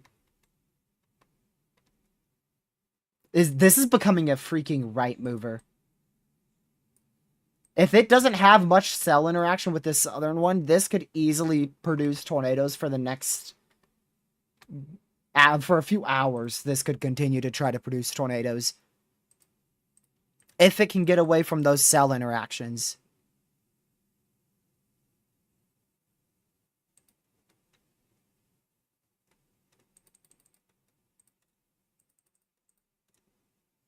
We'll see if it can.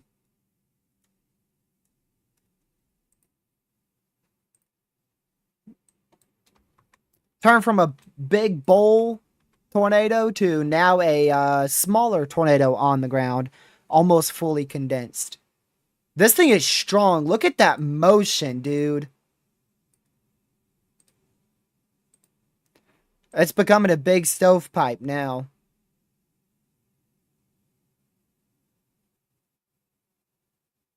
Dude. This is a very strong to intense tornado on the ground here. Strong to intense tornado. Wow, that thing is crazy.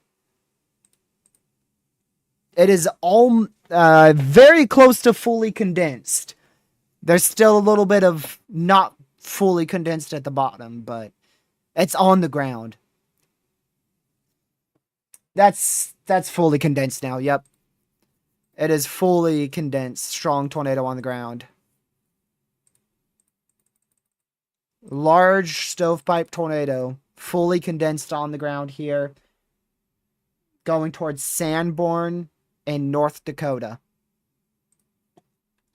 Large stovepipe tornado ongoing.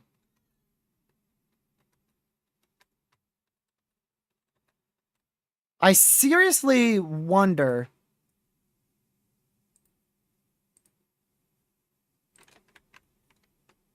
if this is all debris falling out of the sky.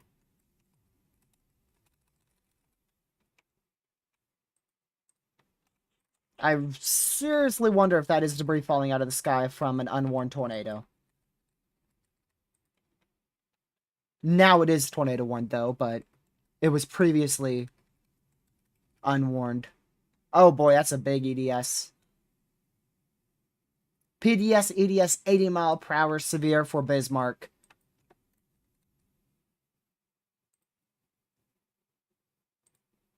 Oh my word, this tornado is getting huge. Huge, violent, likely violent tornado. Ongoing east of Spiritwood. Wow, dude.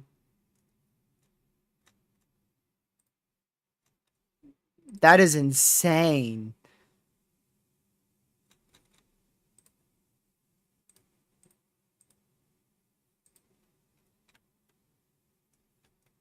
Very strong, likely violent tornado ongoing, heading towards Sanborn in North Dakota.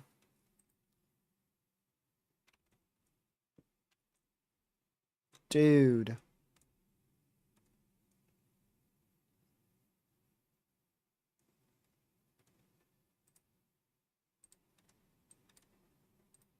Very, very, very good idea.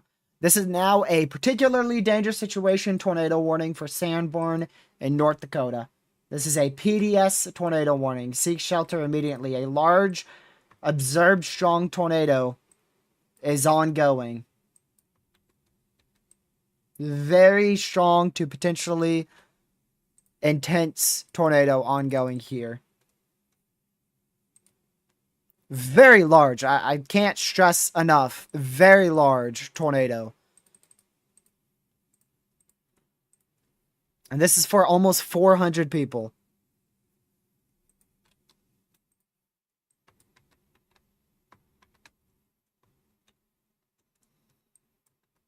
Gracious day.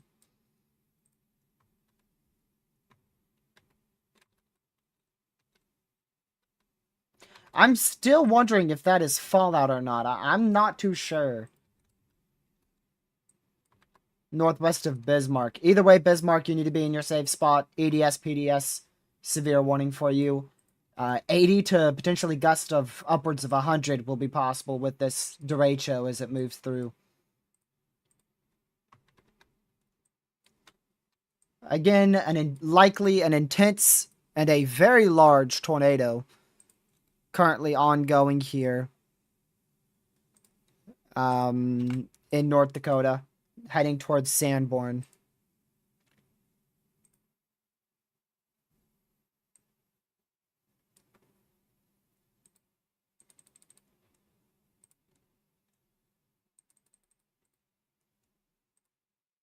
Gracious.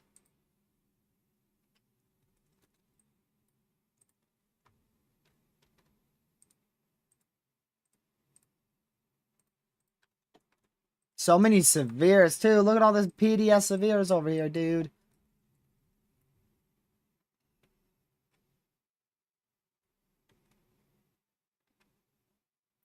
Ow.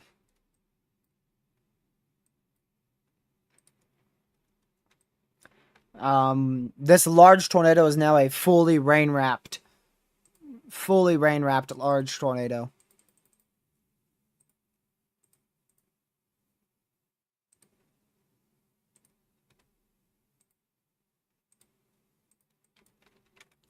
Yeah, that is a very, very intense tornado.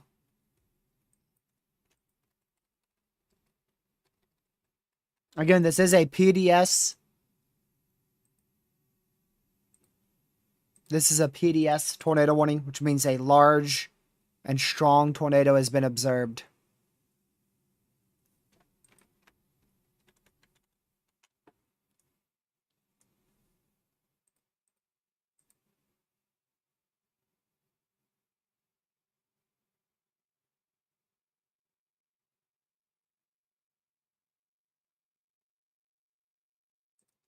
All right. It does look like it's weakening a bit. We'll see what the next scan shows here, but still a strong to intense tornado ongoing.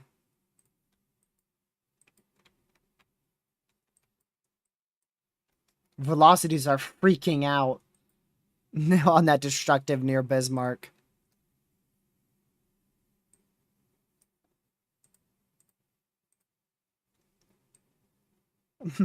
Almost the whole state of North Dakota is covered in a blob of clouds now because of how intense this derecho is.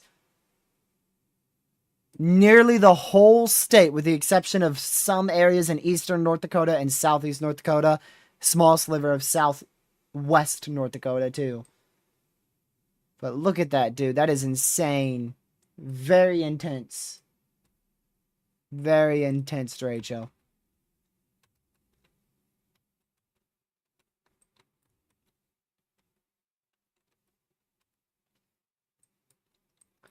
Still a strong tornado attempting to develop here near Wilton in North Dakota. We'll continue to watch that closely. Strong tornado is likely still ongoing here. Very close to Sanborn, North Dakota. The SPC said they're expecting a derecho out of it, so I'm sure it's going to hit criteria.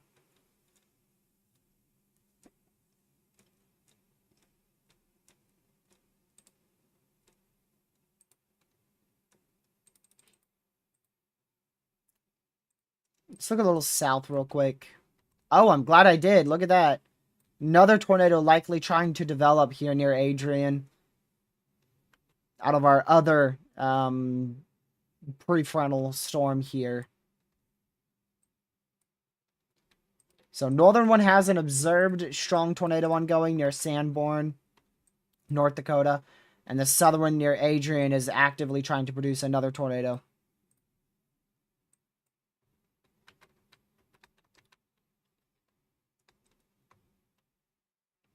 I'm going to go back over to this again.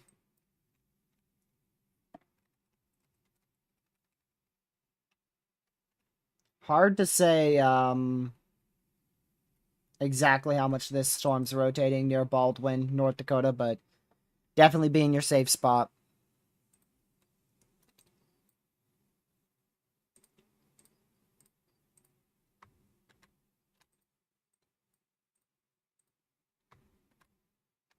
Still, according to velocity, likely still a strong tornado happening here. We'll need to wait for this to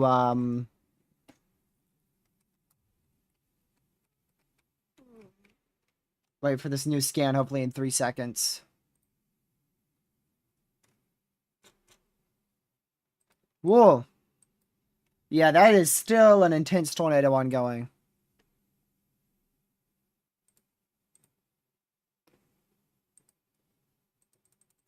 Still an intense tornado ongoing here. East of Spiritwood in North Dakota.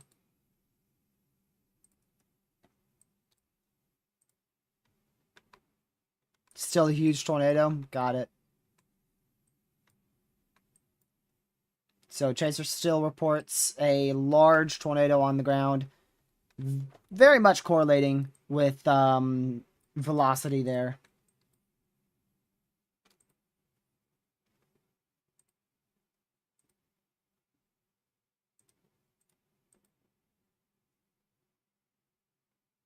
Let me see.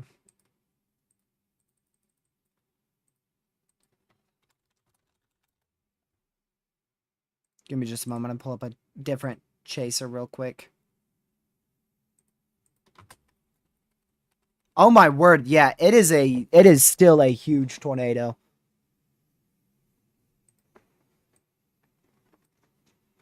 It still looks like a huge tornado.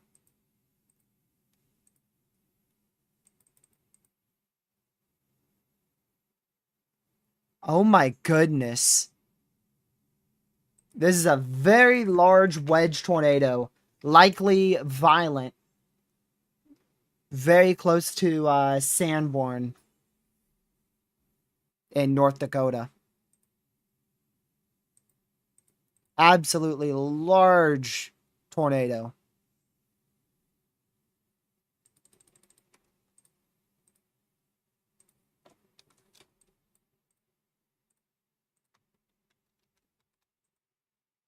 Oh no.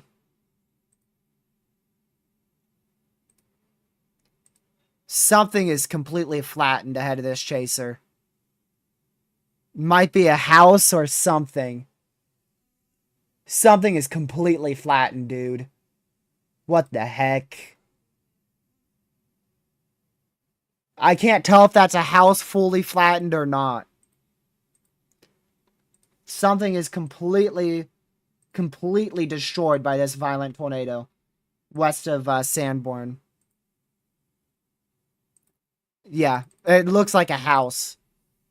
I really hope no one was home because unfortunately that whole home is gone.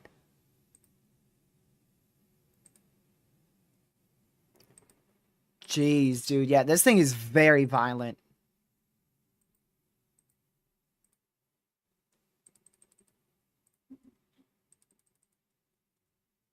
Oh my word.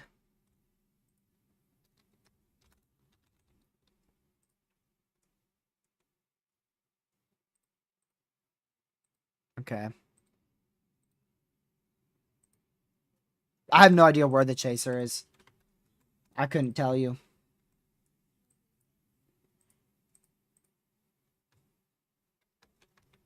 Dude. Dude. Dude, we could get a huge tornado here.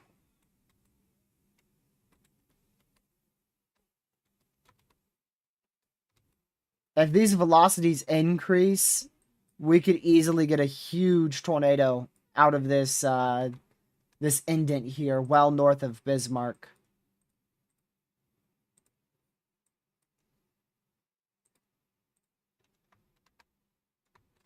Still watching a tornado trying to drop here near Adrian.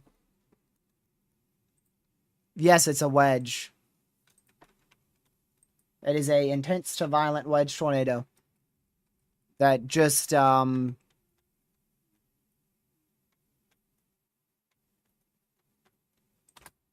just hit a house. Oh wow, actually, it looks like something else was. It looks like it was a lot of debris around the house, but the full house itself actually looks okay. Now, if they were in their safe spot, if there's anybody in that house and they were in their safe spot, they're probably all right. It's still structurally there. The porch is intact. So a lot of debris, whatever was outside, completely got demolished.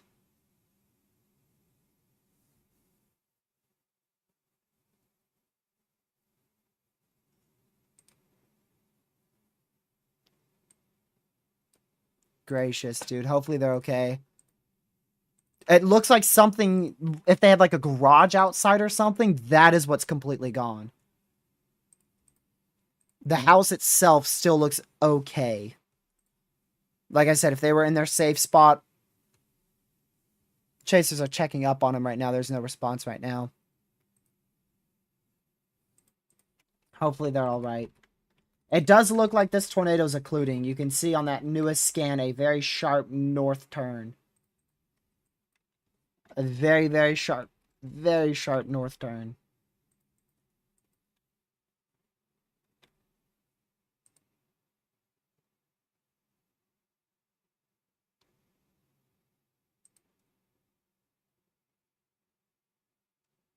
There might not have been anybody home.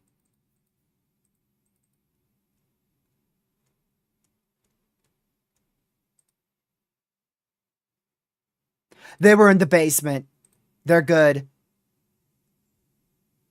They're good. They're good. They were in the basement. Let's go. Seeking shelter, man. It's so important. They just took a direct hit by a large wedge tornado. They were in their basement and they're perfectly fine. They had a basement.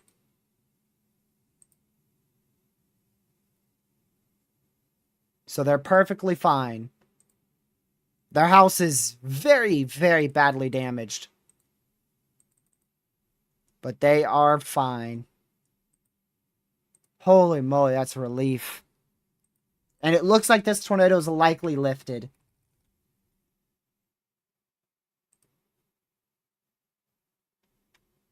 It's likely lifting now, if not lifted.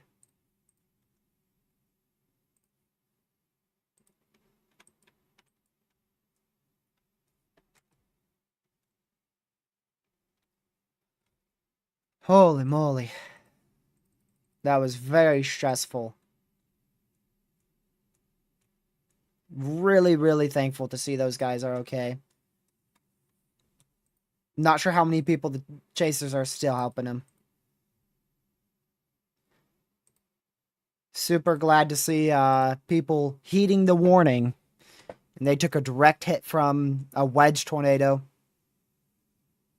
And we're in their basement and they're perfectly fine. Their whole second story is gone, though. The entire second story of their house is gone. And it looks like they might have had like a garage on the left side of their house. That's completely gone. And whatever was in the front yard is completely gone, too.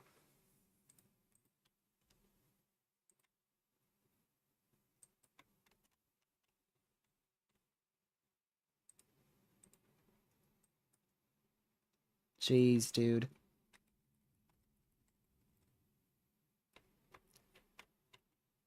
But literally, I believe the tornado that's lifting has circled around and it's coming very close to the people who were just hit again. Who were literally, they just got hit by the wedge tornado and it looks like it's looped back around as it's occluding. It's gonna lift very soon. If not, it's already lifted.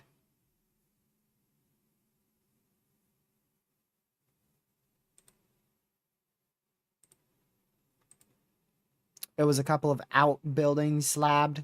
Okay. I saw something fully destroyed.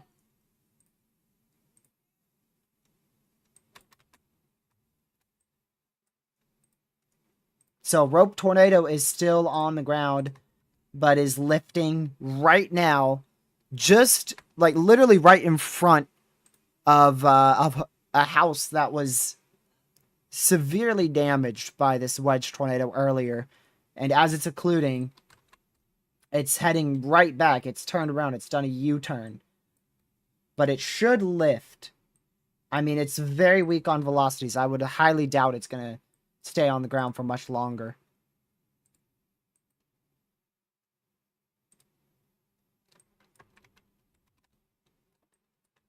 Gracious day. Hold on. There's got to be a Medar over the Bismarck airport.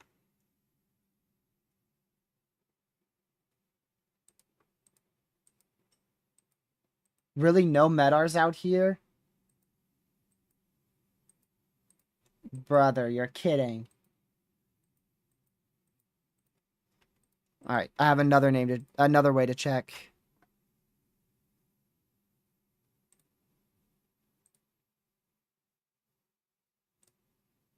Let's see.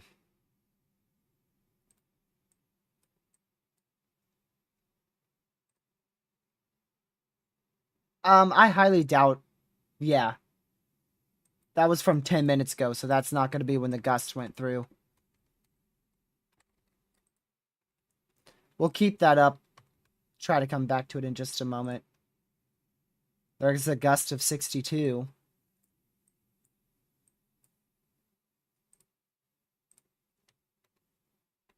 Looks like a new hook is trying to form over Sanborn.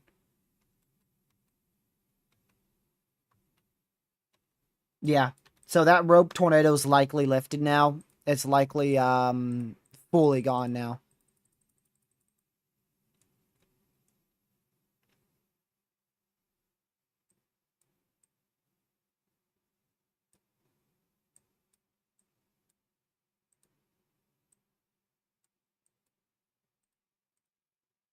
Let me see.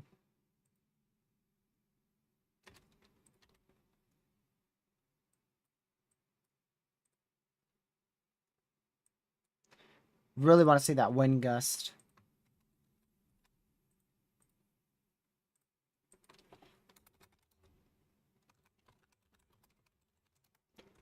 Gonna get another chaser feed up real quick.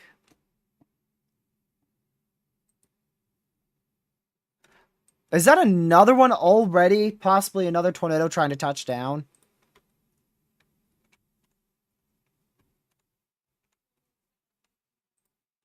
There might already be a new tornado trying to touch down. Or is that the one that's lifting?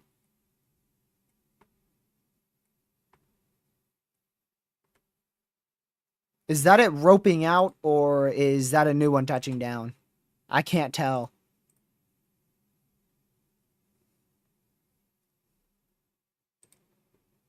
It's back on the ground.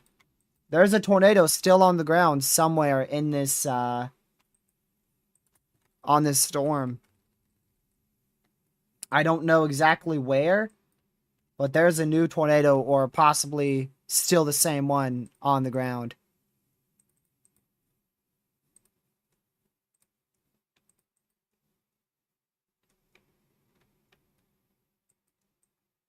It looks like the one further south has died out a bit more. Hopefully we keep seeing that.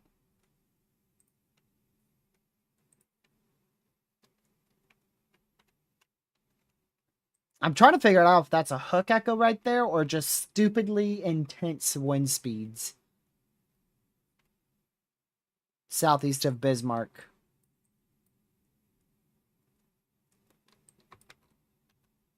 Can't tell.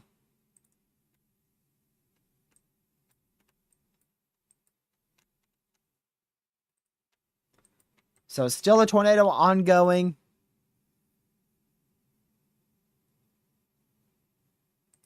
Still a tornado ongoing. I'm not sure exactly where, but it is somewhere in the observed warning around Sanborn in North Dakota.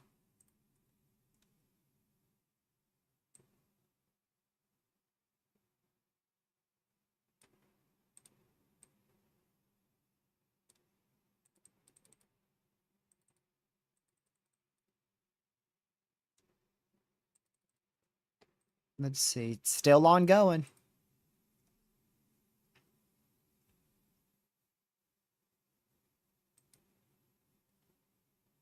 All right, I want to go back to Bismarck here.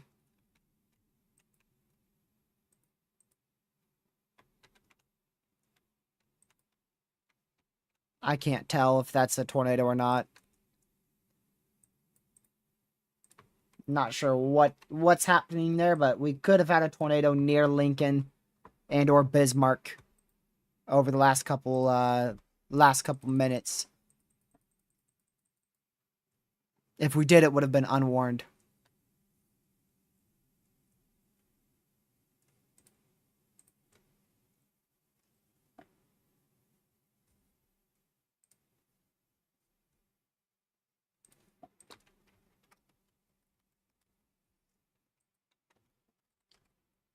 I think we had a strong tornado on the southeast side of Lincoln.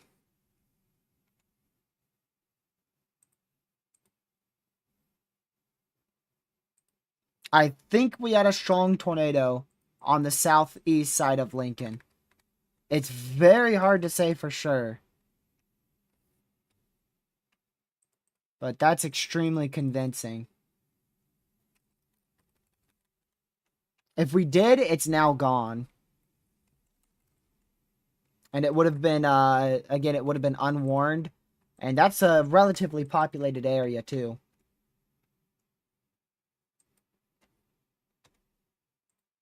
Tornado still on the ground with our observed warning, previous PDS warning. They have continued an observed warning into Valley City in North Dakota.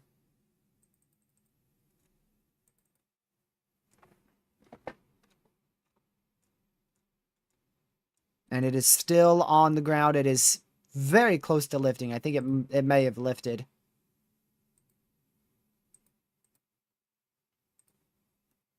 Nope. I still see a little dirt there. It's very, very close to lifting on this chaser feed here. I don't see any rotation on it. That's what's crazy. I can tell there's a new hook forming, though. There is a new hook echo forming close to Valley City.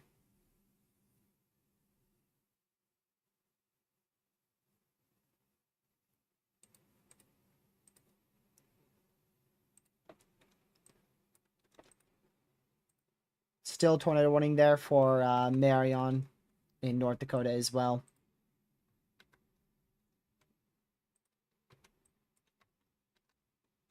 Yeah, so likely the southern side of Bismarck was hit extremely hard by very significant damaging winds, possibly near 100 miles per hour, and potentially even a strong tornado on the southeast side of Lincoln. I'm not 100% sure on that tornado part.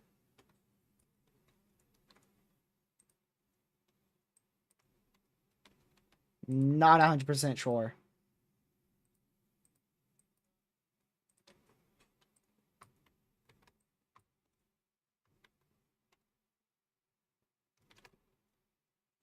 We'll keep watching those velocities and should get a new destructive severe in about 10 minutes going towards Steely. Alright, let me go check this chaser. It should have already... Yeah, it's lifted. So tornado no longer on the ground. We are still at an observed warning, but there's no longer a tornado on the ground with the storm in Valley City.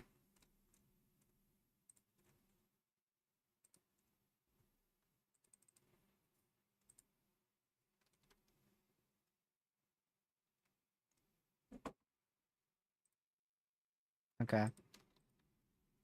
Yeah, this is going to try to redevelop into another tornado, possibly another strong tornado. And if it does, it's going to get very close to Valley City. The only thing I see stopping it is potentially a cell merge from the southern storm, but that hasn't happened yet. So, till then, it's going to continue to try to rotate and drop tornadoes.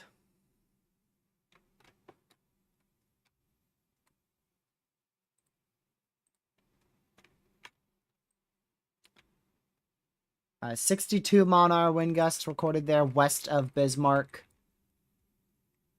64 while up way up there northwest of Baldwin.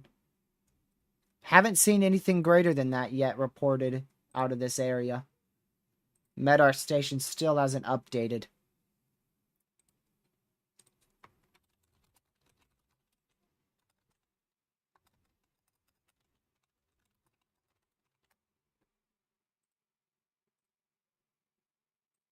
Let's see if I can get this real quick.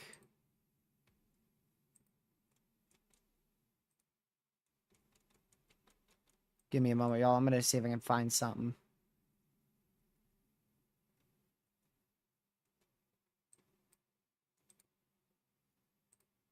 Let me check this.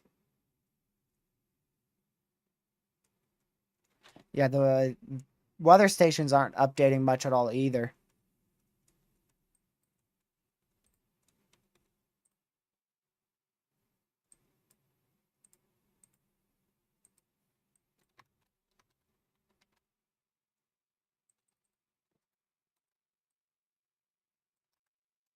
I'm going to check a little bit more east.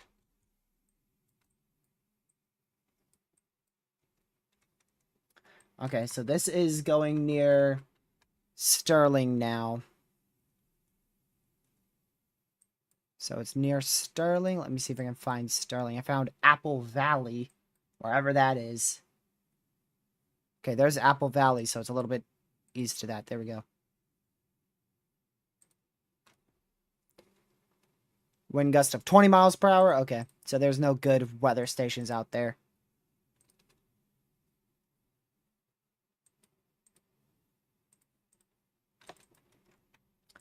We could get another tornado to potentially develop here shortly around Sterling in southwestern, going actually into south central North Dakota. If not, there's still likely 80 to 90 mile an hour winds ongoing there.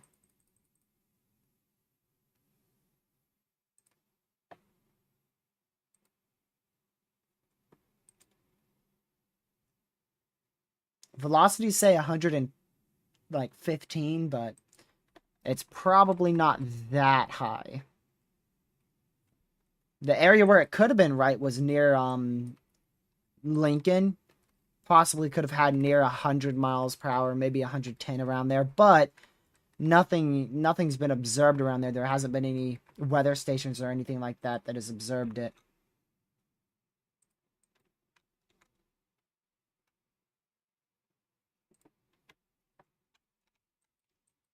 Seeing velocities slowly increase here near Valley City. So Valley City, North Dakota. Could get a tornado here pretty soon.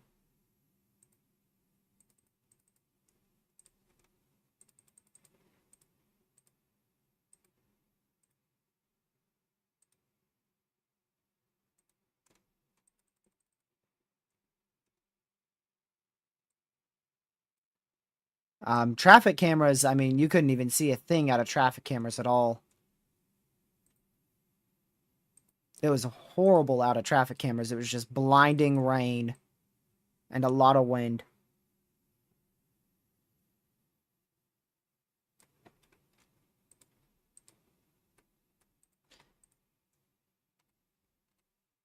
We should be looking at that warm front firing soon here. No mature supercells have fired near the warm front yet. That should change. Let's see. 1, 2, 3, 4. 1, 2, 3, 4. Yeah. I don't know. These might be our storms that ride the warm front here, but our warm front is a little bit more north. We'll just see. Looks like much of the wind reports around Bismarck are 60 miles per hour.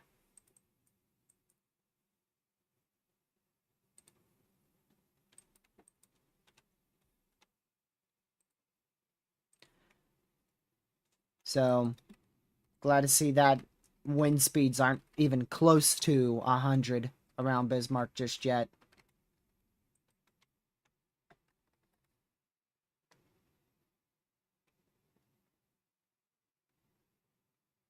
And this is likely what's going to be our derecho here. It's likely just going to be this right in here. That's what's going to be our derecho. 67 mile-an-hour winds there.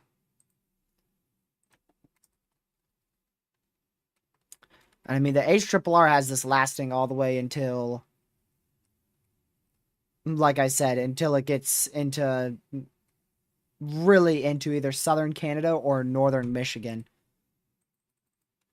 / northern Wisconsin.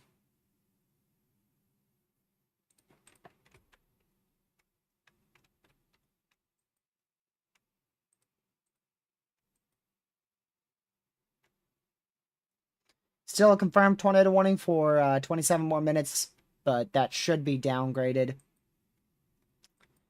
pretty soon. And look at this crazy classic supercell. That is a wild look. Classic eagle split supercell with a hook echo and a good inflow area. It is impeded a little bit by a cell merge to the south. Also a good flanking line of convection there. So a really classic supercell structure. And velocity should pick up quickly. Should pick up quickly as this approaches Valley City in North Dakota.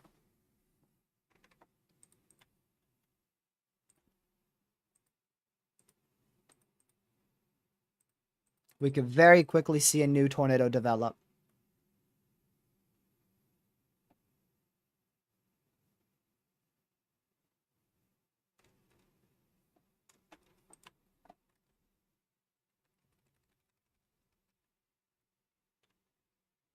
Okay.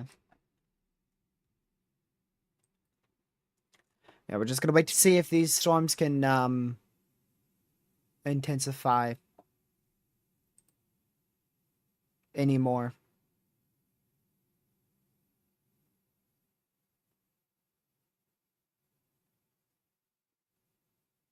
Man, go get something to drink, Pete. I could mod chat, dude. I want to see...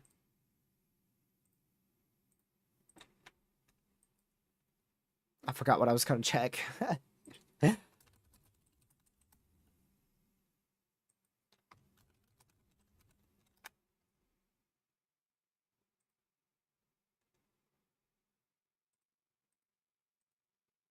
Dude. Oh, there's that area rotation picking up. Newest scan, substantially stronger rotation. It is still on the weaker side of rotation, but it is a lot stronger than the last scan.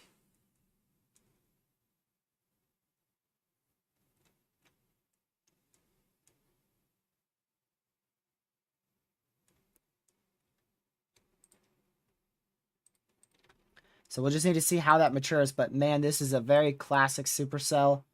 Such a classic. That is a... Wow. That is as classic as you can get with a ZDR arc. That is the definition of a ZDR arc right there. Wow. Textbook ZDR arc there. And a very clear ZDR arcing that leads into a hook echo right there. That is just textbook. This should, with how favorable the environment is, this should be able to produce an intense tornado again. It should be able to. It's done it once, and it could very well do it again. And it is in the most favorable environment. This is the most favorable environment we have across our entire risk area. I mean, you're looking at lower level wind shear. Remember how it was like 40, 50 when this storm first formed? Yeah, try 300. Try 300 0 to 1 kilometer elicity. 0 to 3 kilometer, yeah, try almost 600 with this storm. Surface-based instability, 4,500. Mixed layer instability, about 4,000. Decape, almost 1,500. I mean, you are looking at a volatile environment for the potential of an intense to violent tornado with this storm, if it takes full advantage of that environment. Oh boy, yep. And look at this. This is the violent tornado parameter, and it is a clear bullseye over these two storms. A clear bullseye over both of our cells.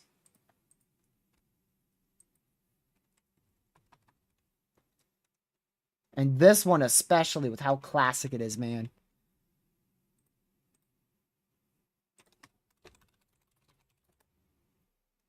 This, I don't see what is stopping this from dropping another intense tornado. I couldn't see this not producing a tornado. So textbook.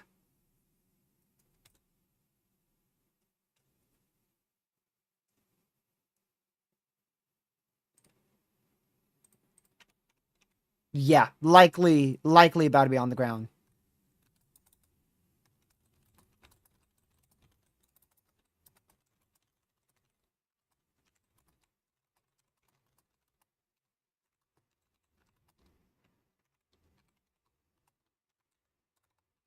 Give me a moment.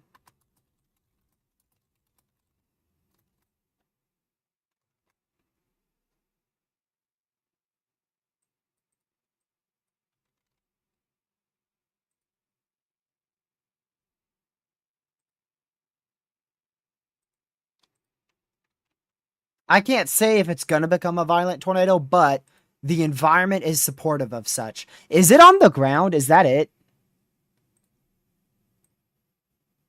Yep, large, strong tornado on the ground. Looks like a cone. It's hard to tell without high contrast, though, but it looks like a large cone tornado on the ground.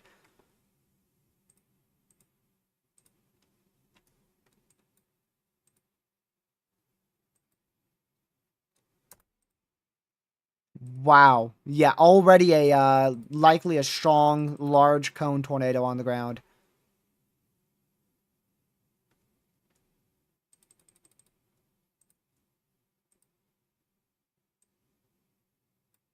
Let me go back.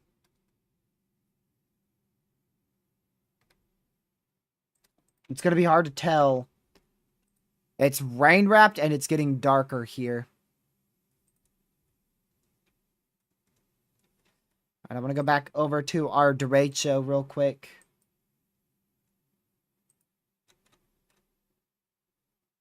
$80-mile-an-hour winds still for that PDS severe.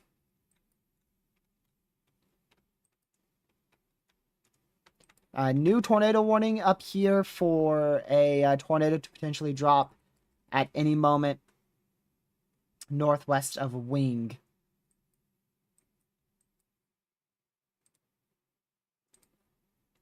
Yeah, limit chaser names, please. If there's a tornado on the ground and you've got a chaser who has it, by all means, say their name, but only say it once.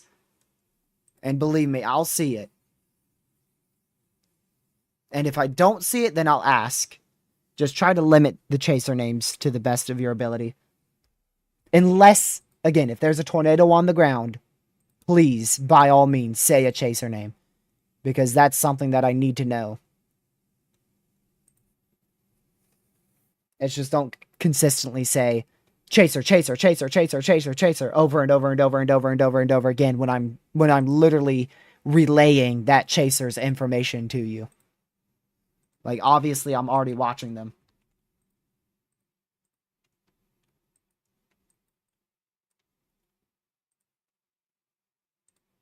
I still see likely a cone tornado here.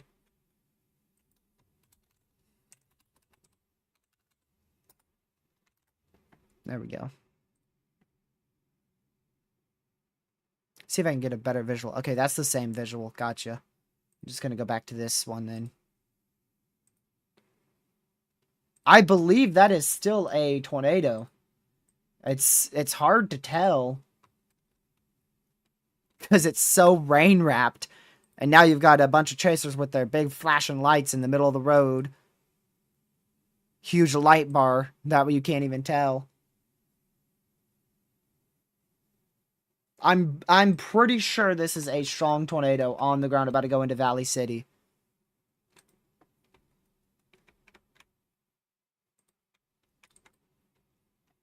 Also, there is some convection firing in the inflow, so maybe that could help weaken the tornado or something. Maybe prevent it from being long tracked.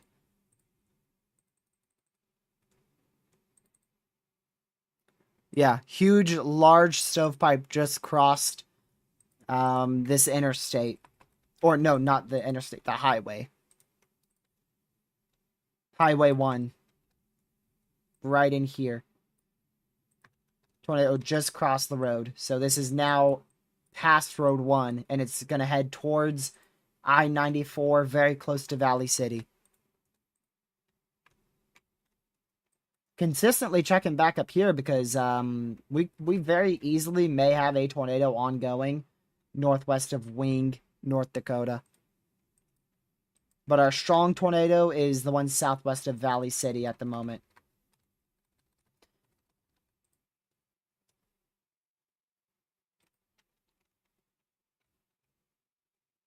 All right, y'all are saying, is that the one I just pointed out?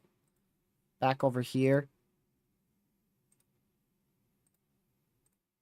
I gotta get it organized. There we go. Yeah, that's this one y'all are pointing out.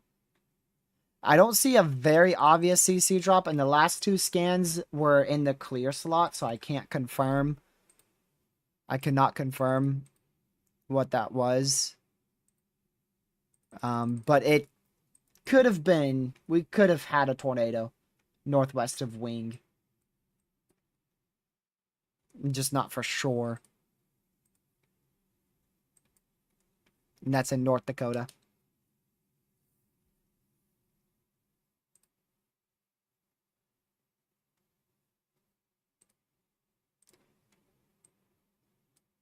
There we go.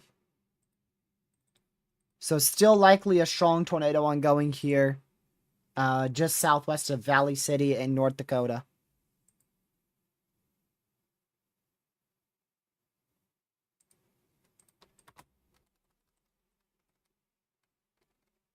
Really can't tell. It's rain wrapped.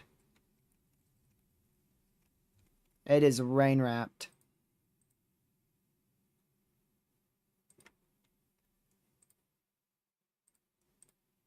Alright, still an observed warning.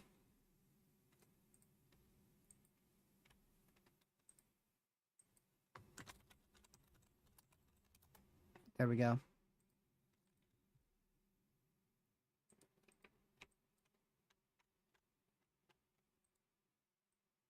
Yeah, it is still a large, strong tornado on the ground here.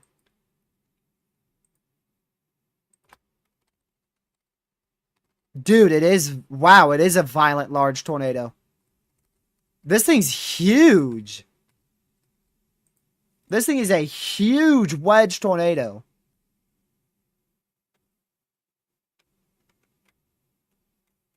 Wow. T. Smith, you don't get that decision. Don't go after people in the chat like that. Quit it out. He said it for a reason. There's a chaser that literally has a huge wedge tornado on the ground, and it very well may be violent.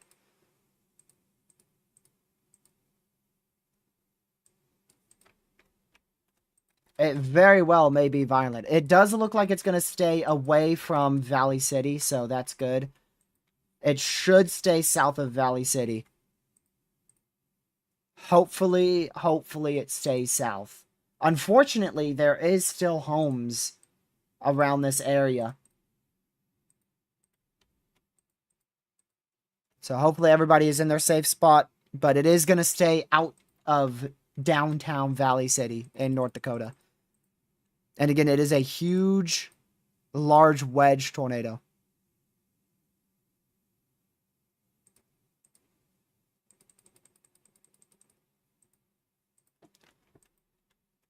So just like I thought, with how good of an environment we have here, the good news is it is still getting hit by cells. Like, there is cell mergers occurring, so it doesn't have a very classic look anymore.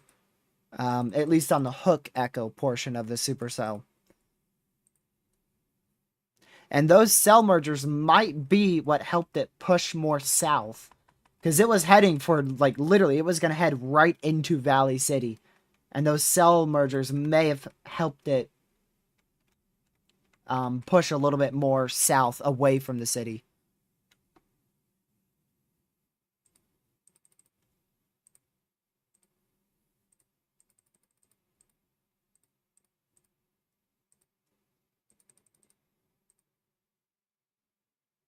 Dude, Proxy, that is insane.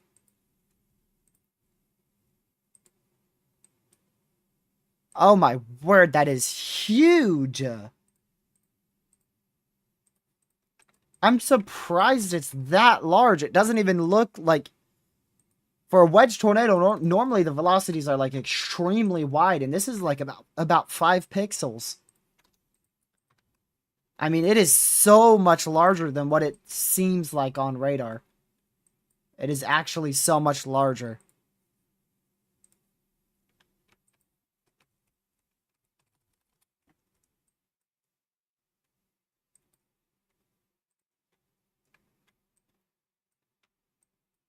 Man, it is starting to move a lot more southeast now. These two storms should collide. I am shocked they haven't collided yet. I am really shocked they haven't collided yet.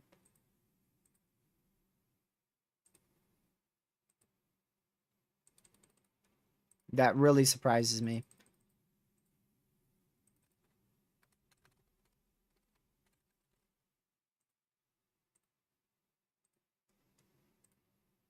Man.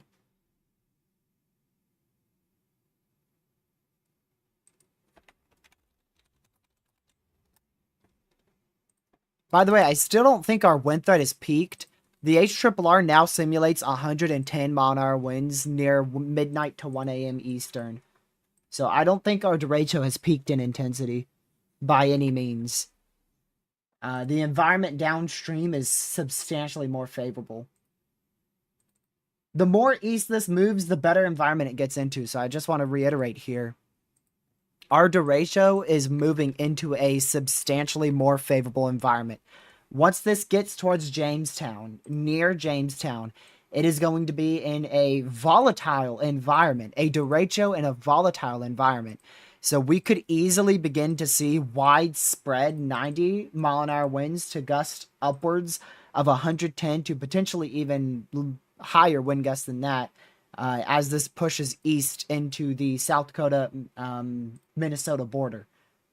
And it will likely peak, the derecho's peak intensity will likely be from 11 p.m. Eastern. Here in about 10 or so minutes, it's going to begin to peak. 11 p.m. to about 2 a.m. Oh, actually, 11 p.m. Let's see. My bad, that's midnight. I apologize. Midnight Eastern to 3 a.m. Midnight to 3 Eastern time.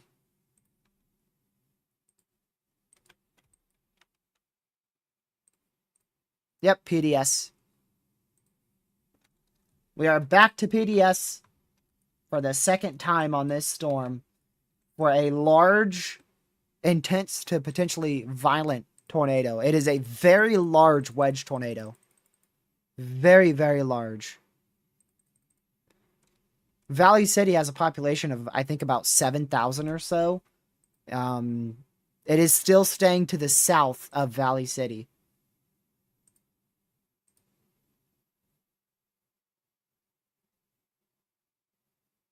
They upgraded to 90 on the Derecho.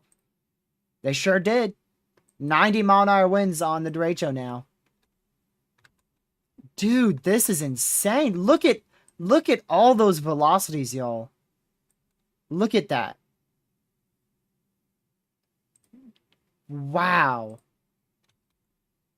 Widespread 90-mile-an-hour winds on that Derecho. So again, an observed large and extremely dangerous tornado, and by large I mean huge wedge tornado. Ongoing south of Valley City. This is confirmed by multiple weather spotters. Really quick, I got to go back to our Derecho. I know, again. But I have to show you a 96 mile-an-hour measured wind gust. A 101 mile-an-hour wind gust. Look at that. 101 and then 96. So this is officially producing over 100 mile-an-hour wind gust. And that is on the southern end of our Derecho, by the way. Wow.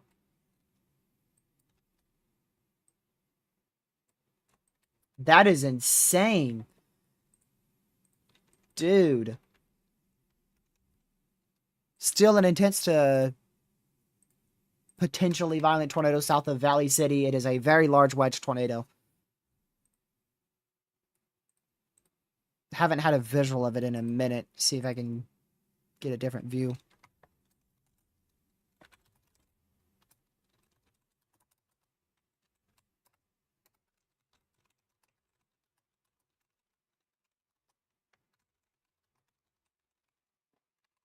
Another tornado warning. So one south, still radar indicated. Gotcha.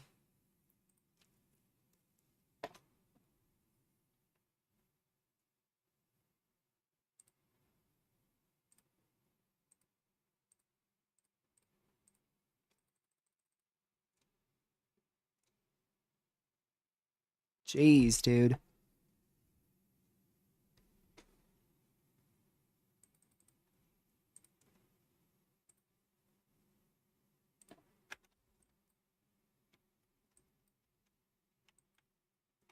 Also, potentially a strong tornado trying to drop down, currently unwarned, near Dawson in North Dakota. Whoa! There's your CC drop. There's your CC drop. It hit something. It definitely hit something. Deep CC drop on that new scan south of Valley City.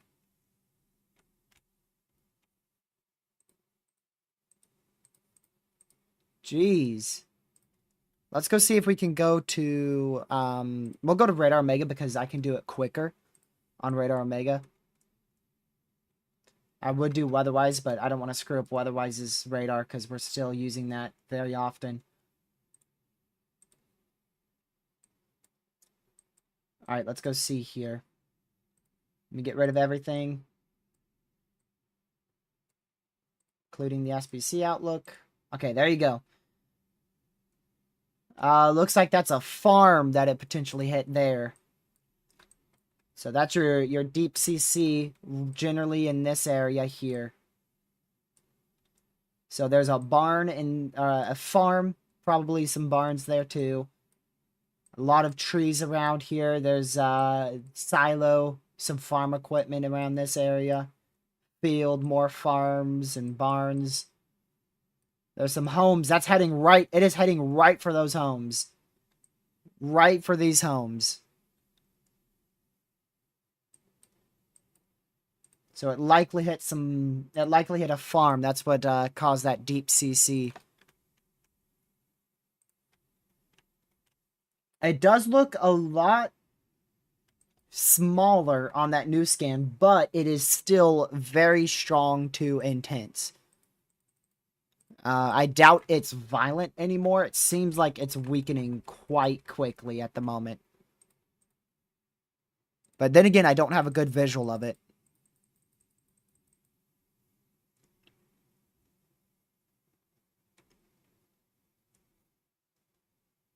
I don't have a good visual of it just yet.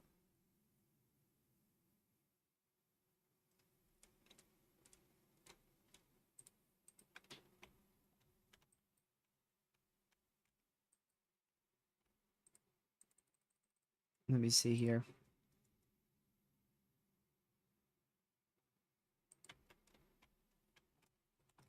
Well, that's a very weird look to it. That's not a wedge. That's probably when it first started, Proxy.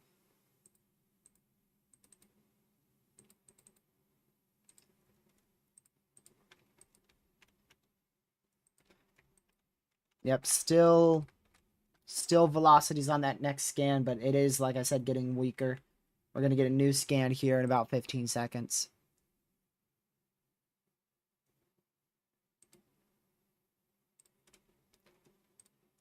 They're continuing the PDS warning for another about 50 minutes or so.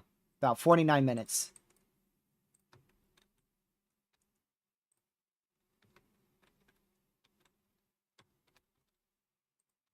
There we go. Okay, CC is a lot weaker there, so it is beginning to possibly lifting. Your warm front supercells are firing. You can see they are intensifying a bit more up here. We'll see how those mature.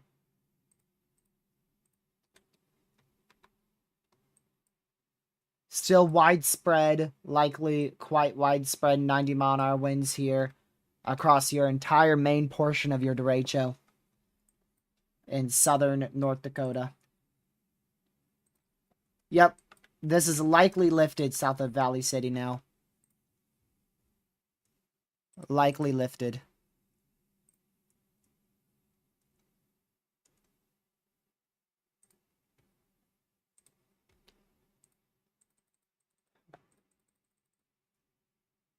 Let's see what we have here.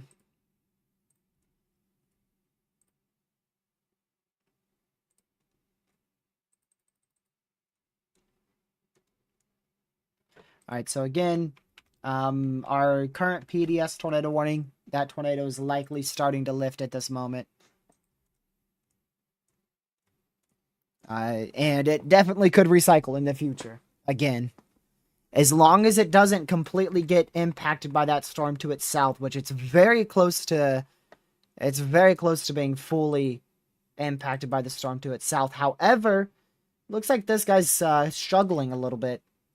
Might be a little bit on a weakening trend for this storm. Doesn't look as good as it once did.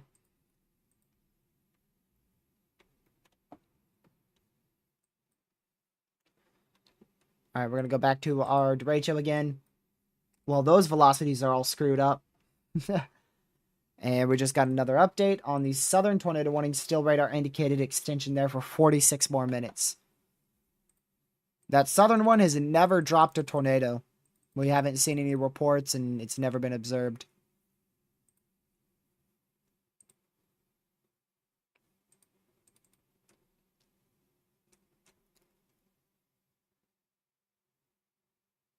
Yeah, Bismarck just tweeted too. Peak wind gust of 101 miles per hour at a local mesonet northwest of Linton in North Dakota.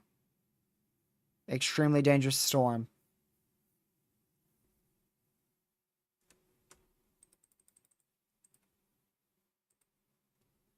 Jeez. No, storms aren't going to be elevated anymore. Temperatures are down and dew points are way up. We're at like a 5 to 8 degree temperature dew point spread now, dude. Like I said, after that sun sets, you're not going to have issues with elevated storms.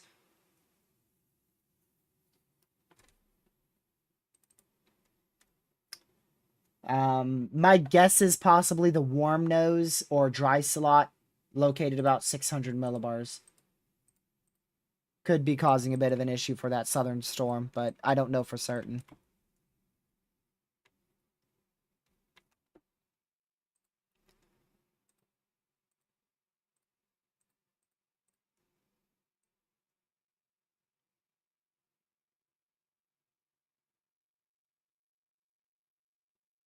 Dude. According to the HRRR, this is one big storm, so we already know the HRRR is initiating incorrectly.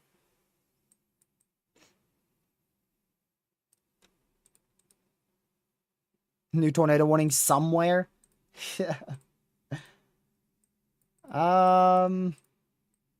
Okay, yeah, where is it?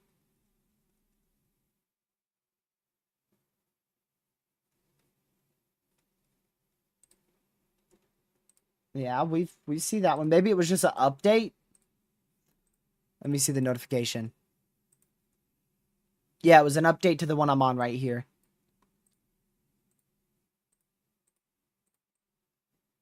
Yeah, there you go. New one. New radar indicated warning.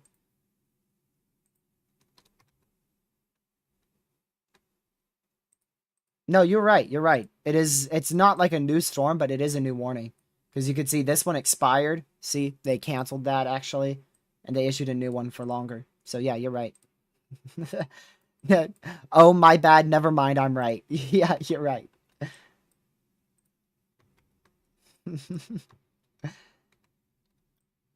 It looks like it might be the end for this storm for a little while. It looks like they're merging. Maybe the HRRR is correct with these merging into one storm. And the HRRR has them merging into a storm and becoming a line as opposed to like individual clusters. And then our Derecho merges with that line from this cluster later tonight. Mind you, the Derecho is about to enter the moderate now. Yeah, I know. We haven't even been in the moderate risk this entire time. So it is about to enter that moderate risk now. It'd be funny if it just died out as it entered the moderate. That'd be awesome.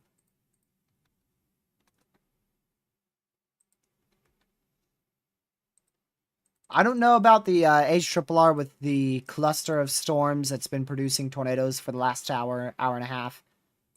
But I think it's correct with the Derecho portion continuing to produce widespread 90-mile-an-hour winds, potentially up to 100 to possibly 110.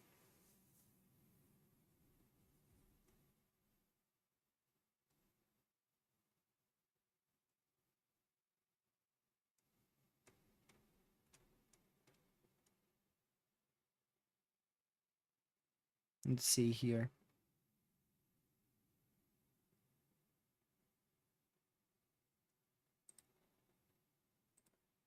Alright, let's take a look here at these storms again.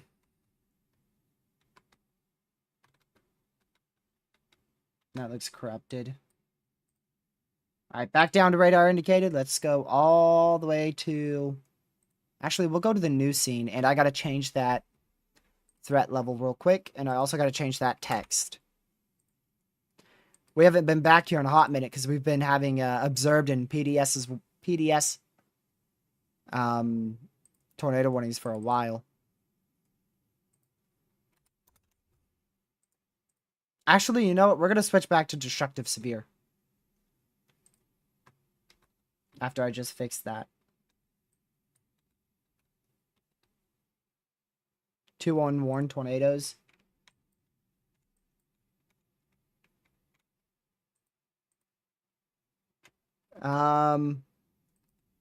It says possibly near Tappan. And it doesn't have probability anywhere else. But possibly.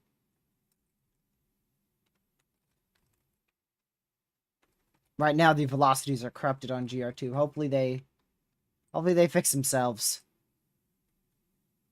But yeah, you could be correct. You could be correct. It wouldn't surprise me.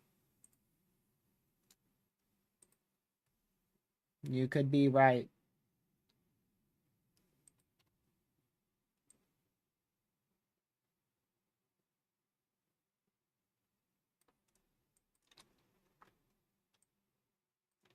Look at the progression of this thing, dude. Man.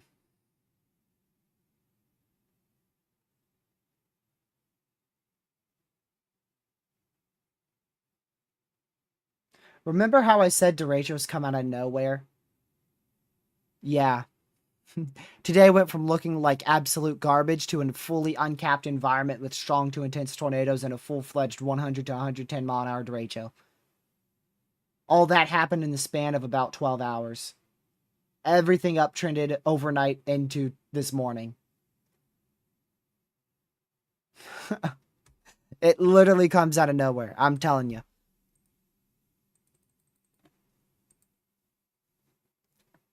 Oh, and speaking of it, MCD, a derecho is ongoing. So we have our first confirmed derecho of 2025. We officially have our first confirmed derecho of 2025. After five potential derechos, we officially have our first confirmed derecho. A derecho is ongoing with significant severe wind swaths that should continue over the next few hours. 75 to 100 mile an hour winds are likely, with the potential of up to 115 mile an hour winds. Small hail and a few spin up tornadoes, possibly a strong tornado or two, can't be ruled out.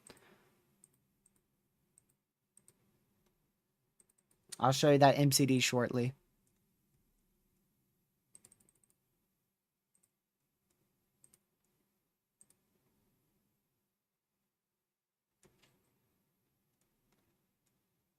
Dude. We'll wait for that to load up and I'll show you.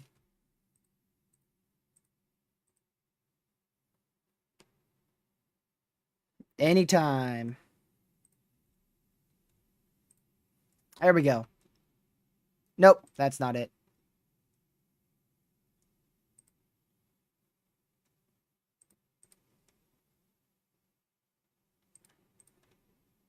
It hasn't fully loaded in yet. Give it an hour. It will be in eventually. Yep. Observed tornado warning for Crystal Springs.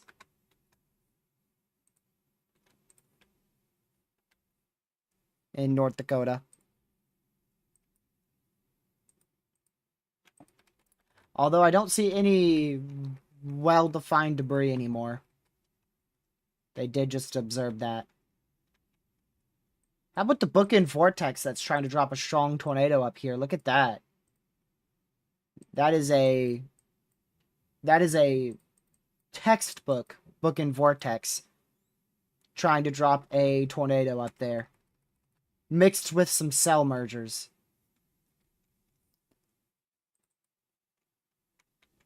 Trying to drop an intense tornado up there. Tore on the ground, southern cell from a chaser. Hard to say from radar, but wouldn't surprise me.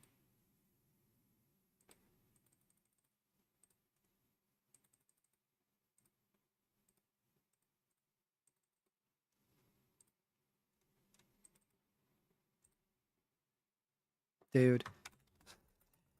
I hate how the MCDs take so long to be issued on the SPC site itself. It's like I see them like 5 minutes early and then they take forever to get the full graphic on. It still ain't up. When's our next big risk? Sunday. Tomorrow doesn't look that good at the moment, but who knows? Maybe tomorrow will uptrend like today did. You never know. You really never know in summer. I'm not kidding.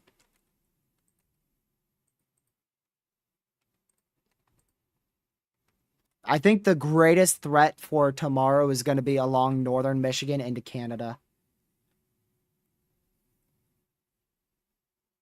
So we could see a few tornadoes, possibly even a strong one, but it's going to be very close between Canada and the northern U.S. for that strong tornado threat.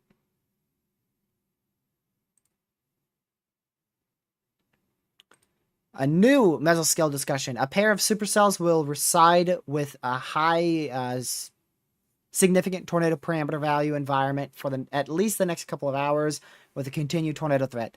80 to 90 mile an hour winds, 2 to 3.5 inch diameter hail, and a couple strong tornadoes, possibly an intense one, will all be possible.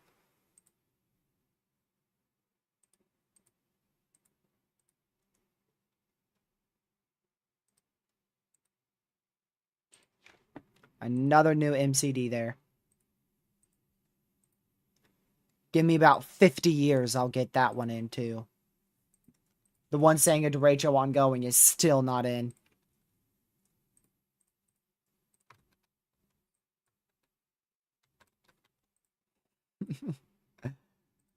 Trust me, I'll get it eventually. It just might take a couple decades.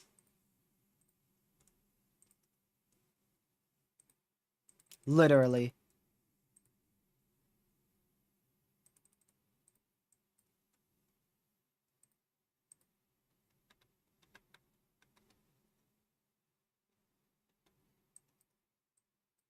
Crystal Springs? Where's that?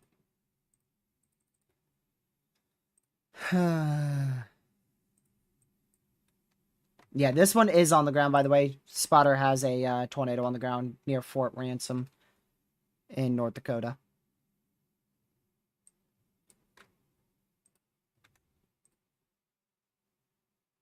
Oh, look, Crystal Springs, Mississippi.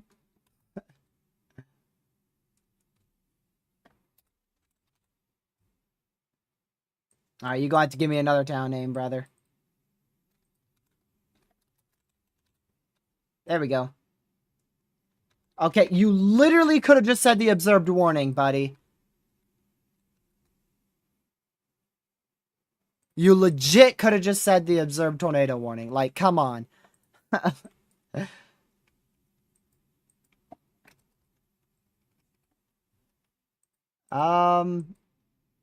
That's clear air. That's clear air. So, no. Come on, I thought you both were better than that, Caden Rockets. Why are we mistaking clear air for a tornado? What's up? Y'all getting sleepy on me? Go get a cup of coffee or something. Wake up. Stop going to sleep.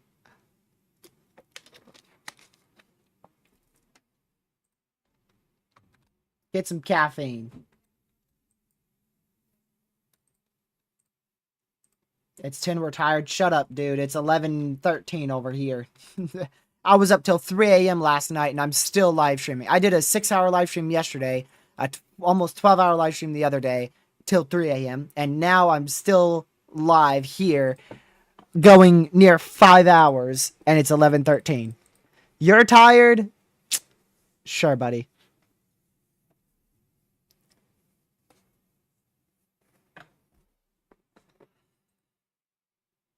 I have a full day tomorrow. We all do, you dum-dum. Every day, we all have a full 24 hours. What you talking about? You got a full day tomorrow. We all do.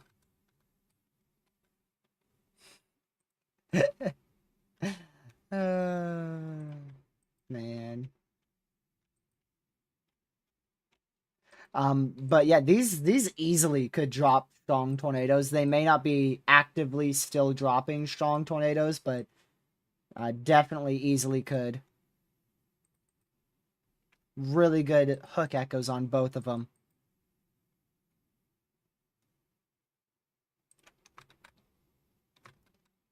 So we'll need to keep an eye on CC on those hook echoes to see if we get any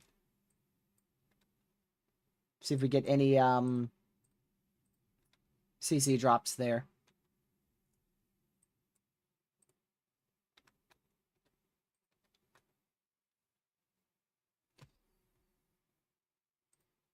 Sounds like fun, Catman. You gonna get cooked though. Literally.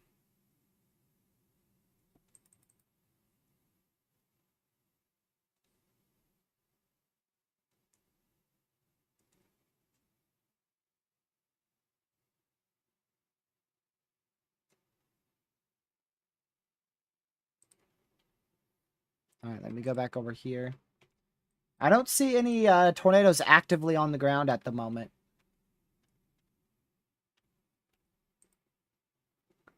Are those MCDs? And yeah, there you go. A derecho is ongoing. Significant severe swaths should continue over the next few hours. 75 to 100 mile an hour winds are likely, with embedded tornadoes also possible. You can see the peak intensity, 115 miles per hour. That is another pink MCD, this time for our first confirmed derecho of 2025. First confirmed derecho of 2025.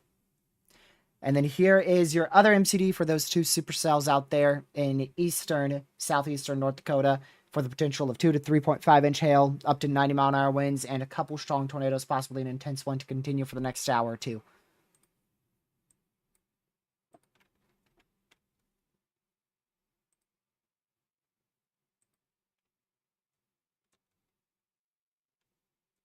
Oh yeah, we do have a closer radar site for that southern one, don't we?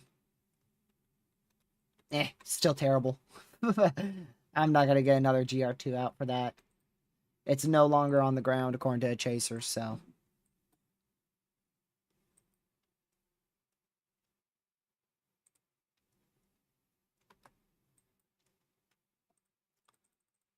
Let's see what our reports are looking like.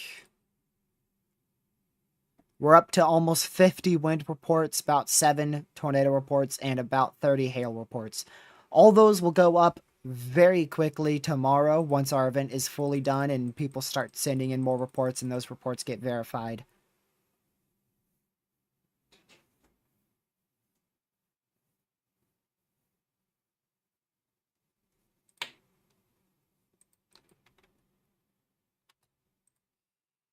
Go back over to... I wish the velocities were fixed on that.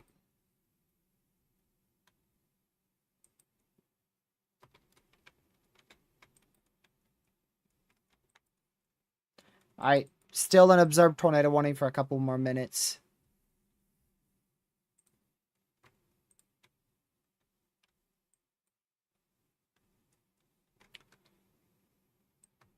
North Dakota, let me check that.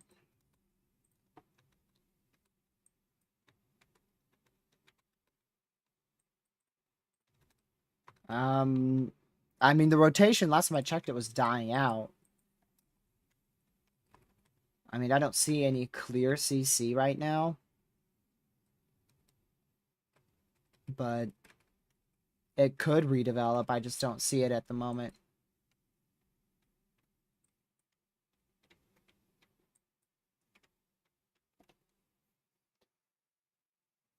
Let's see here.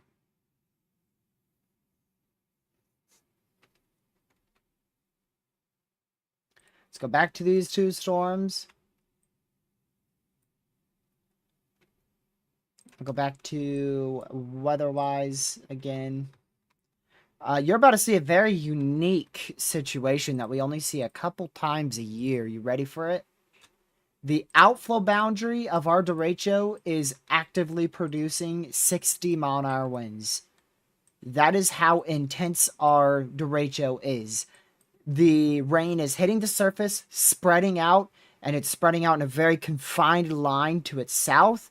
And it's so intense that literally just a gust of wind, not associated with precipitation, is packing 60 mile an hour winds with it.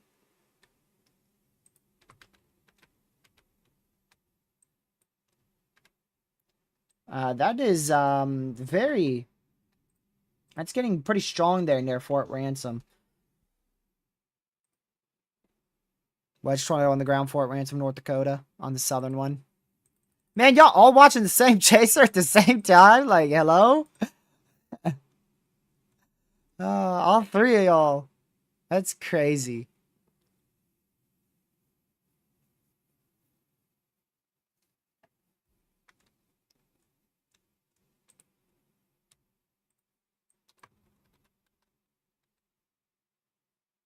Let me go check this real quick over here. Yeah, very strong rotation. We'll continue to monitor it very closely. It's likely producing a strong tornado at the moment.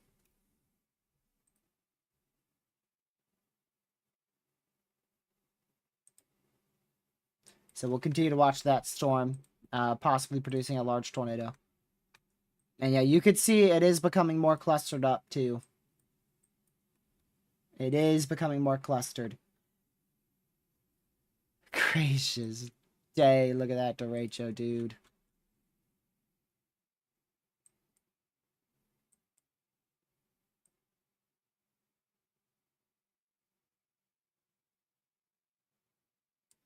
Man, that is crazy. Don't know what's up with the glitchy MRMS, but...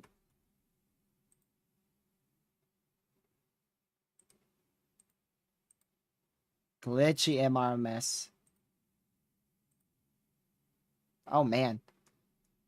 Oh, you know what we could look at? We could look at the rotation tracks. Look at this. There's all your rotation tracks for today.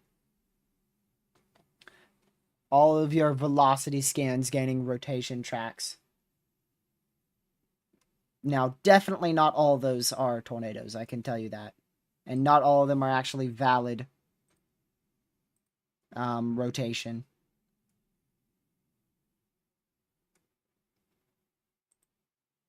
Is this the lightning strike density? Yeah, it is. All right, we'll go back here to our normal radar.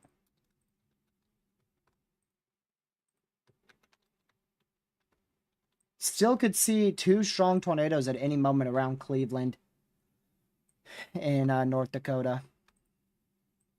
Big old destructive 90-mile-an-hour severe right there. Look at that. Dude, that severe itself is literally the length of what's required for a derecho. Hold on, I gotta go check that tornado warning quick. Okay, radar indicated. That's literally a 110 north to south severe right there. That is a huge severe, dude. Oh, another 90-mile-an-hour wind report. Wait, 80. 81. So our highest measured gust today was so far 101 miles per hour.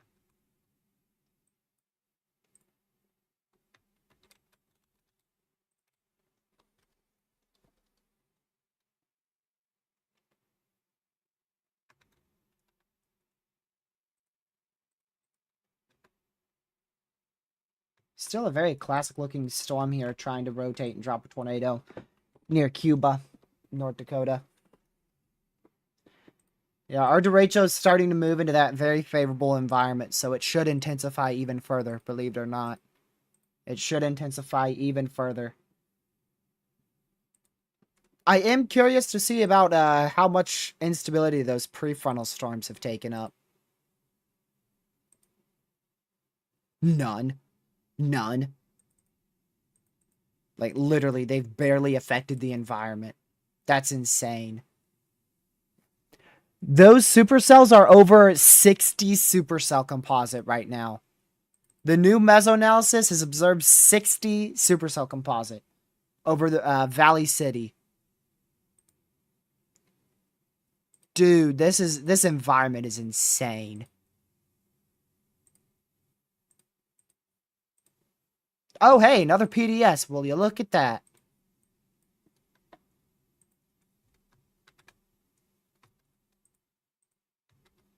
So, observed large and extremely dangerous tornado here. Third one of the day.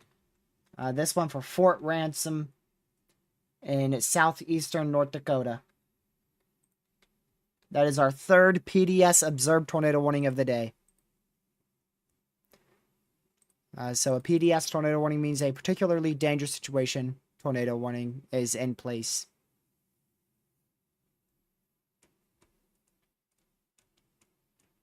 Do y'all think this is verified as a 40-20 tornado watch probability? Because that's the tornado watch probabilities we have today. Have no idea why they are so stinking low. But tornado watch probs 40-20 for this watch. You think it's verified yet? Nah, dude, it could have verified as an 80-60. This could have verified as an 80-60 watch prob. Because the 80-60 watch prob, that has, the tag of that would be a few intense tornadoes likely. and or expected. And we've seen like three. We've had three PDS warnings now, and all three of them have been large tornadoes with strong velocity couplets, and even one of those were potentially even violent. And we've had a couple tornadoes with the Derecho too, so honestly could have verified as a 80-60 tornado watch.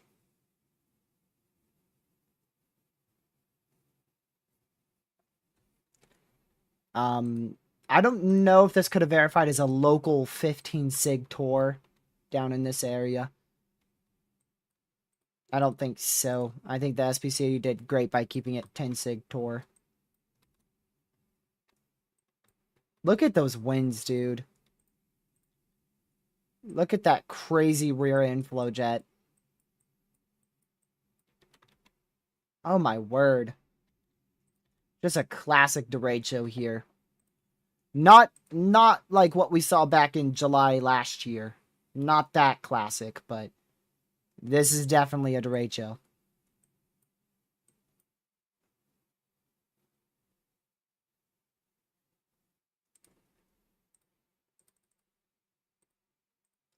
Hard to say exactly what's happening with our storm in Fort Ransom, but we do know a strong, large tornado was on the ground reported by chasers.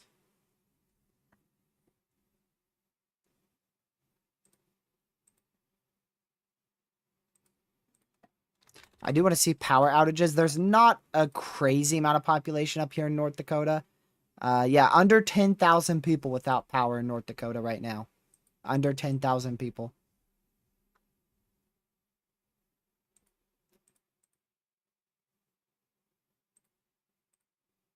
Yeah, like I said, not a crazily populated region. It ain't going to be like if it hit like Dallas or something. Like if this was down in Texas, those power outages would be substantially higher.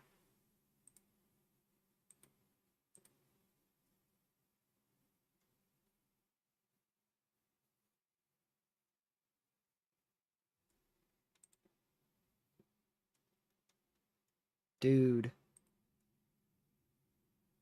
The loop of this thing is insane. I'm looping it on another radar site right now. The loop of this derecho is just crazy.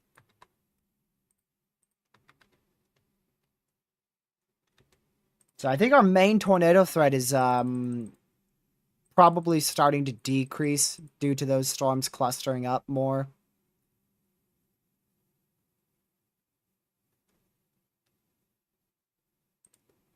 So we'll wait to see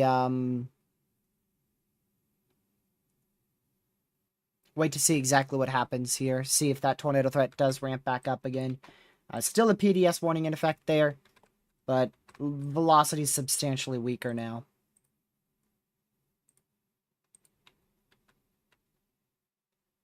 Dude. Look at that. Let me just go. I'm going to go back to GR2 real quick. Man. Such a sharp, just reflectivity value there. So intense.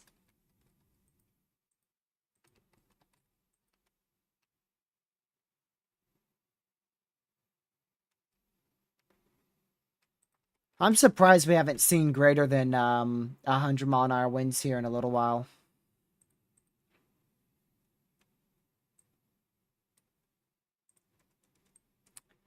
Oh my goodness, yo. Nah.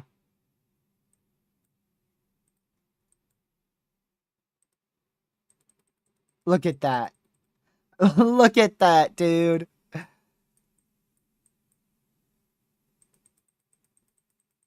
Wow.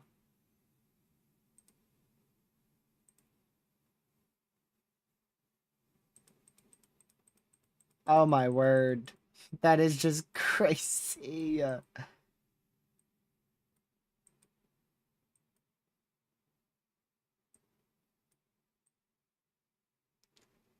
That thing has a crazy shelf. You already know. You already know that has an absurd shelf cloud.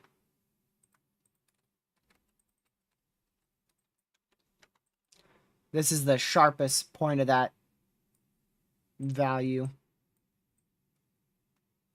Let me get rid of those lighter greens.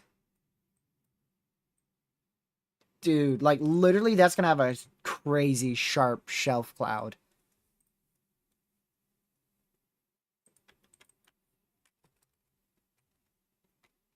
New tornado warning radar indicated for Jamestown.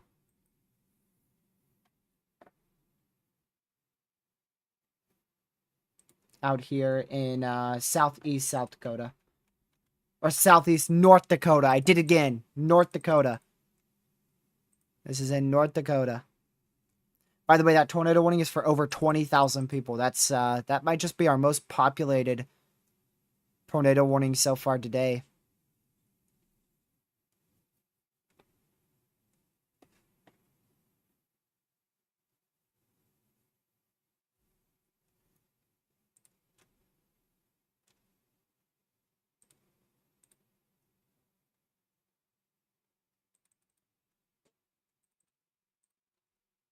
All right, let's go back over to here again.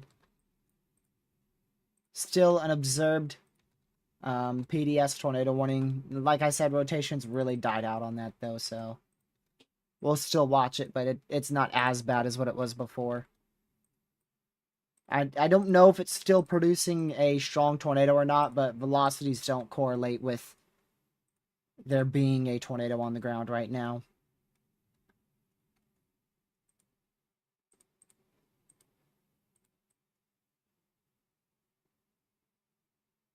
This derecho is hauling. How fast are we moving? Only 40? Seems a lot faster than 40, I'm not gonna lie. Seems a lot quicker than 40.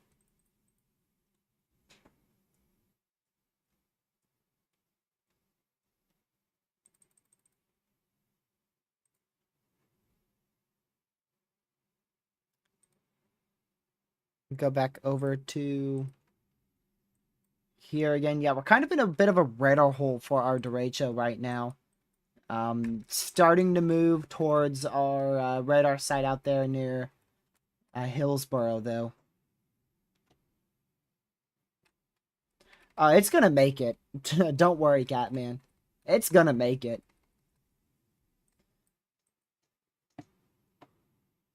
It will. The only thing I'm questioning is how it's gonna merge with this mess in front. We'll see how that works.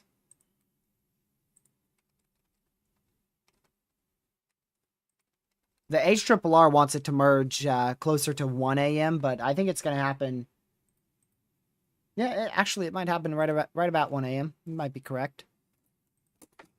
Buy a water bottle.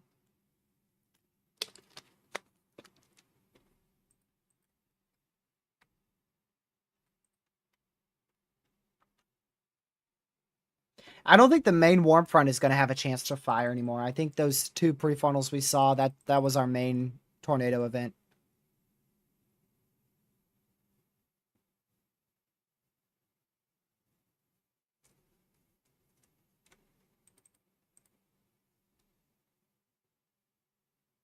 I think it will cause it to weaken shortly, but then it will regain intensity.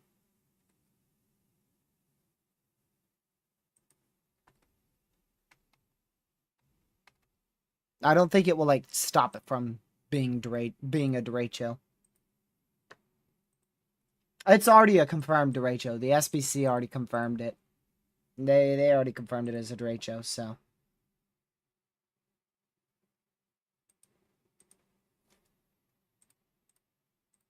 Here, can I get rid of a little bit more of that MRMS?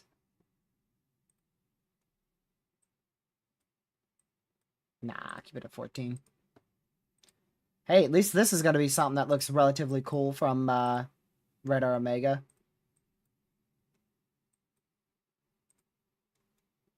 Well, that looks hideous. But at least you can see the full loop of our derecho so far. And how it's really starting to gain intensity now. Really starting to gain intensity.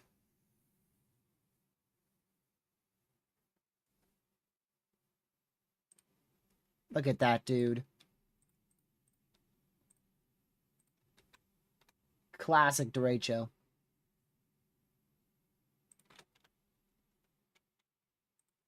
Yep, that rear inflow jet is pushing it more and more. Another destructive up here for 80 mile an hour winds.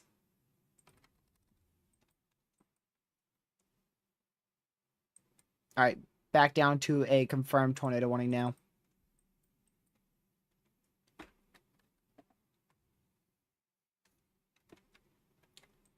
I think our best chance for 100 mile an hour winds is just before this merges with those clusters.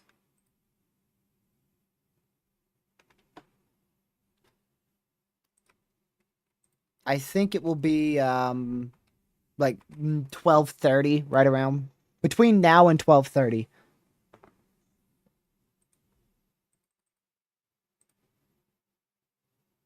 Thank you, Factor, for the $10 donation. I appreciate it. Saying appreciate your streams. I see the rest of that too. Thanks for making us Southern boys look smart.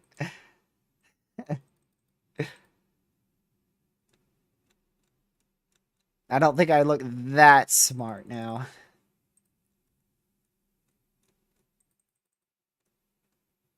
Oh, new tornado warning there. Yeah, so we're going to keep seeing tornado warnings on the northern side of this derecho because that's where our MCV is. So kind of like what we saw the other day out there in Illinois with that remnant MCV. This is how an MCV is formed. And this is a localized, weaker MCV on the northern edge of our derecho. And it's going to likely continue to try to produce tornadoes for the next couple of hours. At least the next 2 hours at minimum. Yep, we saw that, Catman. There was a measured wind gust of 101. That's the highest we've had so far today.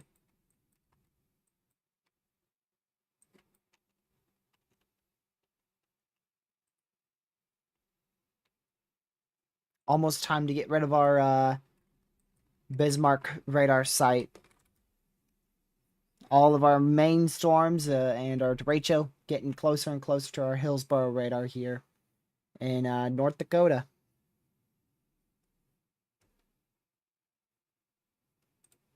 Yeah, I definitely did not expect a derecho today. I knew there was an extremely low chance, but I definitely did not expect one. Not one bit.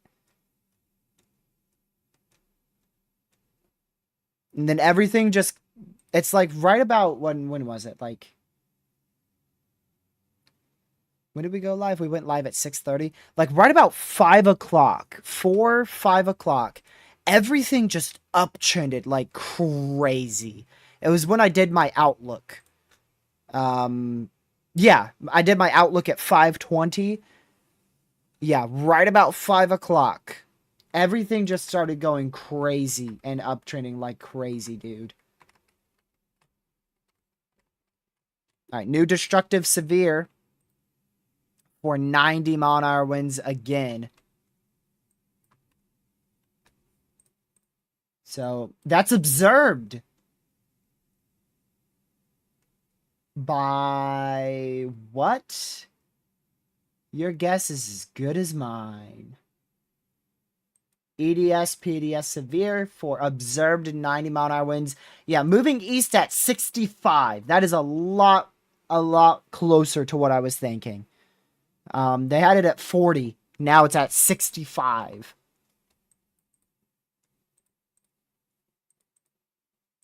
You know it's getting bad when your destructive severes are 100 miles wide.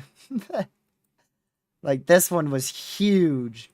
This 90 mile per hour severe was huge, dude. It was like 70 miles wide and then 110 miles lengthwise. Like, that was crazy.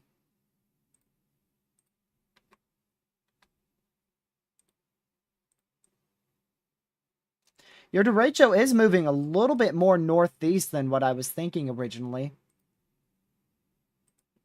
You can see it's moving more and more north. So it actually might stick to the northern side of our moderate risk area for a bit. I could tell you this, that moderate risk is not big enough. I could tell you that. Our Derecho's size is like this large. And that's... Oh, well, I mean, that's pretty good, but the moderate's not large enough. But that's where the highest confidence was in damaging wind gusts, so you ain't gonna get it perfect. Although the SPC has definitely had some very close to perfect outlooks before.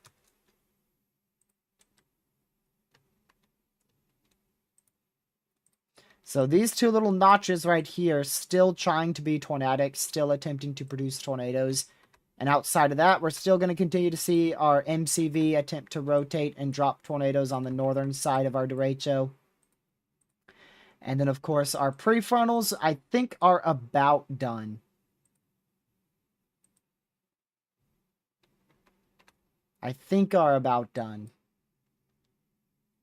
Could still get another spin-up tornado, but I feel like our prefrontals are finished with their primary triple wedge production.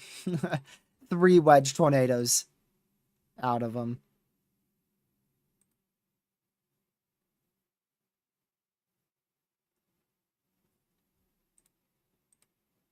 Another observed EDS PDS for 90-mile-an-hour winds. Source is public. So apparently the public reported 90-mile-an-hour winds. I don't see any reports yet. But they do get them much faster than us, obviously. Look at this thing, dude. Well, now we don't need new severes for like another 30 minutes to an hour. Probably a good 45 minutes before we get any new severes along our derecho.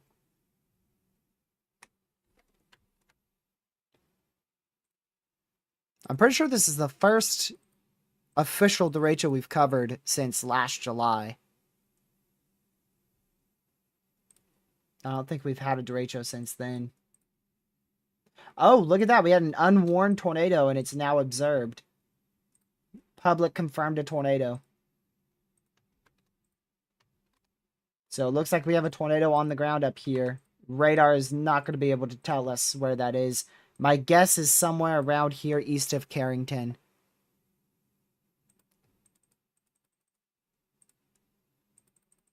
That's my guess on where that tornado is located. Best guess based off of radar there. Definitely decent placement for our 10 sig tornado risk. We haven't seen too many tornadoes off our MCV yet. There it is. There it is. The first 100-mile-per-hour severe. There it is. PDS for 100-mile-an-hour winds, radar indicated. The first one of the day.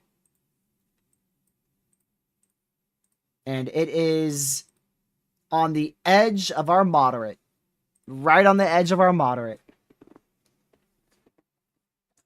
So radar indicated 100-mile-an-hour winds with our derecho now. You're in a life-threatening situation. Tornado possible. 1-inch hail. 100-mile-per-hour winds. So that is like a Category 2 hurricane on land type wind speeds right there.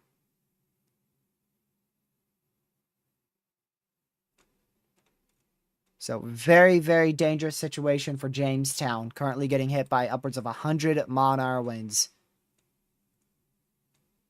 And also they are in a tornado warning.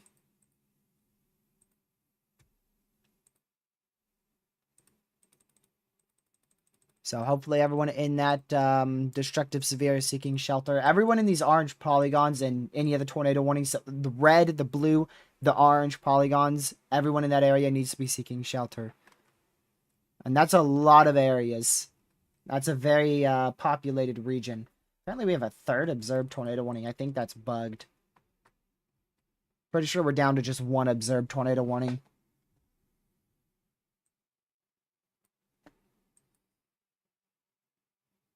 Yep, 86 knot wind gust, which is 100 miles per hour. So that's a destructive severe for 100-mile-an-hour winds for the next 32 minutes. That includes a quite populated area, including Jamestown.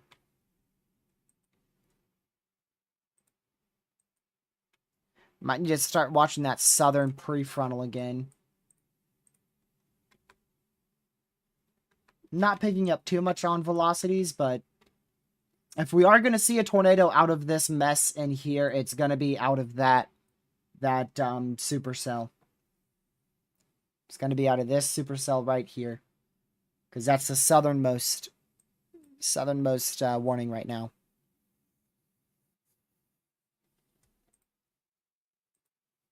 Oh yeah, there's going to be a lot of wind damage out here in South Dakota.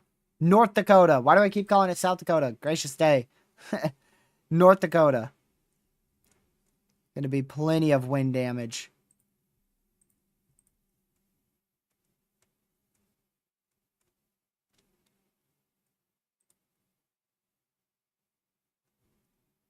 Man.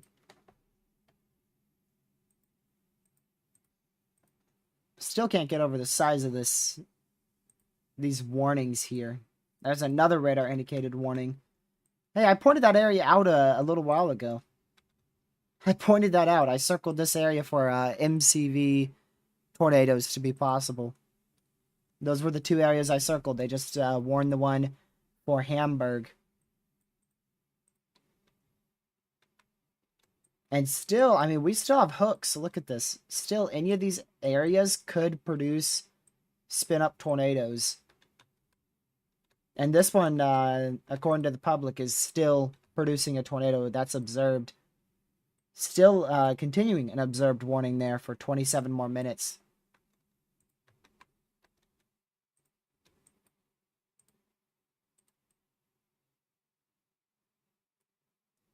Look at all those severes that got issued. Watch this. Watch. So it doesn't look like too many severes. You know, these are about to all expire, right? And then, boo. Dude. That is insane. Or even like back here. Back here, we went from just 3 severe warnings, 1 tornado warning. And then 40 minutes later, it's just, it is blown up in intensity, dude. It is blown up in intensity.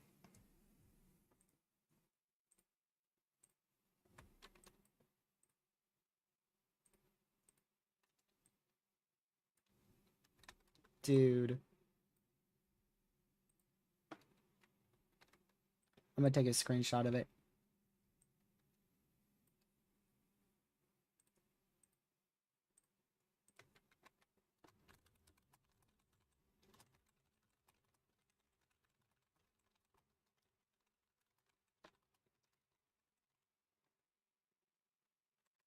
Man. I keep spelling Dakota with a D-E instead of D-A. Keep misspelling that.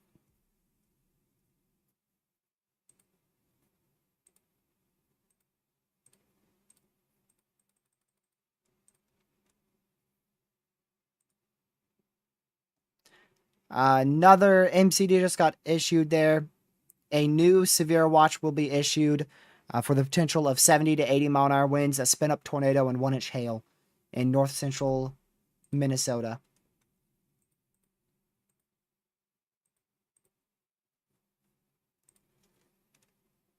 Let me show you where that MCD is.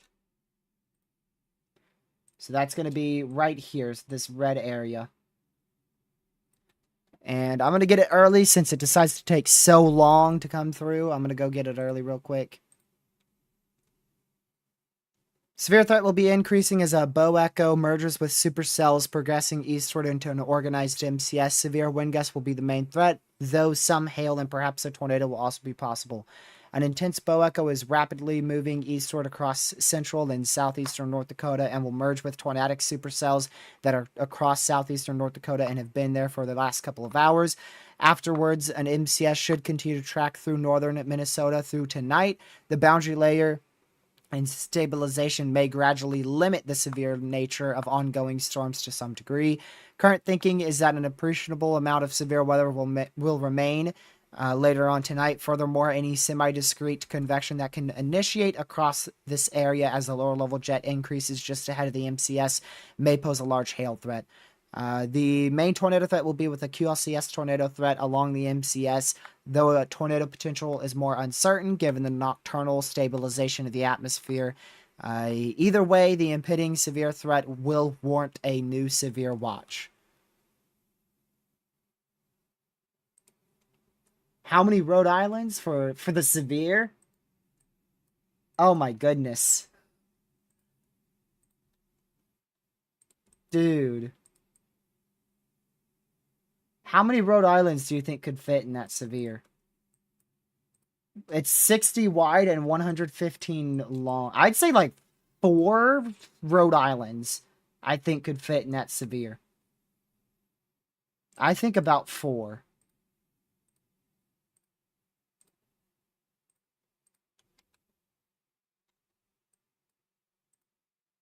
Probably around 4.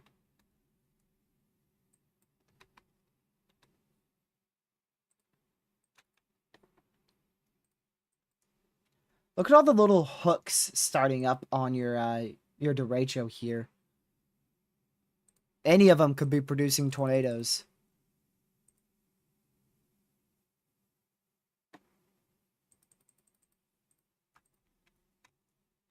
It's going to be impossible to... Hold on a second. Yeah, I don't think that's a CC drop. But that's very close to the hook echo. And it does go up with height. Yeah, see, on that scan, it looks more like clear air. On this scan, right over Greece City, it doesn't look as much like clear air.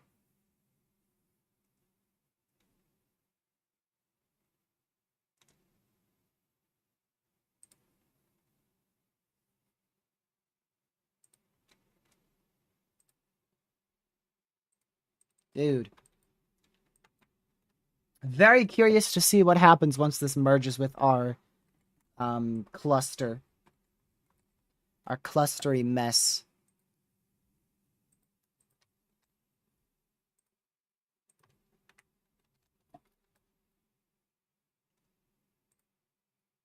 There should be some weakening. No, the moderate was issued at the last update, so no. WOFIS is not running. Too late.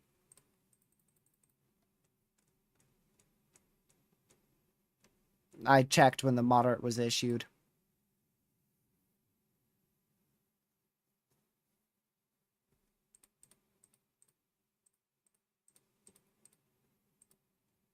Let's see. I didn't see this.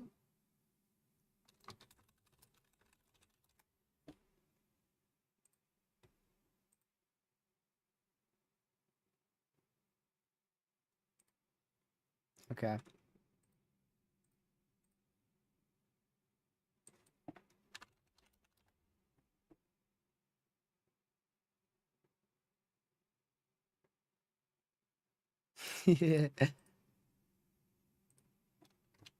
I just gotta screenshot this, send this to Lucky really quick.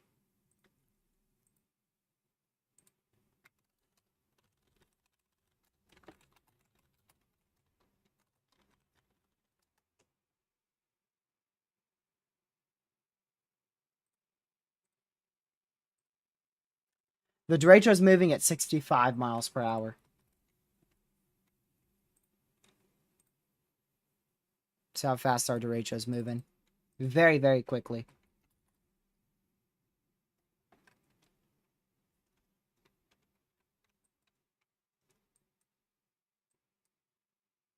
So our only observed tornado right now is potentially over Grace City in North Dakota. We still do have a severe for 100-mile-an-hour wind gust in effect for the next couple minutes. But these storms are actively about to leave that 100-mile-an-hour severe.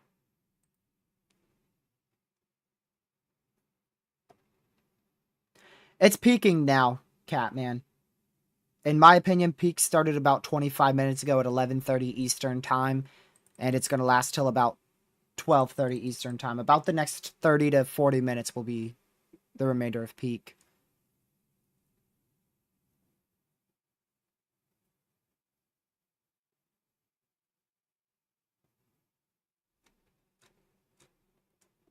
I think once it merges, it's going to lose some steam, but it's still going to stay as a derecho.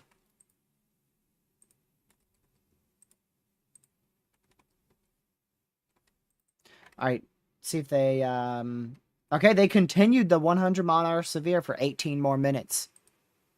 I thought they possibly were going to downgrade it.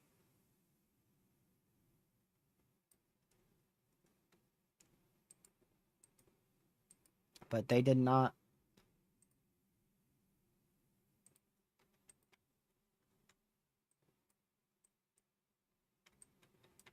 Very difficult to see exactly what's rotating along our line here. Everything just looks windy. It's all just ridiculous velocities. Like, look at the rear inflow jet back here. You have a crazy line right up in that area. You have all these little meso vortices slash hook echoes along this area. Back up into these tornado warnings too. I mean, just the whole thing is rotating and is a huge wind bag. This is easily a derecho, dude. Super easily a derecho.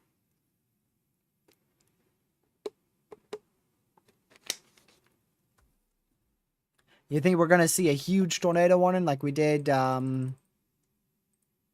was it, I forgot what derecho it was, but some of the derechos we have, sometimes they end up just getting huge tornado and severe warnings.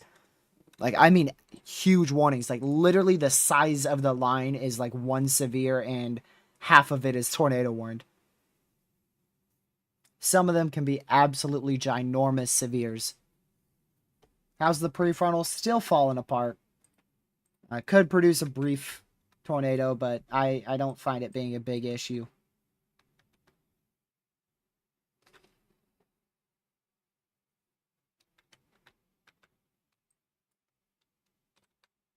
Well, this is clear air. Sam, if that's what you're talking about, that's clear air.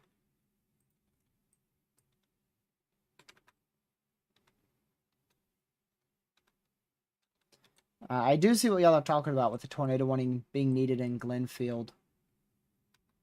Bit surprised we don't have one there.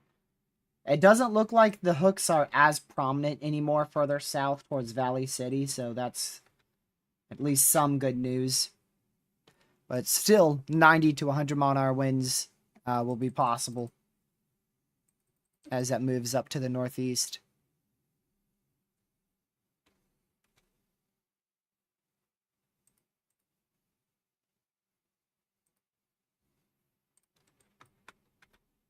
Looks like the main two hooks, one here and a little one down in here. But I don't know if those are enough to promote a new tornado warning. Oh, I accidentally glitched to where I have radar and satellite. I'm gonna take a screenshot of that.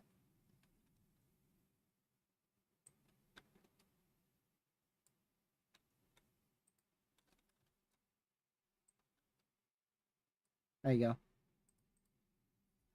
I'm gonna send it to Weatherwise.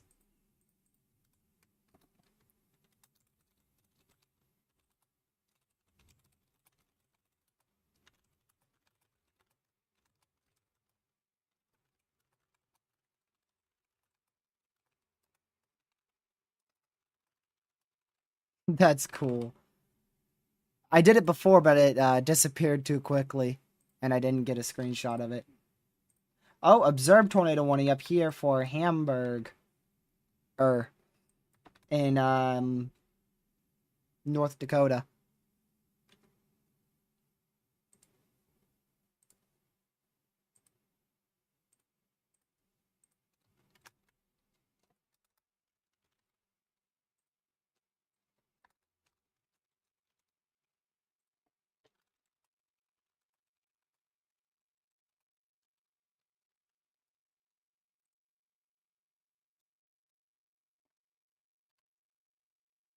Sorry, y'all. I'm quickly doing this. I apologize. I want to send this to Weatherwise.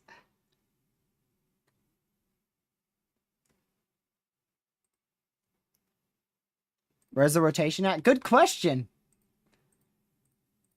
It's out for Thanksgiving. I don't know. But public confirmed a tornado. Sam, it's gonna, after it passes the South Dakota Minnesota border, it should gradually begin to weaken on this side of the moderate risk. But it's not gonna fully weaken until ever. Like it could stay severe possibly until most of the day tomorrow too, across southern Canada. I think Canada will have the remnants of this tomorrow. I don't think we'll be dealing with it much.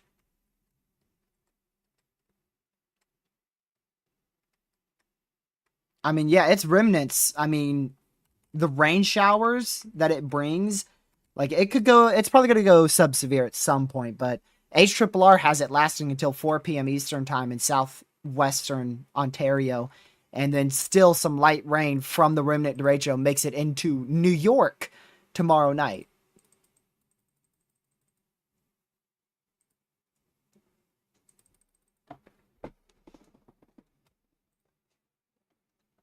But the main weakening is going to happen. It's difficult to say exactly when. It really is. I want to say near 3 a.m. is when, like the 80-mile-an-hour wind portion of this storm could start to calm down. It may be a little bit more difficult for us to get 80-mile-an-hour winds towards like 3 a.m. Eastern.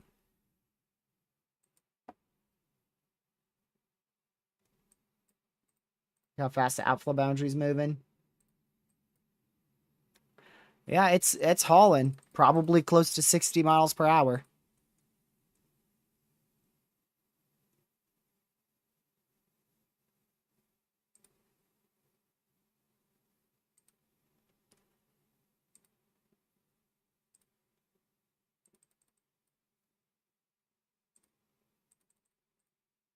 My computer finna explode. I gotta close some tabs. My computer is starting to scream at me. Okay, it's not screaming as much anymore. It might be because I'm continuously looping weatherwise. Oh, there you go. It's a lot quieter now.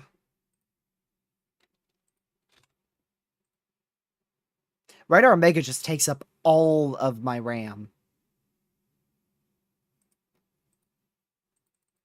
Like, it really does.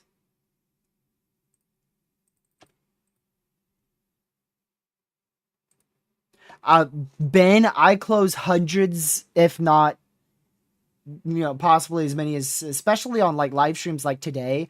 I probably closed about 200 tabs already today. I closed so many tabs.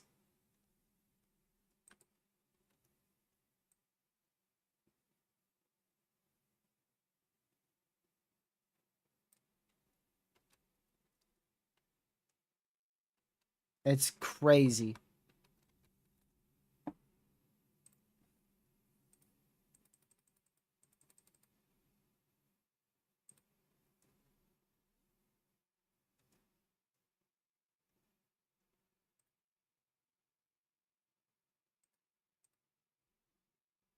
I can't stand having more than 4 tabs. I have YouTube, Twitter, model runs. I can close the model runs because I have them open on another page. Weatherwise, and then satellite.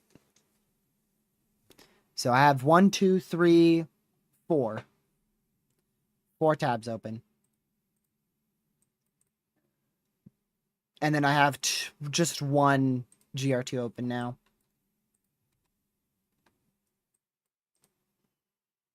So observed 80-mile-per-hour winds about to move into Michigan City, which is going into northeastern North Dakota. Fargo right now, heavy rain approaching the area, a lot of lightning. Most of this will be sub-severe, meaning it's not going to be much wind or hail. The main threat will be once the derecho hits this cluster, and that's going to happen over Fargo. So likely in about like an hour or so, maybe possibly a little longer than an hour, Fargo has a good chance to see 70 mile-an-hour winds.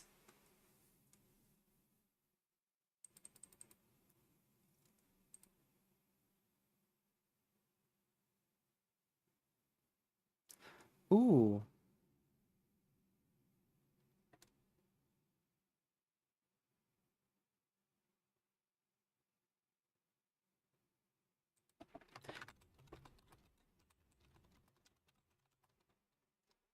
I want to see if I can show this map.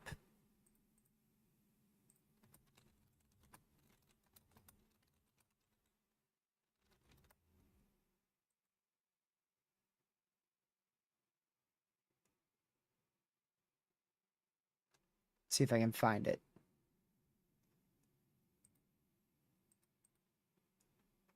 Let's see. Wind gust.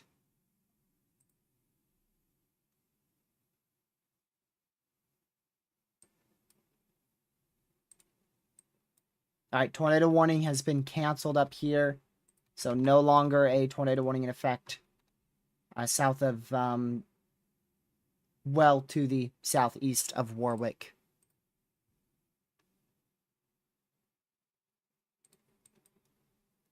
I don't think oh, no, we're still observed for 8 more minutes. Whoa. Whoa. Whoa, what are we doing here?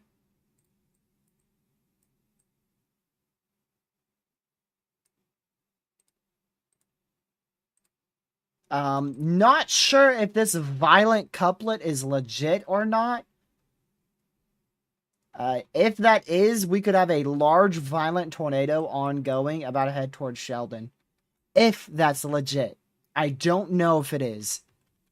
The only way we're going to know is if a chaser is in this area and what they're seeing. I have no idea if that's actually legit or not. It could be a legit signature.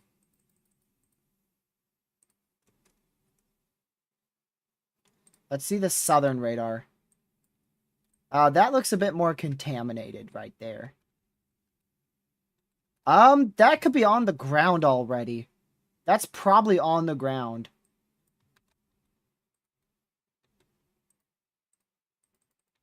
If that's legit, this could be a huge tornado about to go into Sheldon. I'm going to reopen a radar site.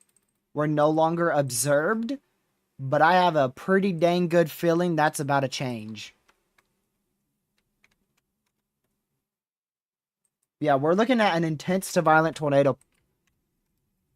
That's the CC. Yep. We've got a huge tornado on the ground. Chaser reported a large wedge tornado. We've got a huge tornado on the ground here, northwest of Sheldon. That is a legit signature.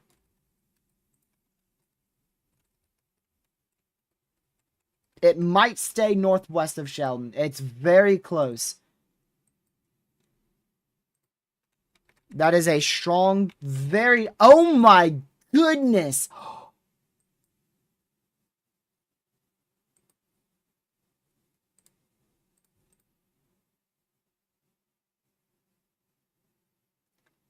That is on radar EF-5 intensity. That is over 210 mile per hour winds on velocity. That is EF-5 intensity on velocity. This is a very violent tornado on the ground. Oh my goodness. 107, 121. What is that? That is... hello, Google? I could have just done it quicker in my head. 228. I could have just done that in my head, dude. Could have done that way faster in my head. That is... Screenshot. That is... I can't English. My goodness. This is a very, very, very violent tornado.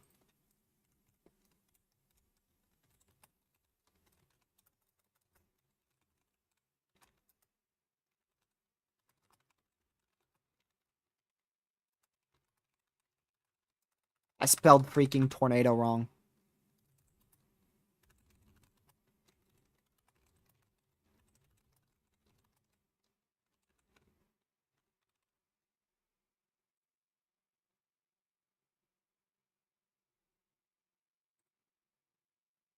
Oh my goodness. This thing is so violent, y'all. This is a very violent tornado ongoing west of Sheldon. This is a extremely violent tornado. And that's probably the PDS warning. Heck yeah. That is the PDS warning for sure. That is your next scan, and oh my word, the whole entire atmosphere is full of debris.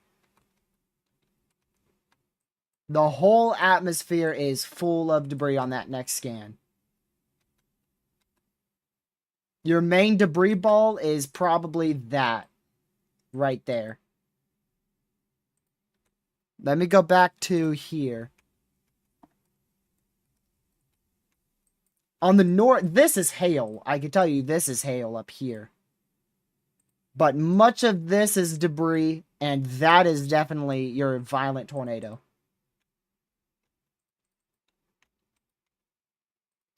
We should have a next scan here at any second.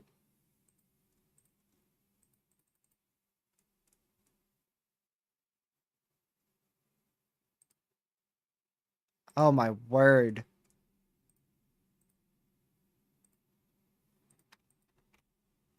Alright, I'm going to quickly go check weather-wise from the other radar site. Yeah, no, we're going to use the closer radar. Or this radar site. It's just better at the moment.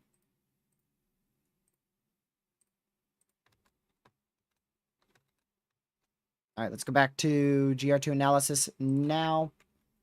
Scan's coming in right now. Oh, it's still going to lag behind here, actually. My scan's taking... Wait. Yeah. Yeah, my scan's just taking a while to come in. Oh my goodness, this is a huge tornado.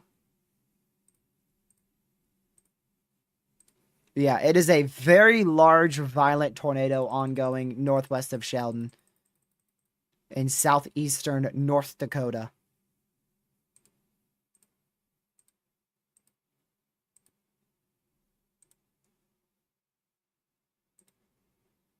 Holy moly. Again, those pixels, that is, oh. Updated tornado warning up there. Radar indicated. We're going to stay with this violent tornado on the ground. Huge tornado ongoing in this PDS warning. I'm switching to weatherwise. For some reason, that is not updating. Yeah, I believe that's your new scan. And velocity is maxed out with a humongous debris signature. And that is fully attached to your hook echo, too. Look at that. That is fully attached to your whole supercell. Gracious day, dude. My velocities are broken and just not loading on GR2. So again, a violent tornado on the ground in between Enderlin and Sheldon, moving up to the northeast. This has potentially, this is a violent tornado. This is a violent tornado. It is a violent tornado, a large and extremely dangerous tornado on the ground.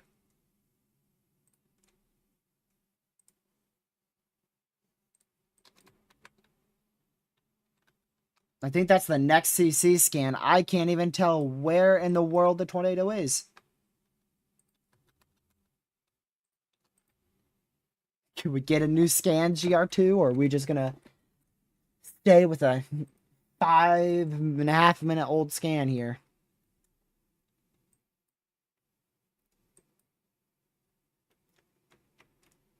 Okay, I think GR2 might be broken. There you go. Oh, it actually occluded.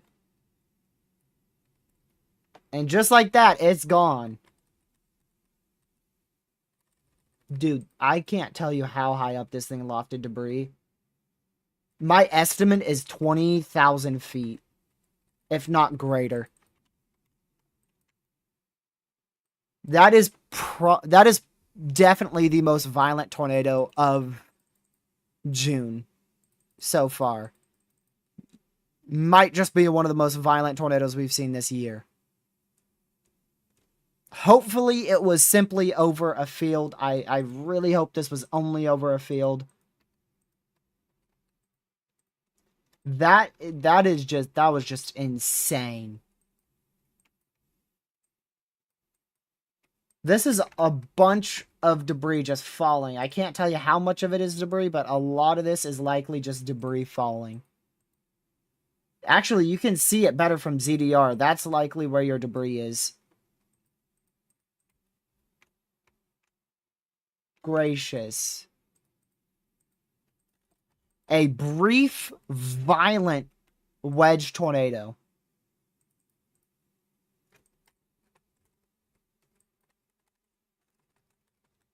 And it formed because of an occlusion process. That is weird.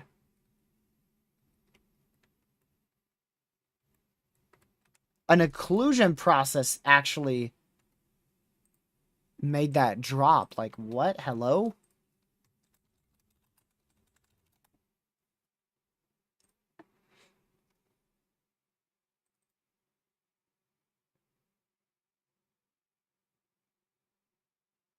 Is it still on the ground? I can't tell. This may still be on the ground here. Velocities are just very disorganized. You can see it right here. If it is on... Oh, it is on the ground. That's definitely a tornado. No, it's on the ground. It is still a large stovepipe on the ground. Yep. It is still a large stovepipe. Not a wedge, but a large stovepipe on the ground. It looks like it's beginning to rope out. But it is still on the ground. Well north of Sheldon in North Dakota. Yep, look at that. Reflectivity debris ball. That's a reflectivity debris ball right there. Such a odd spot, dude. Very odd spot.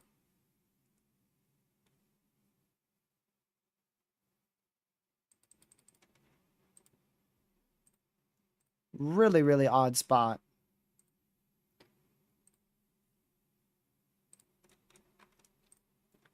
New severe watch just got issued as well.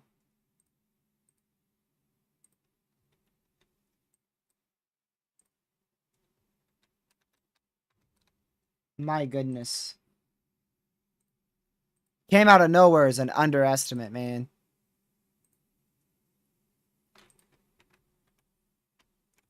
Thing popped out of thin air. Literally. Like, literally, it went from disorganized, little bit more organized, and violent tornado. And 220 mile an hour rotation. And then very, very weak on the next scan. And it's actually a little bit stronger on its newest scan here.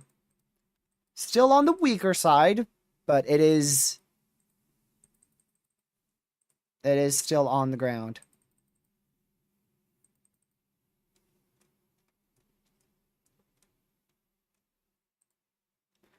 That was the strongest area of rotation I have seen in a really long time. Let me see if I can... I'm going to do this conversion real quick. So... I've got a VROT of... You're not going to believe this. A VROT of 102. A violent tornado is 70 VROT. This was a VROT of a 102 with an area of rotation of about 235 miles per hour. recorded on radar. This right here, this is a 135 mile per hour gate to gate velocity. And actually, this pixel right here, this one, this is a higher pixel. So I could have done 162 to 83, but I did the exact gate to gate. This yellow pixel and this black pixel gate to gate is 235 for a VROT of 102.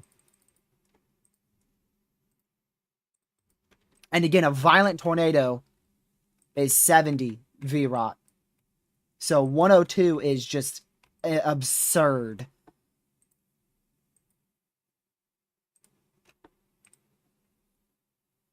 Let's see if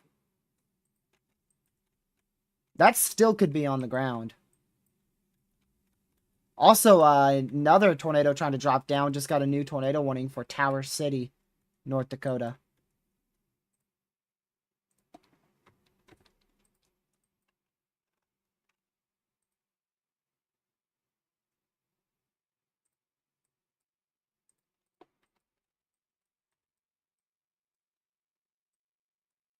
Oh my goodness, I'm going to quickly do this.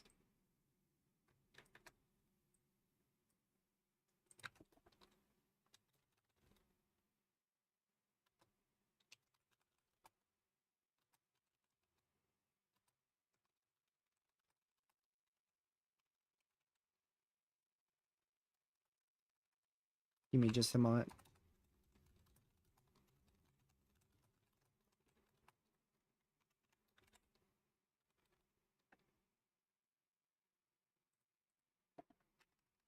So this was just west of Sheldon, North Dakota.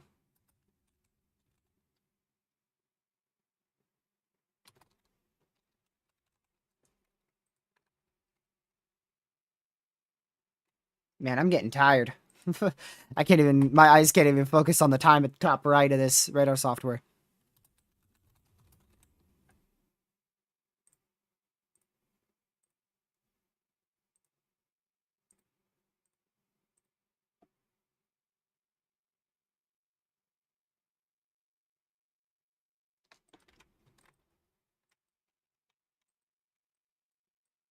Oh my word, dude. That is insane. This is probably still on the ground.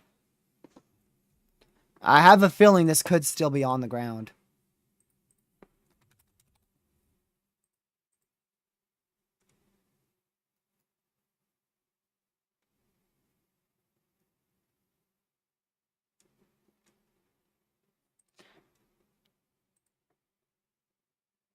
Hold on, really quick. I'm going to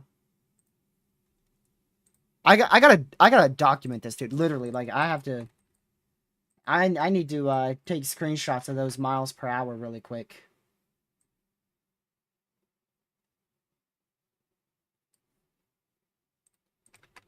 Cause that is actually probably one of the most intense VROTs I have ever seen.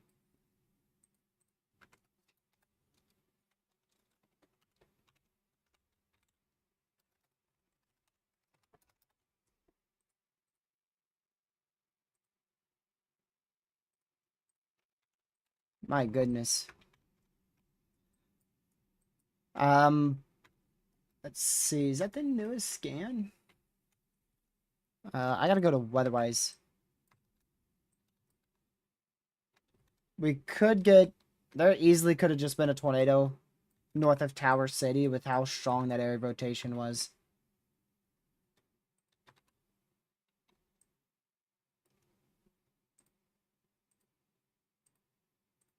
And here comes your derecho. About to slam the supercell that is that just recently, literally moments ago, produced a violent tornado.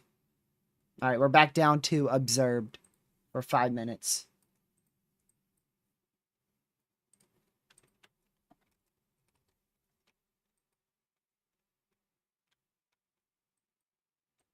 And all those, we just got a bunch of new destructive severes, 80 mile an hour winds.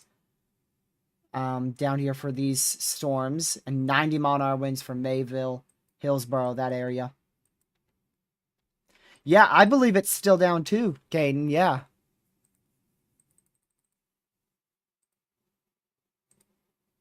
Yeah, it wouldn't shock me if it's still on the ground.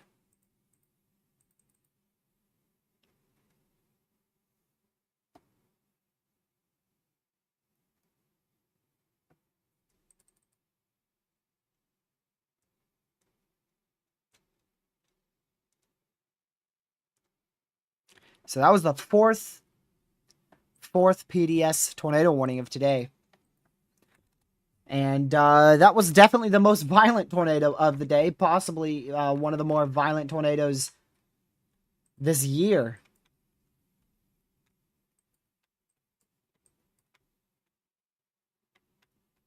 That was very, very crazy velocity scans. And it's likely recycled and is on the ground. So just to show you here, this was our violent tornado like this, right? Went up north, went in here, probably lifted, and it's merged with another supercell. And that supercell did a meso handoff now and is producing a new tornado. So that's now producing another likely strong tornado, now quite well north of Sheldon.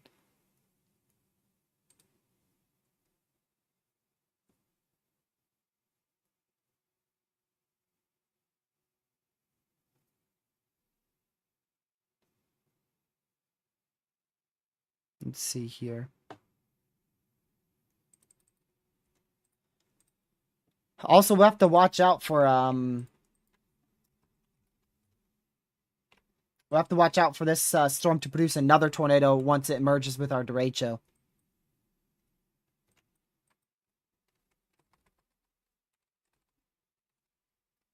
This is on the southern end of our derecho, not in like the middle, like the HRRR was saying. So I don't think it's gonna affect our derecho too much.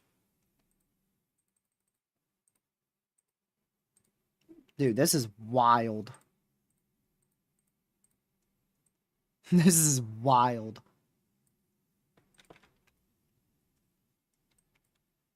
Yep, that's definitely on the ground again. That is for sure on the ground.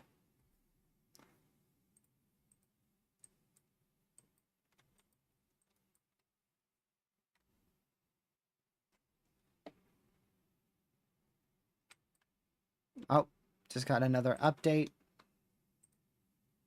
Yep, observed warning, no shocker there. So continued observed warning for 31 more minutes as this is actively merging with our derecho now. It is actively merging with our derecho.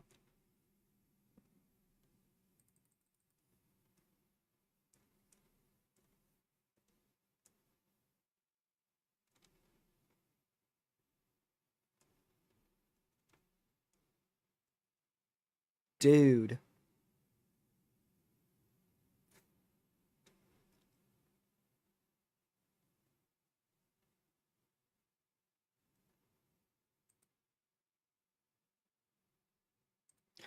So actually the VROT is 106.5 knots. So that makes it the most violent tornado, pretty sure, of the year. At least measured by radar.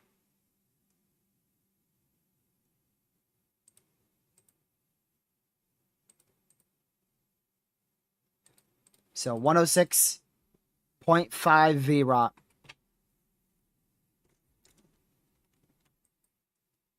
That is and that is just insane. That's just crazy.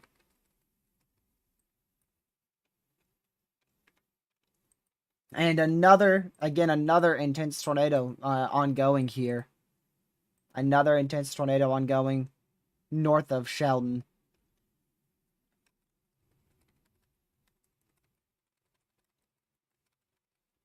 And this will likely continue for a little bit longer until the derecho fully smacks this thing in 5-ish minutes.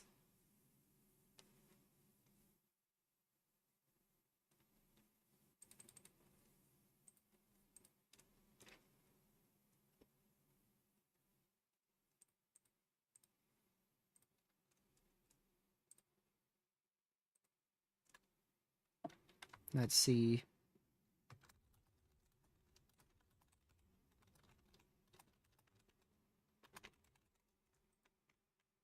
Okay, I don't see any big CC on that next scan. We'll have to wait for the velocity to come in. It's going to take a little longer.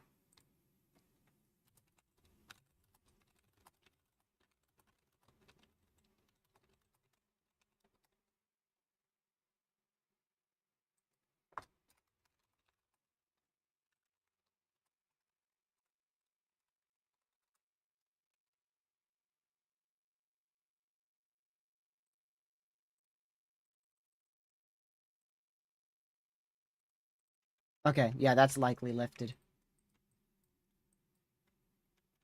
Now, as it gets hit by this derecho, it could produce again. We've seen it time and time again. So keep a very close eye on this storm. That's likely why it produced a strong to violent tornado, is because it was getting close to the derecho. That can allow for greater forcing and just increasing the storm's strength as a whole. We've seen it before.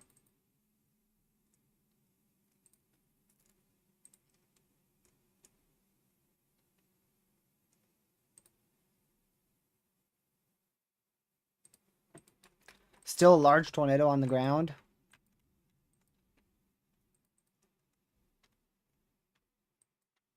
I mean, I guess it could be embedded somewhere in there, but man, it's going to be nearly impossible to see. I'm shocked a chaser could see it.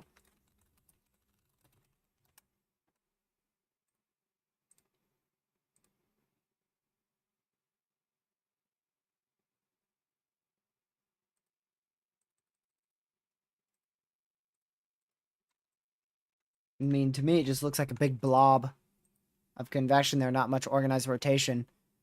Oh, I just saw it. Yep. It's still on the ground. It is still on the ground.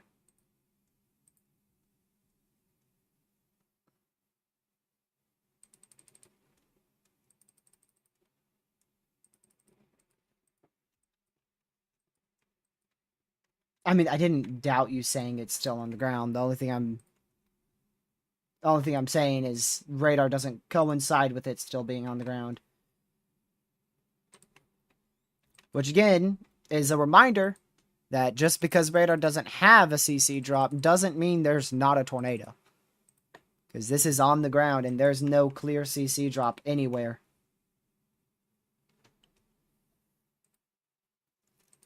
Feels like I'm being flashbanged watching this guy's feed. Hurt my eyes watching.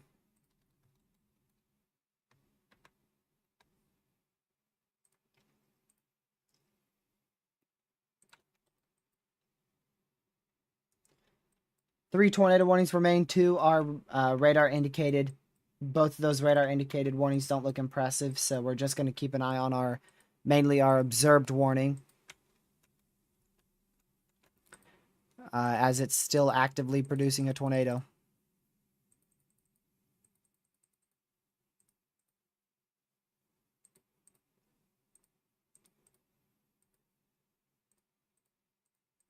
I can't wait until this severe weather stuff is done, dude. 2025 has been insane. It's literally been a repeat of 2024. I swear, it's literally been a repeat, dude. Oh, look at this. This is going to try to produce another big one. As it's merging with the derecho, this is going to try to produce another big one near Davenport. It is going to try to.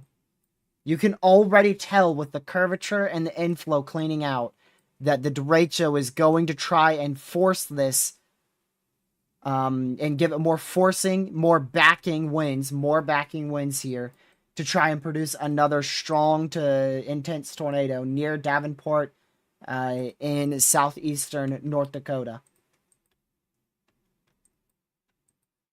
This could literally drop its third intense tornado here in the next couple minutes.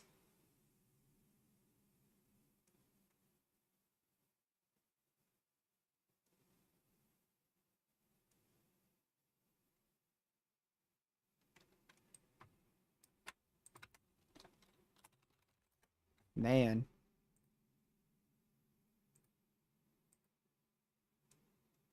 We'll see how it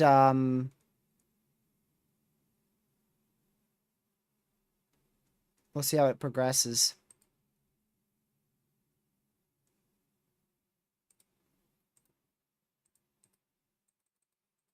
But that's how a strong tornado happens. When you get an MCS or a derecho, typically an MCS. It's pretty rare to see a derecho like this. Not gonna lie.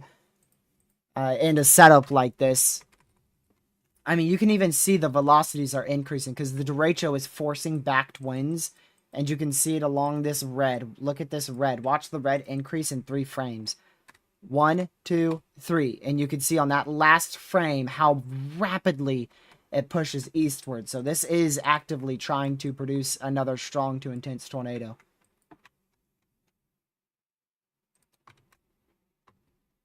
And again, you can tell it's trying to clear out that clear slot and that inflow.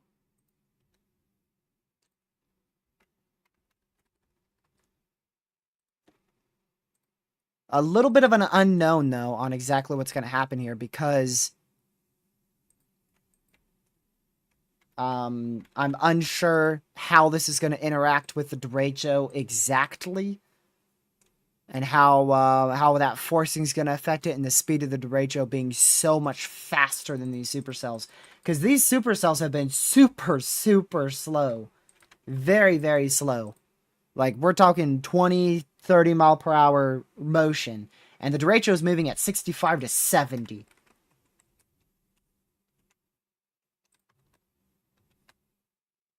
Alright, new scan coming in here in 15 seconds. I don't see any crazy CC on that next scan right now. But here comes the velocity scan right now. Come on. Nah, I don't see it at the moment. But it's trying to come together quickly.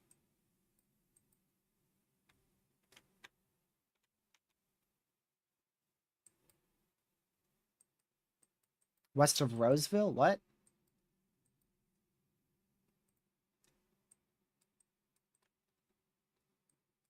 Roseville.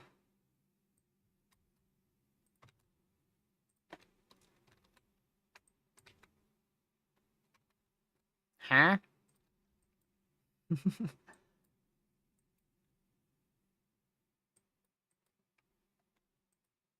I can't see a thing, dude. I can't see. Maybe, maybe not. I have no idea.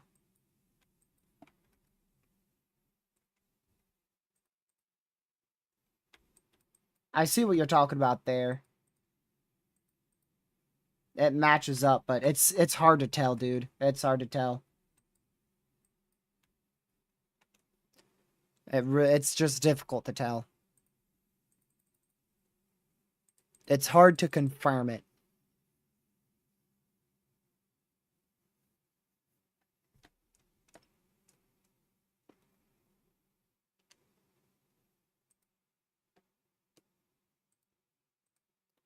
Unfortunately, there was a farm directly in the path of that violent tornado near its peak intensity.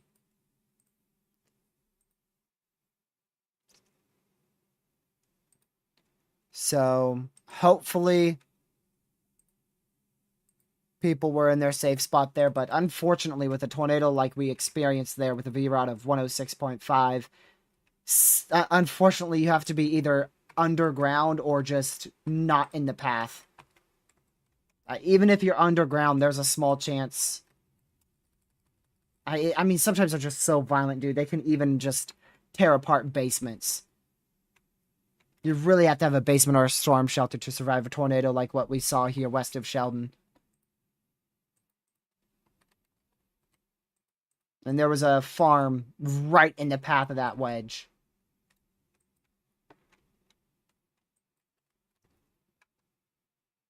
Alright, what are these warned for? 80 observed, 90 observed, 80 radar indicated. So still very intense wind speeds ongoing with this derecho. And we're watching this here to see if we can get another strong tornado out of it.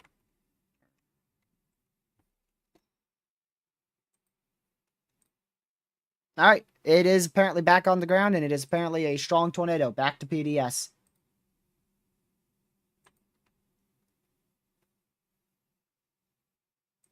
So there is another large and extremely dangerous tornado ongoing as this is merging with our derecho.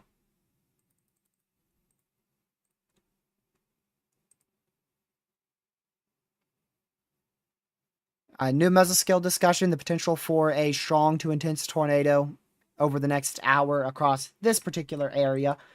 A derecho will likely continue for the next, at least the next few more hours. Severe wind threat will be persistent as a bow echo absorbs as tornadic supercells.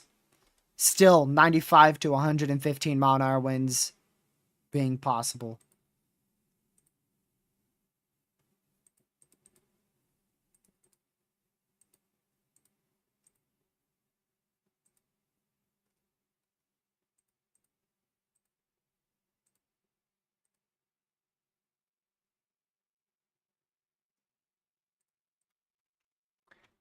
All right, there's our next velocity scanner. We're breaking velocity. Velocity's just broken. It's hard to say exactly what's happening in here. But there is a strong tornado somewhere in this mess. Somewhere in this mess, there is a strong tornado on the ground. So, if you're in that warning, this is southwest of Fargo in southeastern North Dakota. Just be in your safe spot.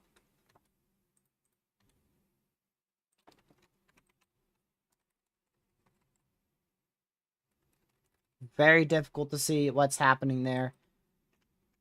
The most likely area, I would say, is somewhere up in here. That's where I believe the most likely area for a tornado to be. And by the way, this is our only active tornado warning now. This is our only active tornado warning.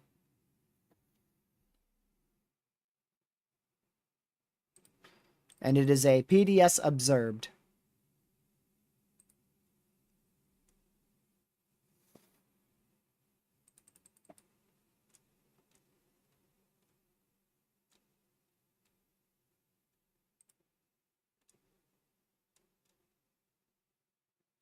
Someone just reported an extremely violent tornado with a very loud roar with this storm.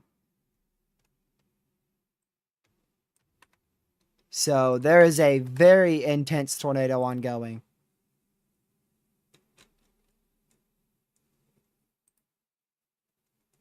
Dude.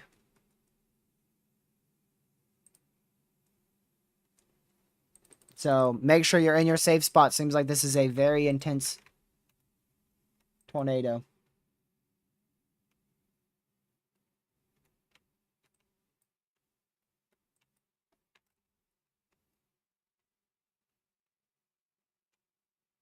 Hello?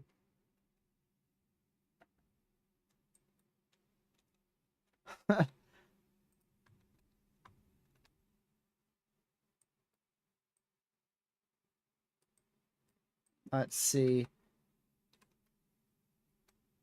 This is very difficult to figure out where. Whenever that velocity scan wants to come in, that'd be great. Oh my goodness. Yeah, just casually back at 210 mile an hour rotation.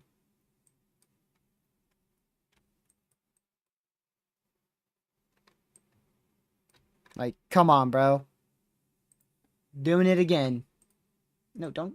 Not over there.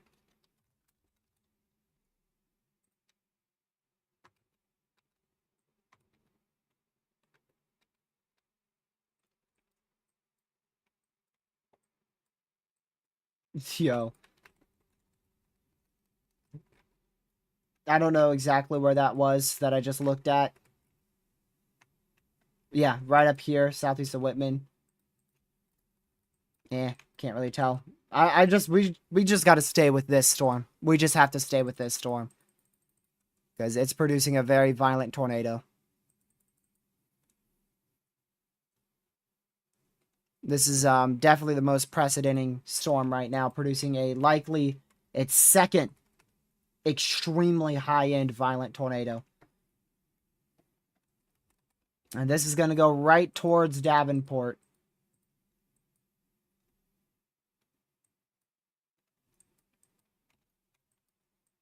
Right towards Davenport in southeastern North Dakota.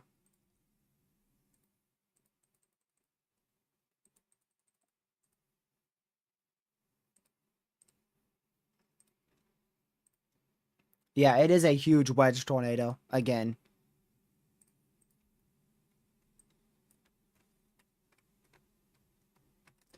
Another PDS severe. This is not associated with our derecho, believe it or not. Observed 80-mile-an-hour winds to our possible tag for a storm in front of our derecho. How about that one?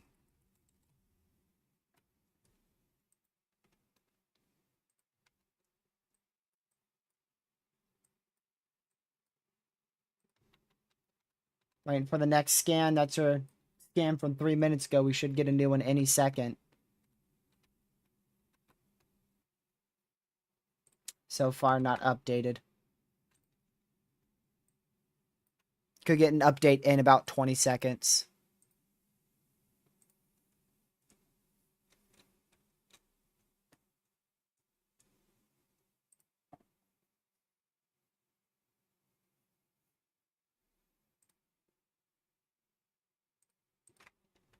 All right. Give me an update, please. Nope. Still no velocity update here. There is a CC and reflectivity update, but that can only tell you so much. I don't see any big CC, and I don't see any clear hook echo right now.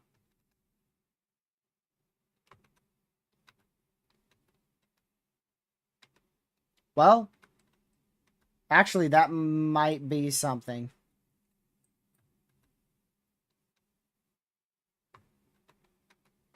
That actually might be something right there. The only problem is we're scanning through a hail spike.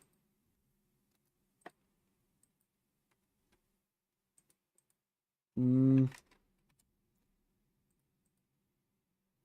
that's so difficult to confirm. It's right on the edge of the ZDR decrease. It's still on the ground. That's just difficult to say if it is the CC or not. I want to say that is your tornado. I think that's your tornado.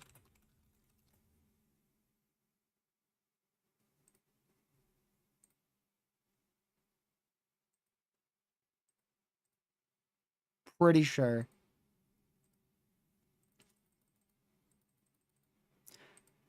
To be honest, they're probably thinking of putting Tori. They're probably thinking about doing a Tori. That might be why there's not a new PDS right now. Because this is getting very close to a very, very populated area. And it's about to hit Davenport, so... Well, whatever they just issued it. Alright, they did go with a continuation PDS. How many people are in that? That's going to be very populated.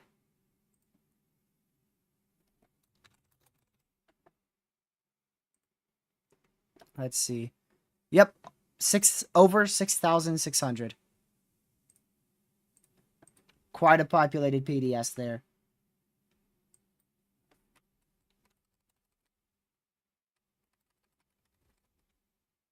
Man.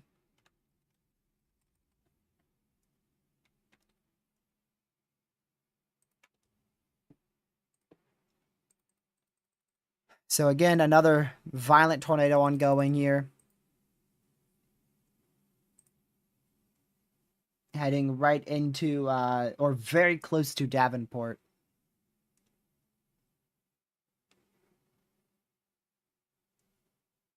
Very, very close to Davenport in southeastern North Dakota.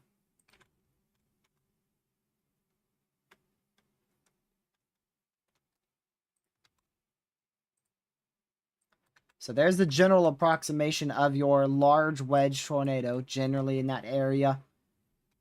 Most likely with that dark CC there. Moving east, and it's going to cut very close to Davenport, Warren, Kindred, and then eventually down towards near Wild Rice, and probably going to stay, most likely going to stay south of Fargo.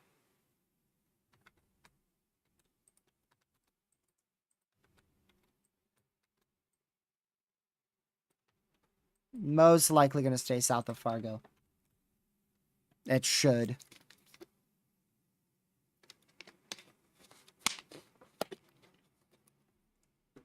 I'm going to change the date real quick to the 21st.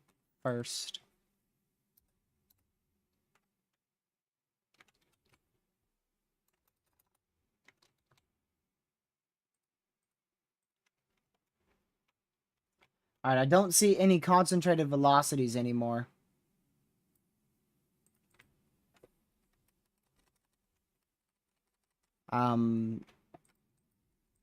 Looks like your main derecho is caught up with it. If you look at where your derecho is, it's right here. And so that's caught up with your supercell now. So it could still be on the ground, but the derecho is caught up completely.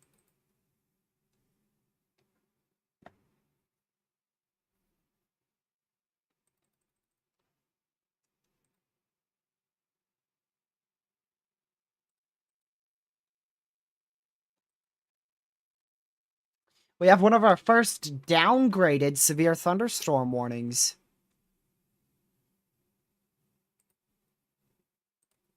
Downgraded severe warning from 80 mile an hour winds to 70 mile an hour winds on the southern end of our derecho.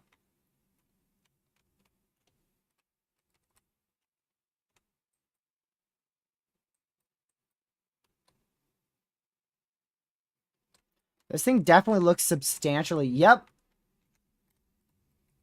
Much of that was just downgraded. The northern side and the southern side has just been downgraded. The middle one also got downgraded from 90 observed to 80 observed. So it looks like it's already beginning to weaken. You can tell it's starting to lose its precipitation more.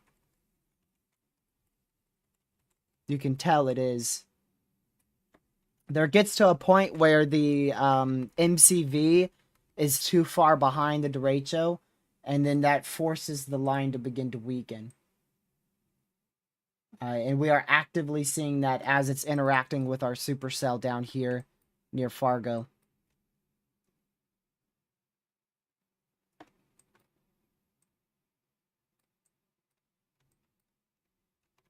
Still very intense winds of likely 80 miles per hour here, especially near the radar site.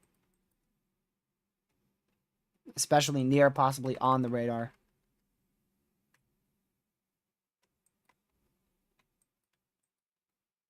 But it looks like things are starting to slowly weaken as they move into Minnesota. However, we're still going to continue to see these widespread 60 to 80 mile an hour wind gusts. Gusts could still approach 90.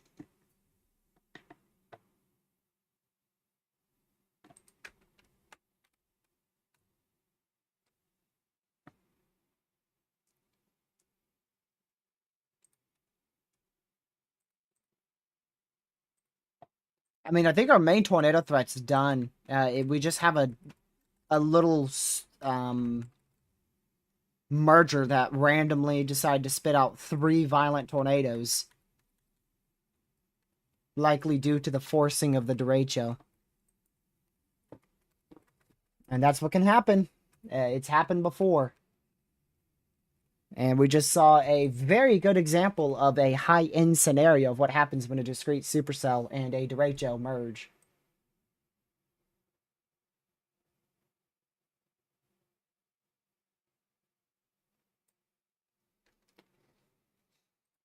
Yeah, we probably had 3 to 4 violent tornadoes today. I'd say probably 3.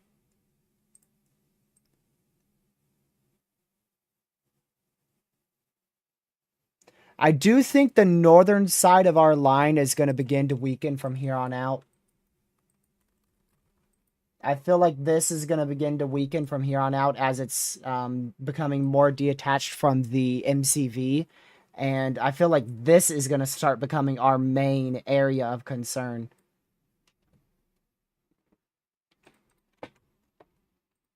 I feel like it's actually going to be more of this region we need to keep an eye on now, like down in here. With this storm, and the rest of our Derecho all merging.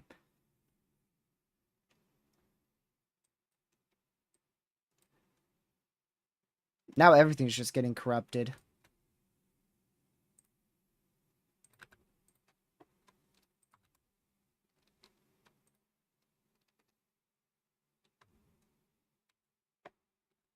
Yeah, I did see that for a second. That actually could be something.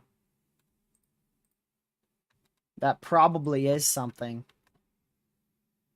We'll need to keep an eye on that white earth in Minnesota. Could get a tornado to drop there pretty soon.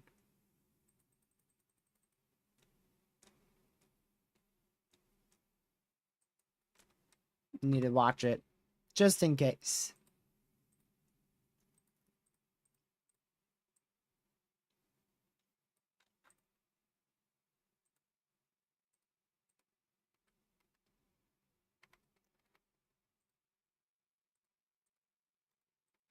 Man. What an event. I think that's our peak done. I think our peak tornado threat's been done. We just had that random supercell interaction that was absolutely insane. Our wind threat is still going to continue, but our main derecho is starting to fall apart a bit. And this, I mean, it's going to continue to stay severe into Minnesota, 100%. And it is going to be classified as a derecho, 100%. And after all the reports and all the damage and everything surveyed, I mean, it's going to look crazy on the map, dude. Probably the most prolific derecho event since 2016 across portions of central and eastern North Dakota.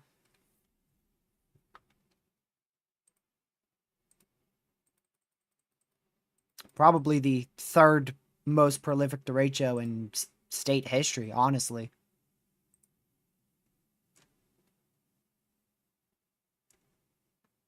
It probably is.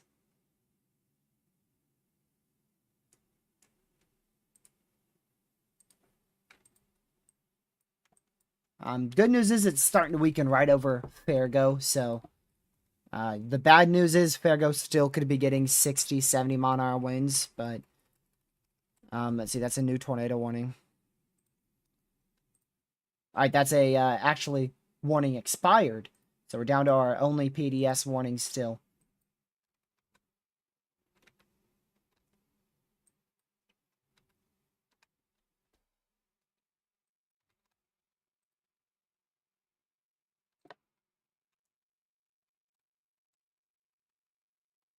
See here.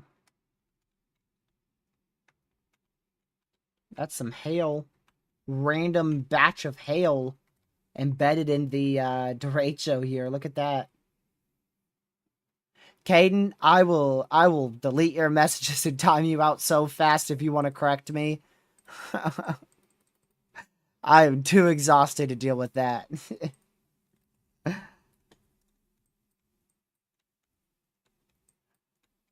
Fargo, got it.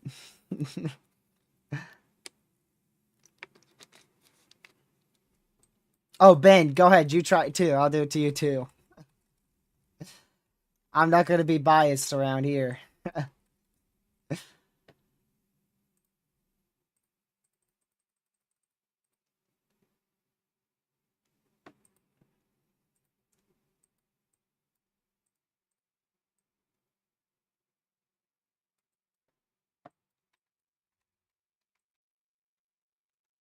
I look tired. I wonder why. I stayed up until 3 a.m. the last two nights, 4 a.m. one of those actually. And here I am back at it again, staying up till 1 a.m. I'm exhausted. I'm exhausted. I don't think I'll be able to stream tomorrow, to be honest with you. I'm probably gonna have to take the day off if you guys want to hear from me on Sunday. We're officially tornado warning lists. So unless tomorrow looks like another derecho, I'm probably going to just take tomorrow off. We could get a strong tornado or two, maybe one in northern Minnesota, but honestly, most of it should be Canada. I'm just going to have to take tomorrow off. I apologize, but it's so much. I can already tell you I'm going to need tomorrow off. It might even be so bad I might even have to take a nap. Regain some... Is that for the rear inflow jet again?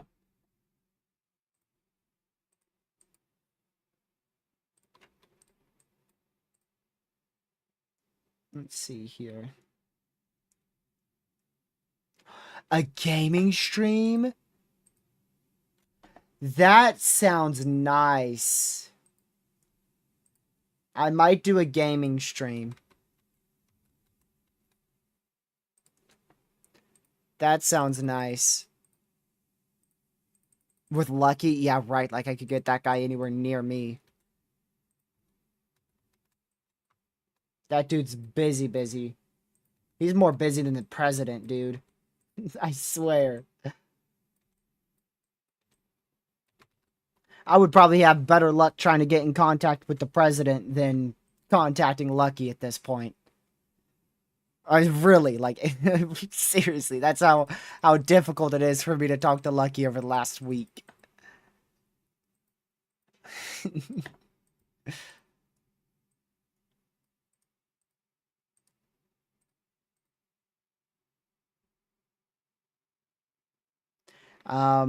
Pete, are you trying to talk about Pocono? I did watch the Pocono race. I watched over half of it. I stopped watching it after the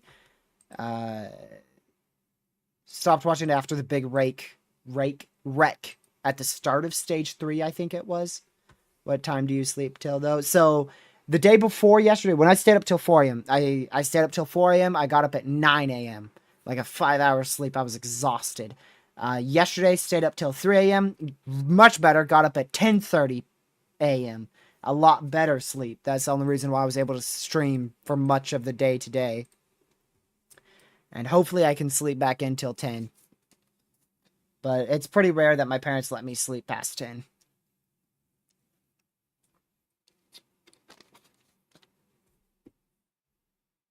It's nearly impossible for me to sleep past like 11. So our main severe threat over the next, really for the rest of the night is going to stay right in here. That's where it looks like our best chance for the highest damaging winds will be. We're still going to stay alive. I'm not ending yet. We're still going to be here for a little longer.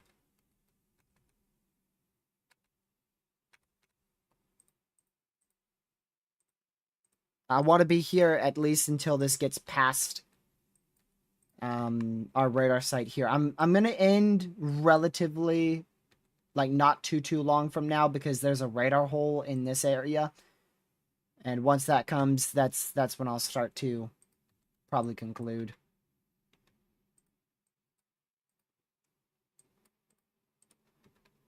But we're still going to get plenty of more severe storms here. We definitely covered our main tornado threat. We could still see a spin-up tornado or two tonight, but our main tornado threat is done. Most of these storms will leave the tornado watch in the next hour, maybe hour and a half.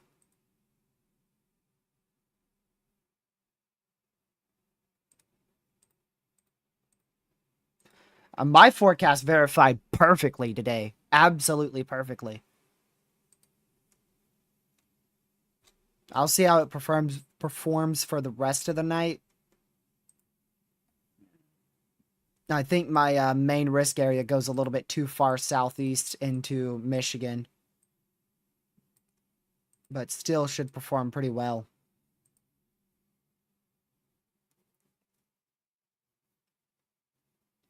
My main risk area, like what my moderate risk area, so to say, would be, mine was back towards Bismarck. So mine was like this area in here. That's where I highlighted my, so to say, moderate. it was in this general vicinity. You can see the graphic on Twitter if you really want to go see it. It was from 7 hours ago.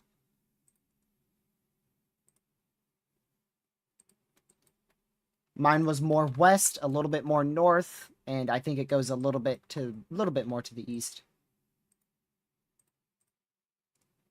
Yeah, this is where we're going to keep seeing 80-mile-an-hour winds here for at minimum the next hour. At least the next hour, we're going to keep seeing up to 80-mile-an-hour winds in this area.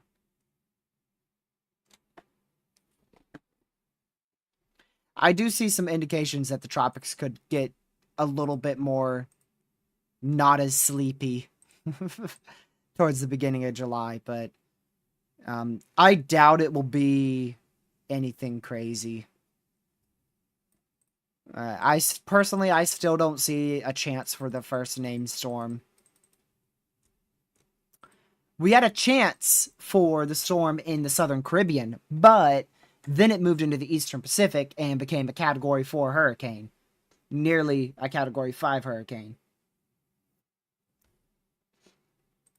So, instead of it being a named storm in the Caribbean, it went to be a high-end Cat 4 in the EPAC.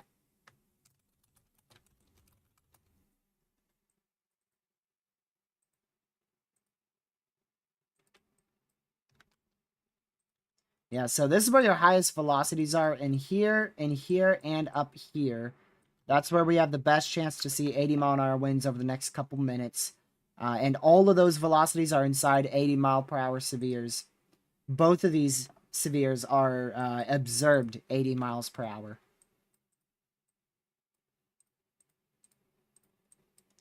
Looks like our rear inflow jet is observed for 70-mile-an-hour winds. This is your MCV here and your rear inflow jet. You can see, look how big this MCV is, y'all. This whole thing is your MCV. Watch it rotate. Look at that. That whole thing is your MCV, dude. It is a huge MCV now on the back side of this derecho.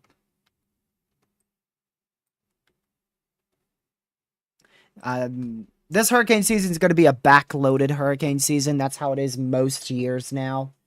So August, September are going to absolutely pop off. At one point, it might even feel like we're at a hyperactive season.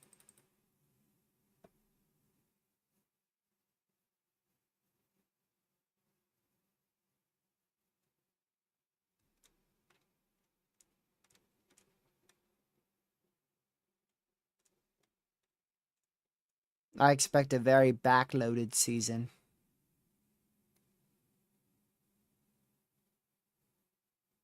Yes, this is an inland Category 2 hurricane. Because of the wind speeds that it's had observed. No, a Category 2 Landcane. I apologize. A Category 2 Landcane.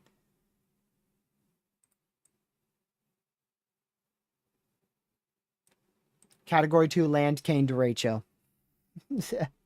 There you go. That's the classification of this.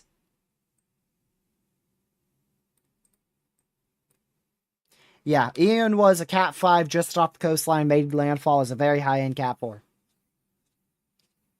Spot the eye. This is the eye. This is the eye of your Landcane.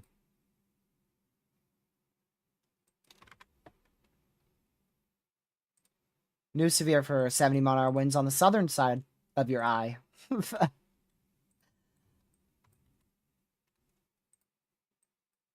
Oh, okay. I'm not going to do that anymore because I don't want to confuse people. I don't want to confuse the public, make them think that's actually a thing. It's not. We're joking. There's no such thing as a Landcane. But this is a derecho. This is a derecho. And it has 70 to 80-mile-an-hour winds. And this is actually called the MCV back here. Right back here, that's your MCV. And it has a rear inflow jet behind it. And that's what's causing your winds. Not actually a Landcane or a hurricane. No, you're good, Sam. We need to lighten the mood every now and then, for sure.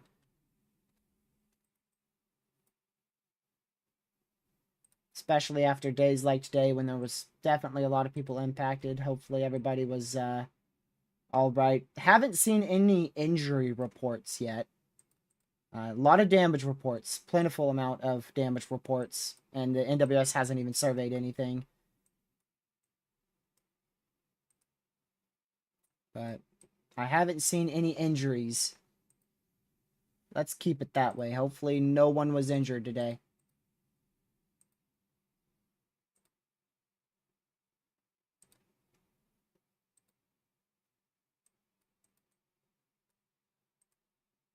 What a derecho, dude.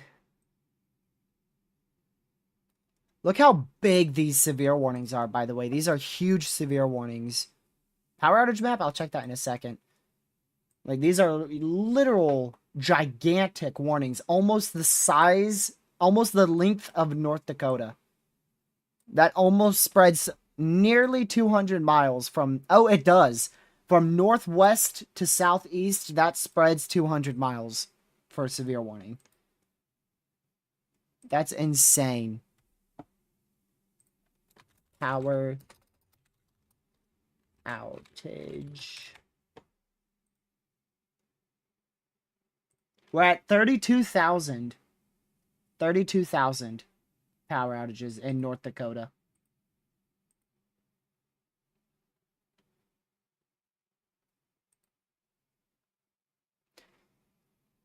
Caden, I agree. Honestly, I agree. Those numbers I agree with. I'm going to say I'll go a little less. I'll go 450.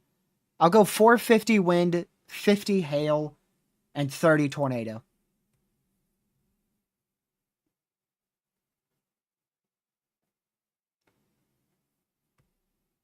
Yeah. Well, I already forgot what I said. 350 wind is what I'm going to go with. I already forgot what I said. I'll change it back to 350 wind, 50 hail, 30 tornadoes. I already forgot what I said that fast. That's how tired I am.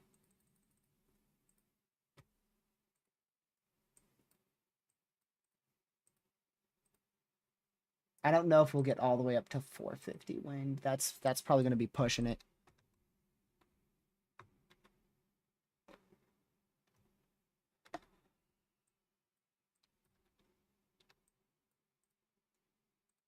All right, this is an EDS severe observed 70-mile-an-hour winds for our rear inflow jet. Now, I haven't seen rear inflow jet warnings until the other day, and now we're seeing them again. What was the rear inflow jets the other day? Was that in Oklahoma? Was that with the Derecho in Oklahoma? Or no, my bad. Was that with the intense MCS in Oklahoma? It wasn't a confirmed Derecho.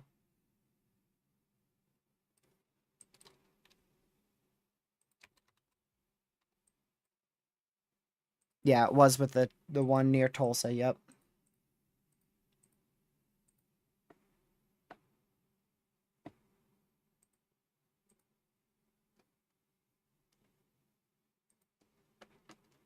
I apologize for the lack of videos recently, y'all. I almost did one today, but my family wanted to do stuff outside, so I got stuck doing stuff for like 2.5 hours. I was gonna make a video, but they said we need your help, and I had to help them from like 2 to like 5, right around there.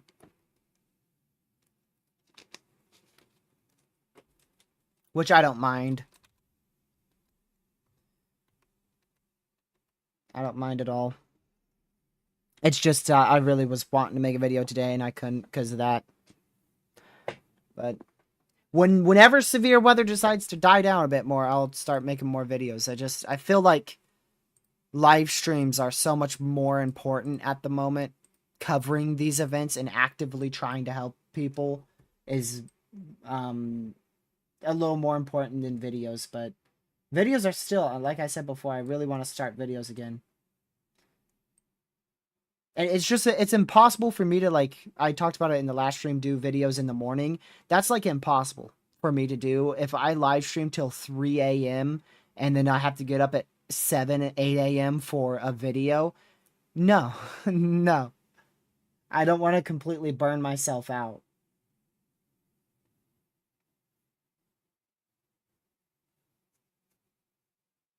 which I did that a while ago. Like 2 weeks ago, we had like 5, 6 slight risks in a row, and I only streamed like 1 or 2 of them for a briefing. I was completely burnt out. Just no motivation to do live streams.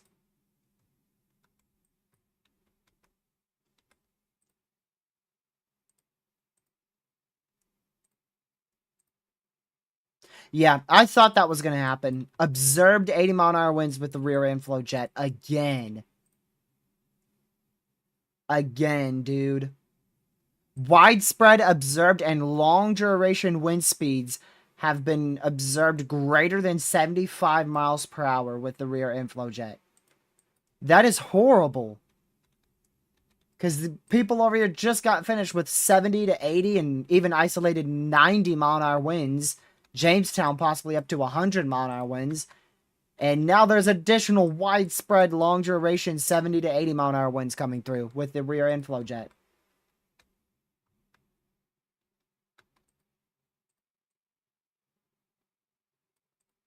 That is crazy.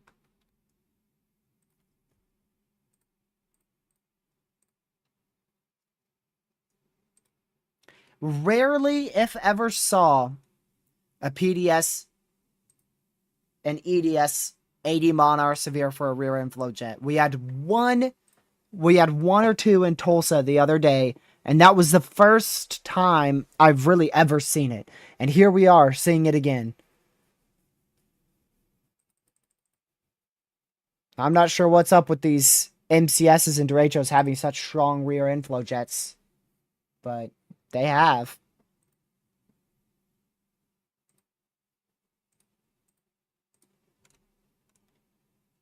Yeah, that's a PDS EDS severe for over 13,000 people for the rear inflow jet.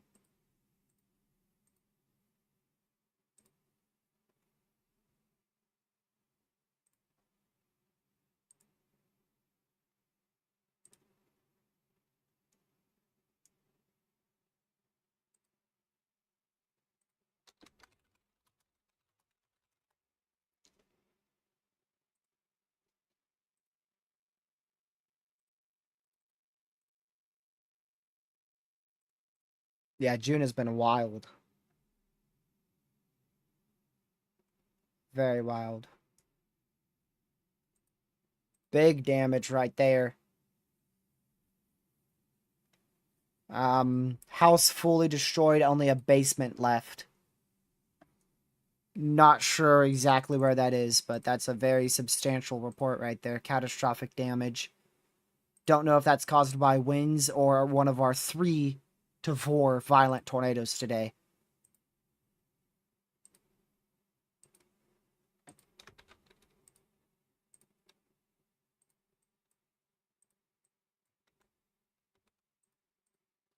By the way, that EDS PDS severe for rear inflow jet goes until 2:15 Eastern.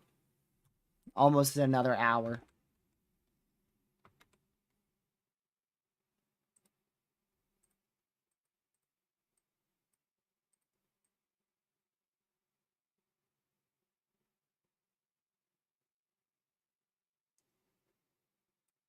I'm surprised we haven't had any flash flood warnings back here. I was just looking at the loop of the radar and like this area, like right in here, it's been raining in this area for the last like 4 hours straight. It's been raining in this area. I'm surprised we haven't had any flood warnings.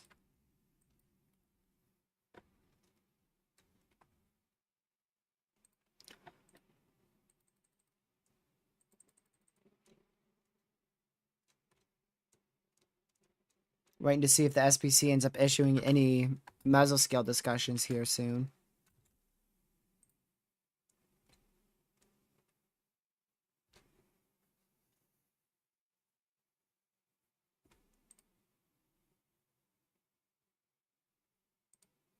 But yeah, this will be our new main area to watch. Right here. That's going to be our new area to keep an eye on. Like, generally this region.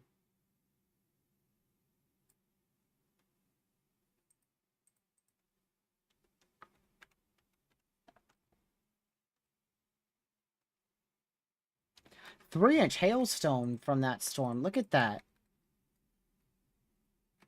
3-inch hailstone reported by the public south of Blackberry, northern Minnesota. I bet we have over 300 wind reports overall. After all this is said and done, you kidding me? Especially with the rear inflow jet coming in too. Yeah.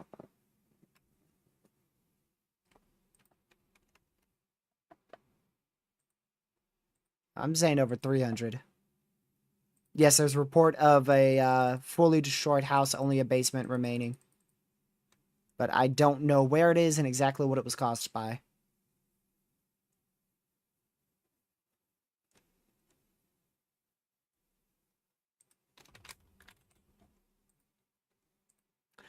By the way, an update on the other day's PDS tornado warning in Pennsylvania, for those who were wondering. A local, a meteorologist who works at the National Weather Service there in Mount Holly, Pennsylvania, said they are still assessing some stuff. We have not confirmed a tornado at the moment. Let's see. And he also said, I can't confirm or deny why the higher end tornado warning was issued. And still, at the moment, there has not been a single tornado observed in that area. So the other day, looks like that PDS tornado warning was for wind. It was for wind.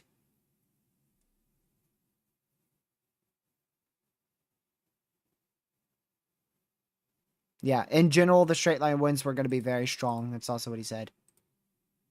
So, long story short, a PDS tornado warning for nothing but about 60 to 70 mile an hour winds, which could easily be covered by a significant severe that we had in place. We had a 70 mile an hour severe in place. There was no need for a PDS tornado warning the other night in southeastern PA. Nothing's been observed from that tornado-wise. They've already surveyed some of the area, at least to my knowledge. Haven't found anything.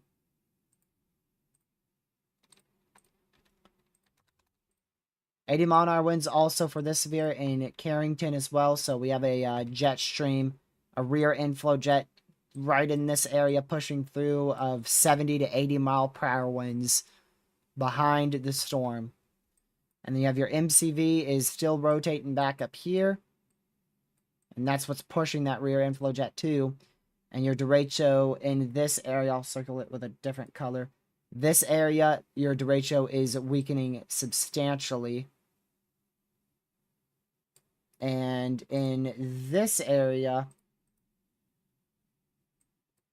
your derecho is going to continue to maintain and push off to the east. Now, time to delete everything. Whoa. Whoa. Trying to draw here. Instead, I'll get myself sick. Dude.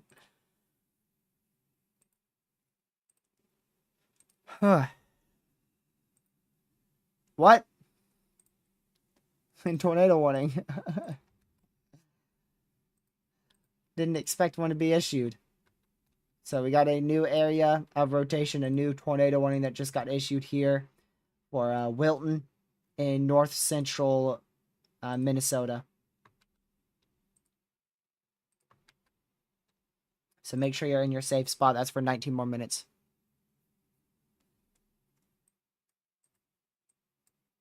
It's in Enderlin. Oh, that was one of the violent tornadoes down in here. Yeah. Yeah, that was one of the violent tornadoes west-northwest of Sheldon. Either the first one or the second one.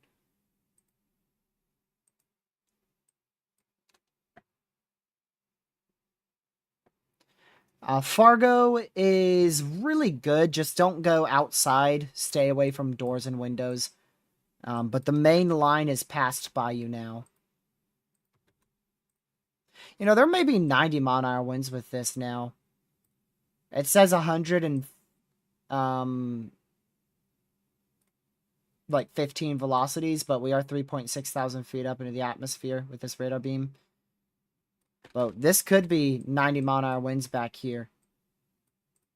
It is observed 80. This is a really intense, more intense than the rear inflow jet in Tulsa. That is ongoing over here in Cooperstown. Very intense rear inflow jet. Look at all the severe warnings for it. There's currently 5 severe thunderstorm warnings in effect for this rear inflow jet. That is just as many as what we have in place for our Derecho right now. That's crazy. Yeah, those 5 severe warnings and the potential for 90 mile an hour winds is with the rear inflow jet of our Derecho.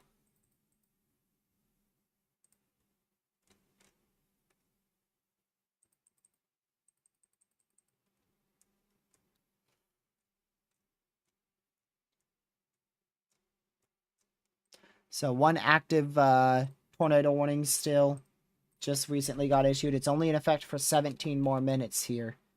Good area of rotation going into Wilton in central/north central Minnesota.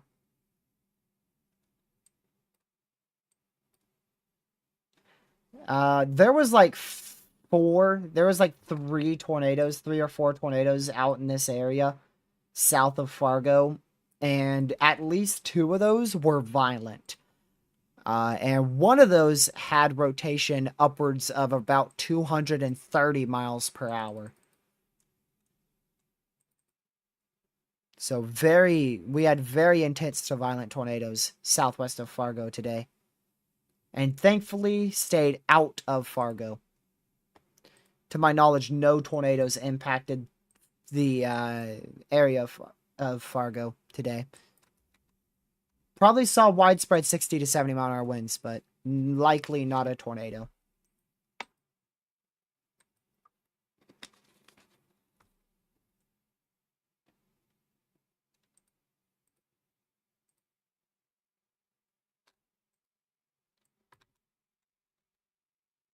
Really hope that farm didn't get hit.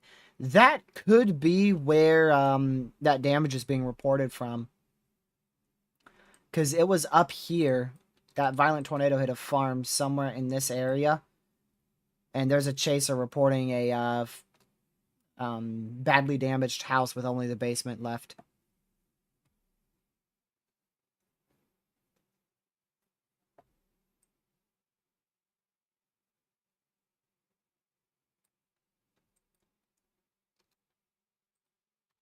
Yep. I'm gonna, honestly, I think I said it early in the stream. I think I said this could be one of the most prolific outbreaks we have in June and in North Dakota for like the rest of the year. I said something around that. I could just tell looking at the synopsis, and that's why I did that forecast thing. Well before the SBC issued their moderate risk, I said potentially dangerous setup from about 7 p.m. to 3 a.m. tonight. Widespread 80 to 90 mile an hour winds possible. Very large hail up to 4 inch in diameter, and a few strong to intense tornadoes are all possible. And that was the most aggressive wording. I mean, that was like higher than the SBC's wording at the time. And I put that out because I saw the pattern. I recognized the pattern. It was a perfectly timed shortwave trough with the lower level jet and a maximum amount of instability of like 6,000 joules per kilogram. Perfectly timed in southern and eastern North Dakota with the potential of warm front supercells. It was all perfectly aligned to happen. And it happened. It was perfectly aligned, and there was barely any bust factors either. The main bust factor was overconvection, and that really, as you saw unfold, really didn't happen. There is a overconvection factor happening now on the east side of our moderate risk area, but we are still having 70, 80 mile an hour wind gusts and up to 3-inch hail with these storms.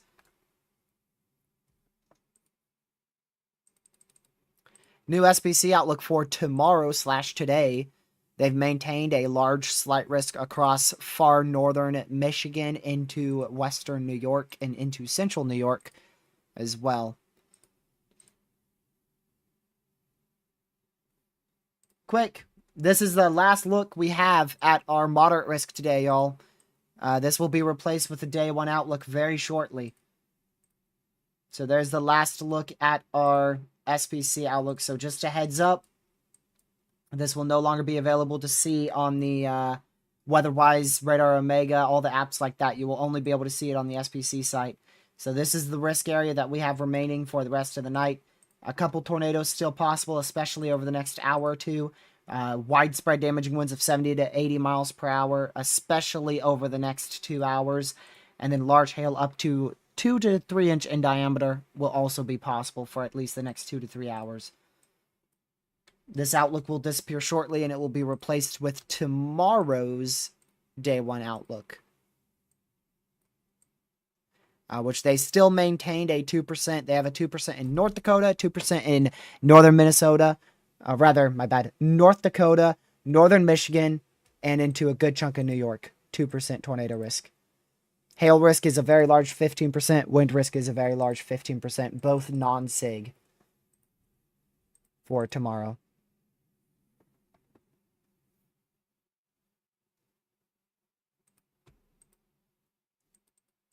So just the update on tomorrow's risk. Doesn't look too bad tomorrow. Tomorrow won't even be close to what today was. Not even a fraction. Not even a fraction. It could get a bit rough in Canada, but I don't think it will be that bad here in the US.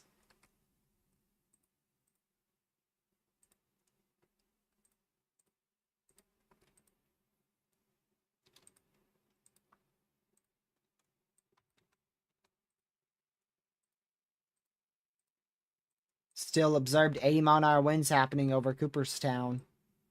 And this rear inflow jet is just sitting here. Like, look, it's just continuously funneling over the same area. This area is getting really hit hard by damaging winds.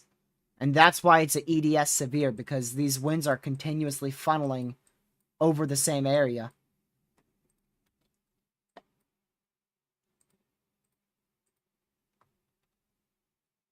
Look at all these severes, dude. So many severes. Jeez. This whole area is full of severes. That's a huge amount of severe warnings. 2 fatalities now. Wow. Wow, that sucks. With a tornado. I bet that was with the violent tornado. Northwest of Sheldon, was it? I think it was Sheldon. Yeah. Because that one was very violent. Like I said, possibly the most violent tornado this year.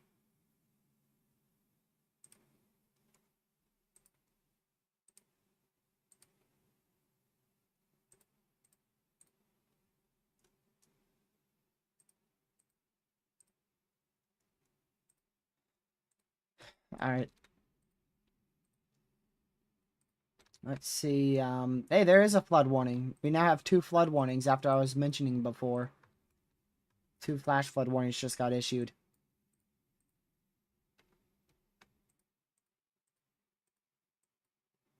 So what are we up to here?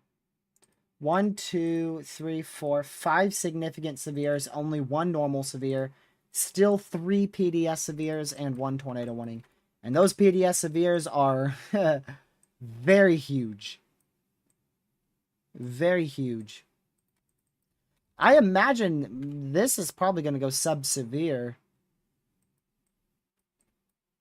Honestly, I imagine much of this is going to go sub-severe, if not downgraded to a low and severe, in like 10 minutes or so.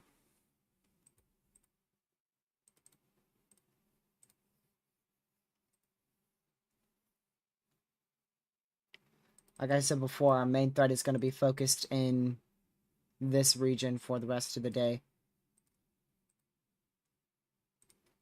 Or the rest of the night. It's 1:30 a.m. Eastern. 12:30 a.m. out there Central.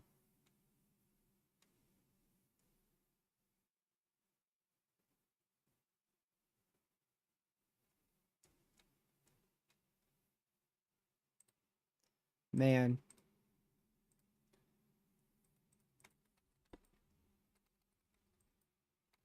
So all of the destructive severes will expire within 38 minutes. We lose one in 8 minutes and then two more in 38 minutes across these destructive severes here. Tornado warning expires in just 7 more minutes. And hard to say how much that's rotating. It's rotating at least to some extent right now. Just hard to say by how much.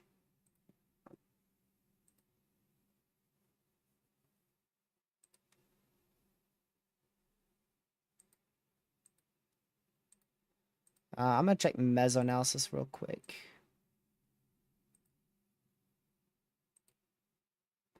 The environment is still so favorable. It's just the fact that the storm evolution, it hasn't been the best now. Storms are fighting for the environment very much, getting very, very messy. It's still a very good environment out here, though.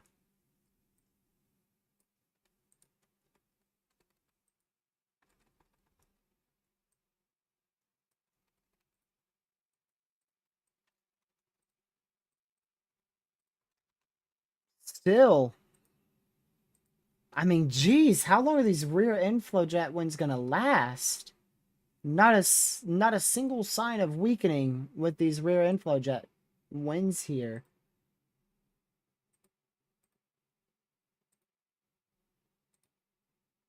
Like, gracious day.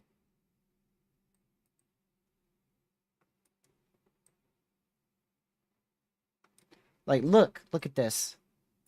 This shows you how long it's been lasting. This is a loop on College DuPage. And it's just been, the blue is greater than 80 mile an hour winds.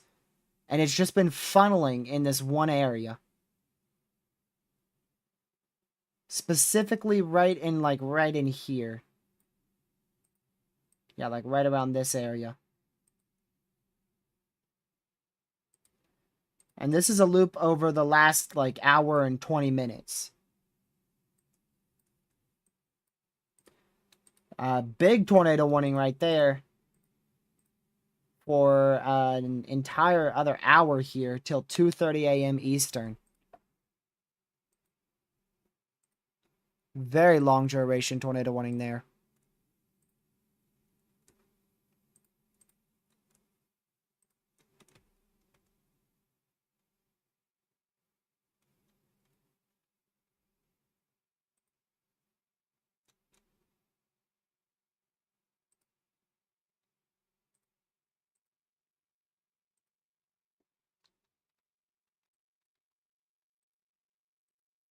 I think the most impressive and dangerous thing right now is the rear inflow jet winds in North Dakota.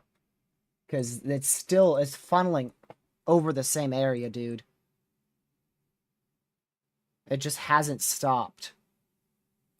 I think that's the most dangerous storm right now.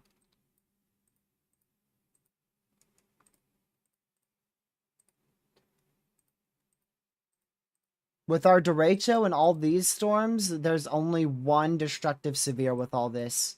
And that expires in 4 minutes. We'll see what new warning they issue. And then we have 2 PDS severes back here.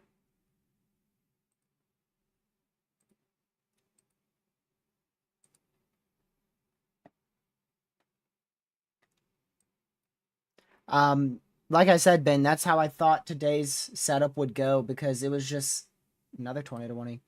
It was just perfectly timed with lower level jet. Yeah, so this storm's going to be capable of producing a tornado for the next hour or two. But just perfectly timed. The shortwave trough mixed with the timing of storms, mixed with just the instability, just everything came together for a nocturnal outbreak today across North Dakota into Minnesota.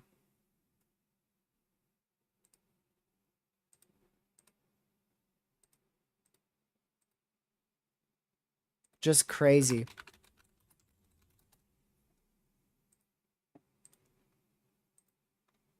It was very clear-cut easy for me to tell that. It was really easy to tell. Probably one of the most easy forecasts in terms of saying a prolific severe weather outbreak or a widespread tornado outbreak was possible today. But in terms of dead specifics, like exactly where it was going to track, that's where the issue was. Hence why, if you look at the SPC outlook, which we can't anymore. We can't. There you go. This is today's outlook. Not the Derecho threat, but today's outlook. And you can see the main tornado risk will be focused probably in Canada. Our greatest tornado threat is going to be in this corridor here for tomorrow. And that is in south central, southeast Ontario. But we could still see some damaging winds up to 70 miles per hour, large hail up to about 2-inch in diameter. And then, like I said, a spin-up tornado too. Possibly a spin-up strong tornado. I would not rule that out. If we could get a discrete storm going in northern Michigan or a remnant discrete storm in Michigan, or I don't think it would be in New York. we could see a spin-up tornado or two, possibly a strong one tomorrow.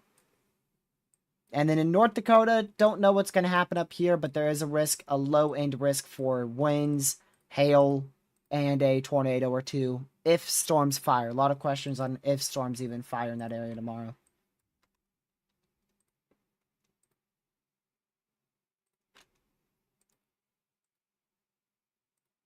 Yeah, I see that fully slabbed house near Enderlin.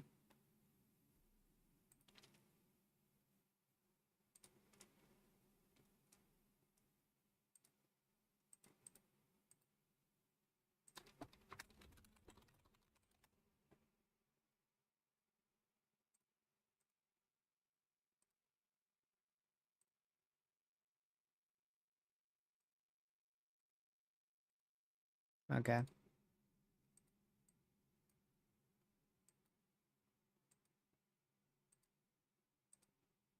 I'm checking something real quick, y'all. Bunch of reports starting to flood in left, right, and center. Really wanting to see if the SPC issues a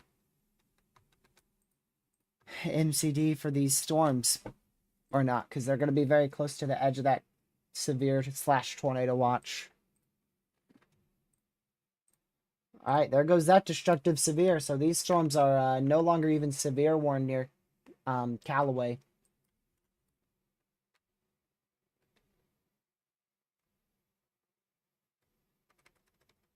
So it looks like our derecho transferred here. It's now moved into this. This is now our main derecho. It transferred.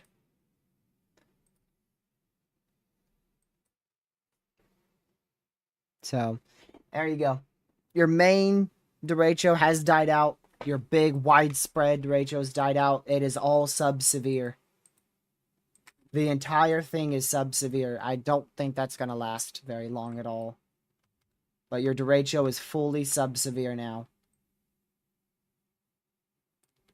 Inside the moderate risk area, by the way. So, by definition, SPC calling this a derecho is not true.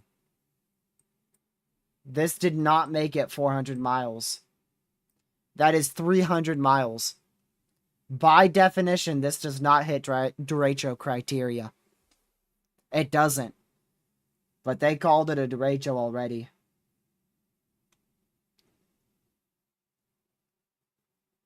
Because it is officially, fully sub-severe. There is no severes along that line that tracked from southwest North Dakota.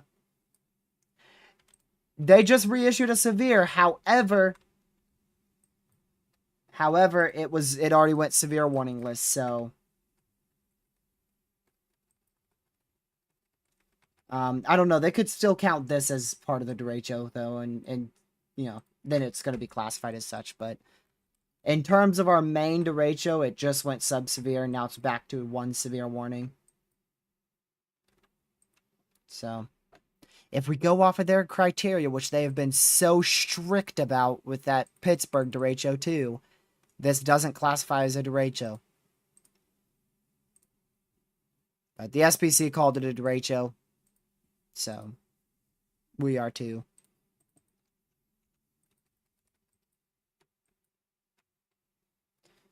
So most of this stuff is staying between 60 to 70 mile an hour winds. We could still get a gust of 80, and I still believe we could see a brief tornado or two. Hence the active tornado warnings there as well. But this is in a radar hole that makes it very difficult to track. So the main area to watch here, still rear inflow jet. I mean, that is still, in my opinion, where the greatest wind speeds are right now. Just a funneling amount of 60 to as high as 85 mile per hour winds there.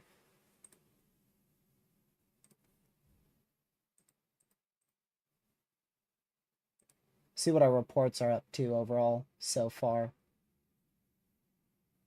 So we're up to 104 reports overall. That's going to go up with storms overnight, as well as when the SPC surveys everything and the NWS surveys everything. 61 wind, 33 hail, 10 tornadoes for a combined of 104 total reports. That's going to double. We'll probably end up with closer to 400 to 500. I'd say closer to 400 overall reports from this event.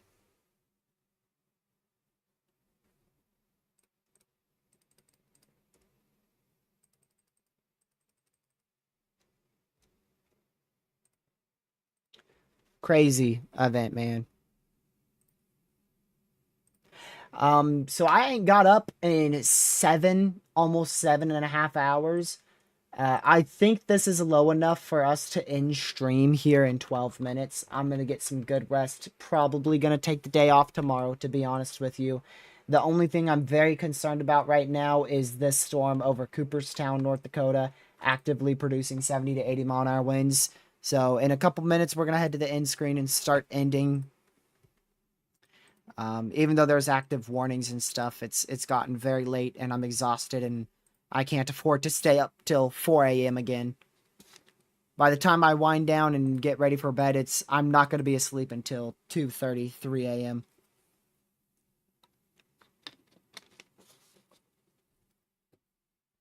I didn't get tagged in anything in the last few minutes, Proxy.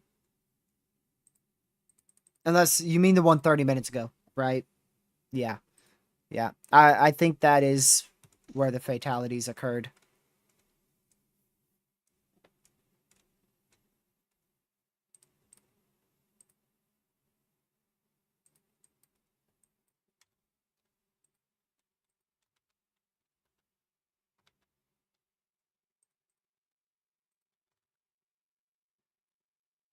What an outbreak, dude. I know it's not fully over, but the peak is past. The peak is past. We're still going to continue to see significant severe weather until about 3 a.m. and then things are going to start dying out quite quickly.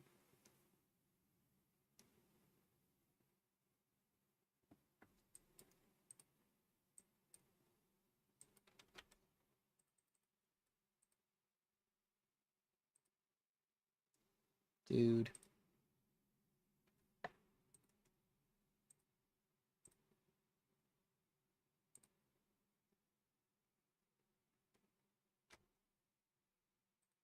So far north in the U.S. too, way up here in North Dakota. Very prolific outbreak for North Dakota in June. Even though this is typically the North Central Plains season, just very, very intense outbreak, even for June.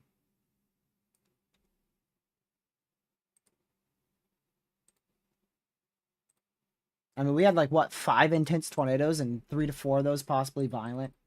One of the strongest tornadoes in the whole year.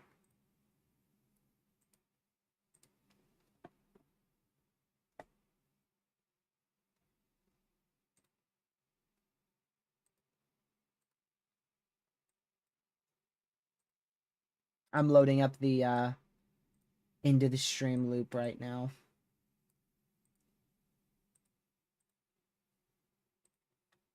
Dude. When did we go live? 5? Oh, 6:30? This whole loop, this entire 96 frame loop barely covers enough for what we've been live for. Oh my word. 111 Monarch rear inflow jet. This is now an observed EDS PDS severe for 111 mile-an-hour winds observed. Oh my goodness. That is the strongest winds of the day. Wow.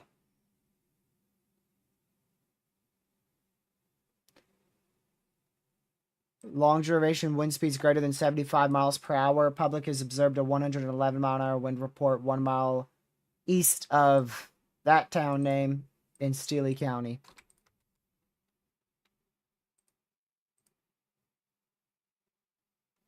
What is that town name? Let's see.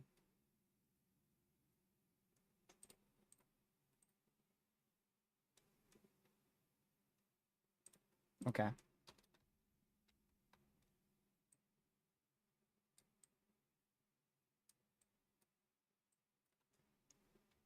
That is crazy, y'all. I gotta refresh because it's not letting me delete the pin.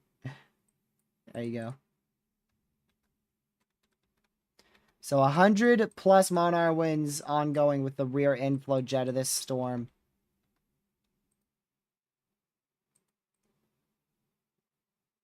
It does look like those winds have subsided a little bit more now. It looks like it's getting a little bit weaker, but it's still 100 miles per hour. I guess I'll stay alive longer. But I can't go any more than 40 minutes or there's a chance I literally pass out.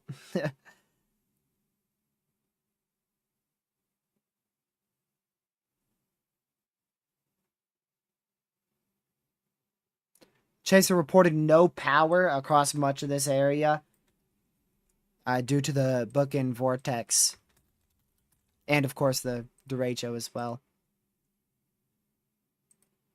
Still over 33,000 people without power, including 3 counties having nearly county-wide power outages.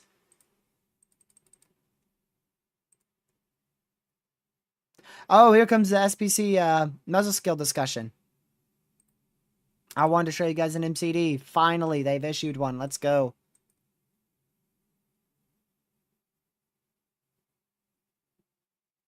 The wind threat did decrease a little, but it's still 85 to 100 mile-an-hour winds.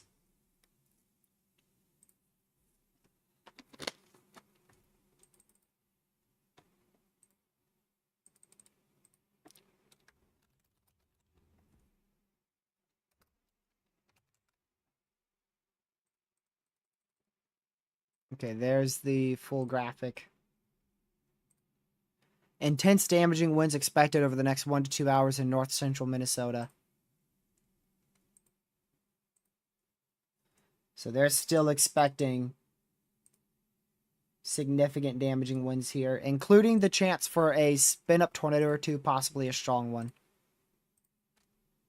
Let me show you that MCD right now. There you go. So still going to see up to 90 to 100 mile-an-hour winds here. Over the next hour or two. None of it is actively producing more than 70, though. Everything seems to be producing mainly 60 to 70 mile-an-hour winds at the moment. in this area.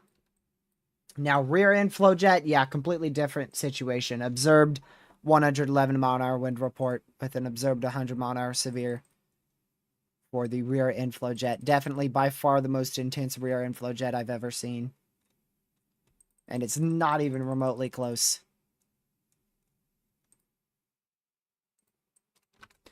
One of the most impressive things about today's outbreak has been the rear inflow jet.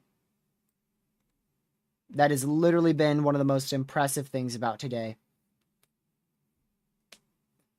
And thankfully, it looks like that is on a weakening trend. There's an 89 mile an hour wind report.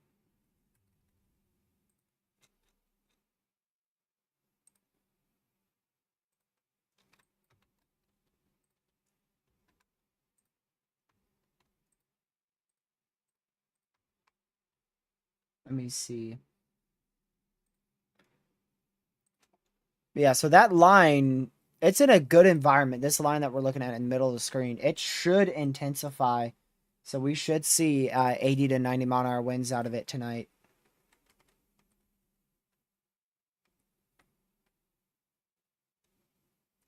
And I mean, that could go for the next 3-4 hours. So all the way until, like 6 a.m. Eastern. When does that watch expire? I mean, that goes till 8 Eastern. Dude, that's crazy. That is crazy.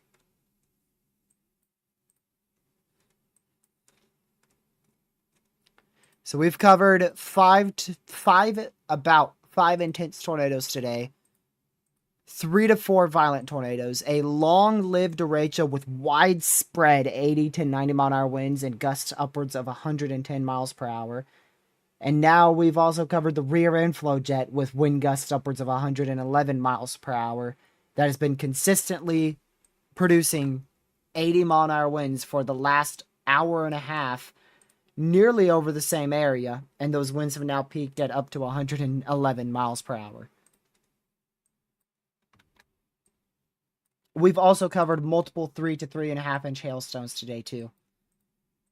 And that's not to mention what is going to continue to occur in this area over the next 2 to 3 hours, and the remainder of that inflow jet, which will at least last staying greater than 60 mile per hour winds for the next 2 hours generally across this area.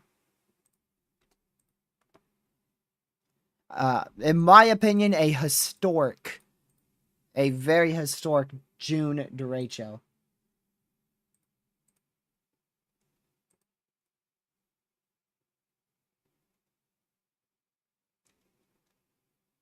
So that is crazy.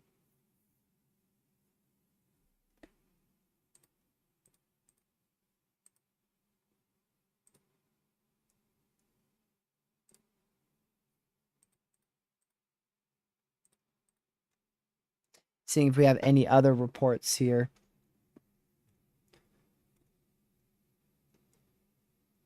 Not seeing many other reports coming in. We'll get a lot of information tomorrow.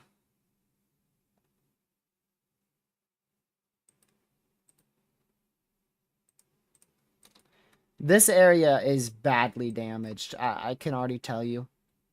This area in here has been severely damaged.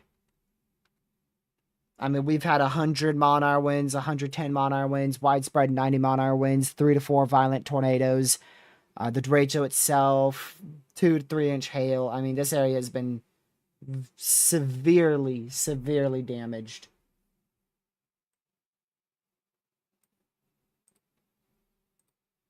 And that is that was over most of our moderate risk area there.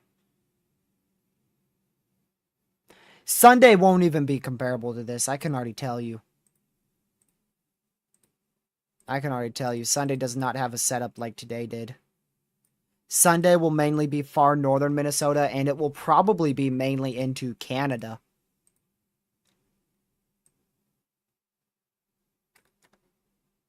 It will mainly be across the far northern side of the U.S. into Canada.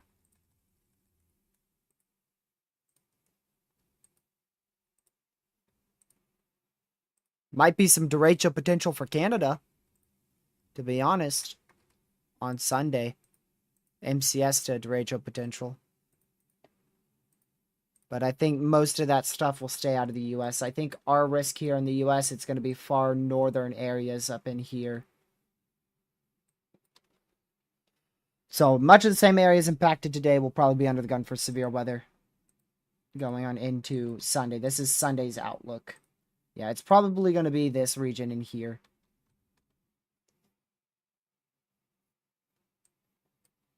I don't see much happening with the tail end of that slight, but we'll have to see as we get closer. It's probably going to uptrend.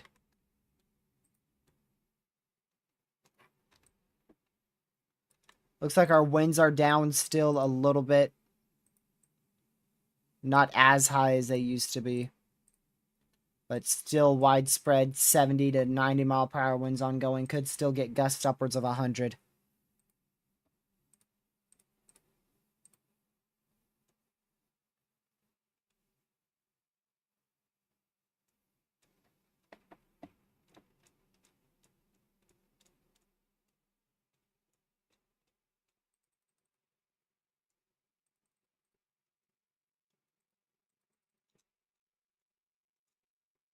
I mean, that's called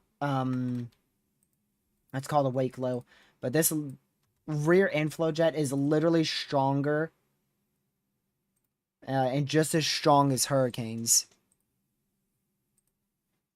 Like, literally, it is near Category 3 hurricane type wind speeds here.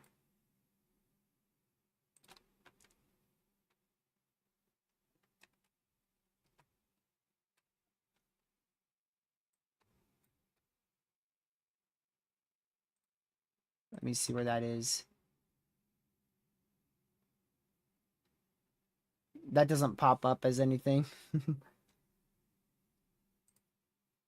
Yep, 90 mile per hour severe. You're kidding. Yep, another 90 mile per hour severe, dude.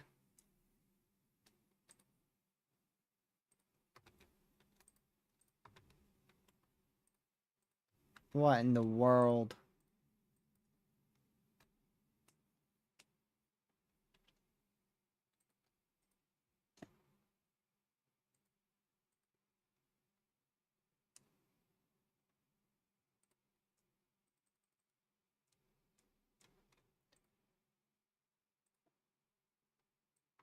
Alright, let's try that.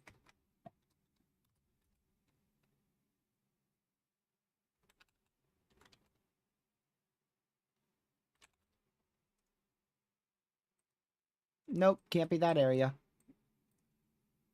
City under a tornado warning. Oh, okay. Yeah. You know why? Because you're missing an I. It's Bemidji.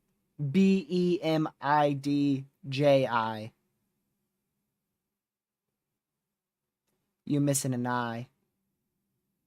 And a D. And you accidentally put a B. Man, your spelling was not good. I ain't gonna lie. That was not good spelling on your part.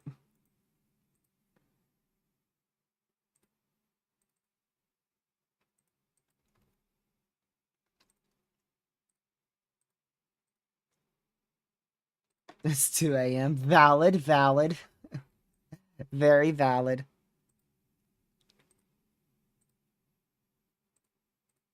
You've been here pretty much the whole stream, so you're probably just about as tired as I am. Yeah, that's where your 90 mile an hour winds probably are. Your 90 mile an hour winds are probably right near that RFD into the front edge of your line right there. Where'd you get that report from, Sam?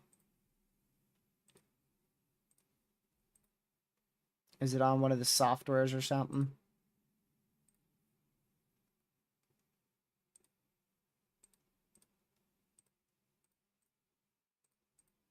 Let's see. You said it was 106 mile an hour winds. Jeez.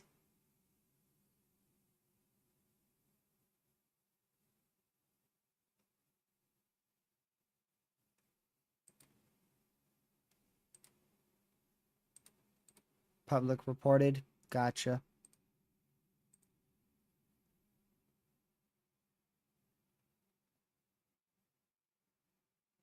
Also, there is the fatalities. Both fatalities were reported from the farmstead that was hit by the tornado with 106 plus, not VROT.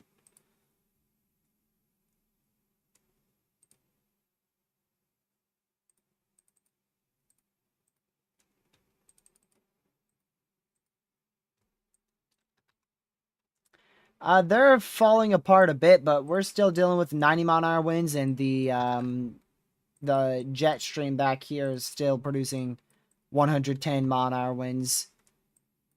But the main derecho has fallen apart.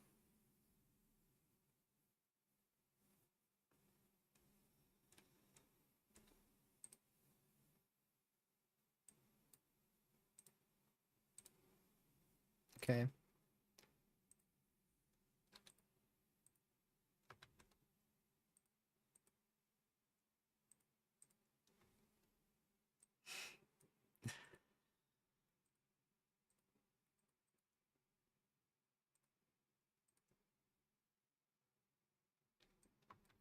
Yeah, it probably was associated with the RFD.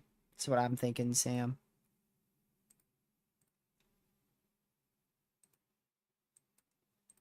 Another 90-mile-per-hour severe.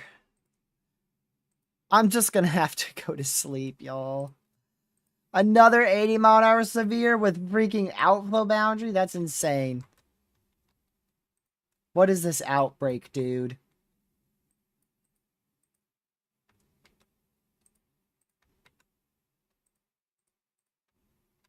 What is happening? But that's going to be the main two areas of concern. Both of those areas. No. Weather is gonna kill me. That's what it's gonna do, Sam. I gotta get sleep, dude.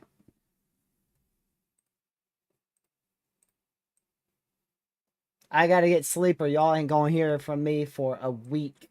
I'm gonna be in a coma. I'm gonna be in a coma of a good 100 plus hour nap.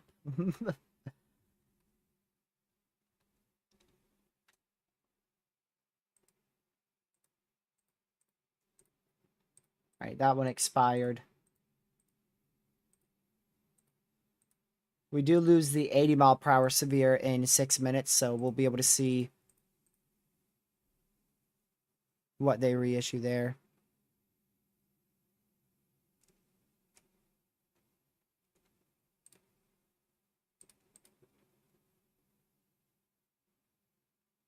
Oh my goodness.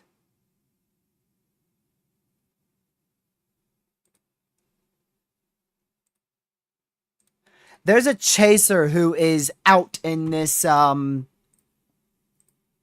gonna quote tweet it.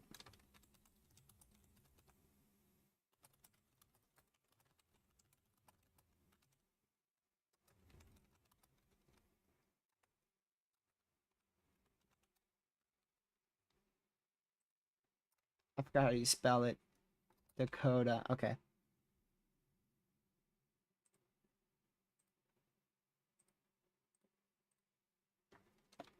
I just quote tweeted it. For those who follow me on Twitter, you'll be able to see it.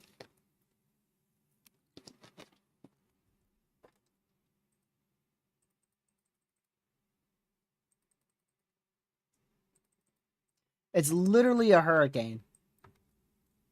Like, this is literally an ongoing hurricane. It really is.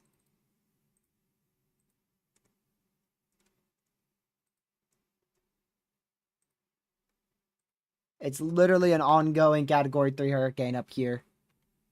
With 100 to like 115 mile-an-hour winds being possible in this jet stream. It's insane.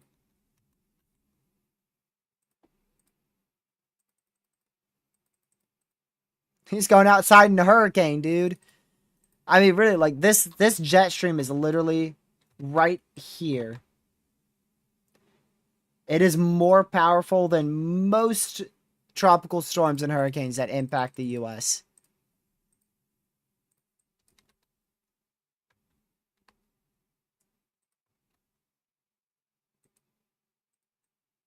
I have never in my life even heard of rear a rear jet stream here producing even close to 90 mile-an-hour winds, let alone 110 plus.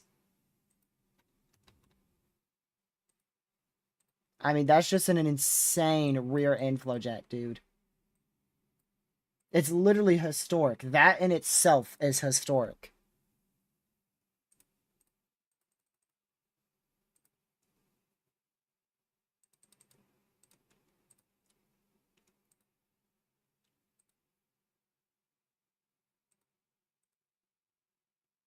I was wondering why one of my friends wasn't responding. Then I realized it's 2:12 a.m. Oh, man. Concept of time has gone out the window. Yeah, so that's where our 80 to 90 mile an hour winds are ongoing, right in here, as well as with the rear flank downdraft behind the storm, going towards Grand Rapids in Minnesota. That's a very populated city. Very, very strong winds there. Yep, they reissued a 100 mile an hour observed severe out here. That is crazy. It's literally like it is literally a hurricane.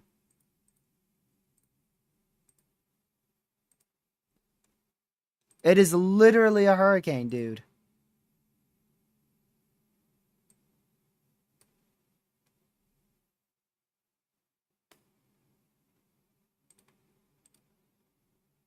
Man.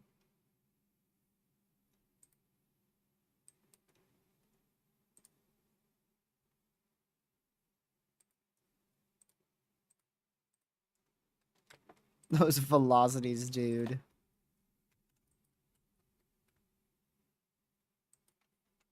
Gracious.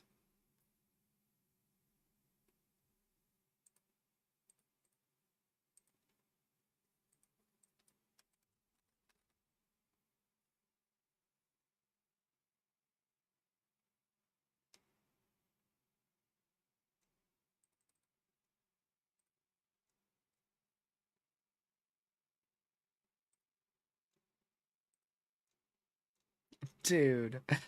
I'm starstruck by what chasers are experiencing out here. It's actually 100 plus mile an hour winds from a jet stream.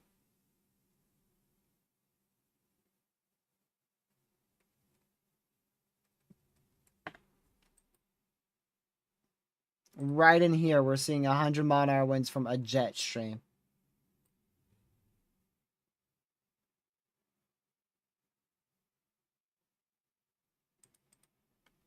My word.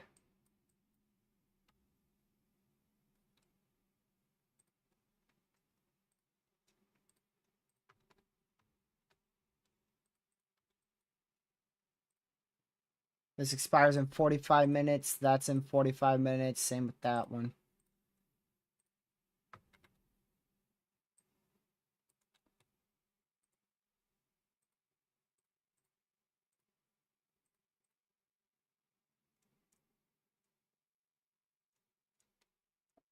I mean, what are the chances we get greater than 110 mile an hour winds with this, right? What are the chances? I want to try to push myself to stay live longer, but I don't know if I'm going to be able to. I'm starting to get dizzy.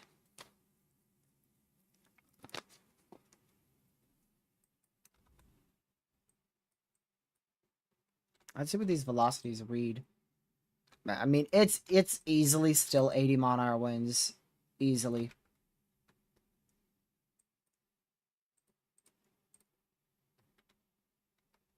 And this is probably also easily about 80 mile an hour winds too. I saw a proxy, yeah. I sure did. So it's these two areas. That's the only reason why I'm live right now. It's because of these two areas. There's nothing really tornadic. We do have that tornado warning, but it doesn't look like much from our far radar site. This category 3 Landcane is the real reason I'm staying up here.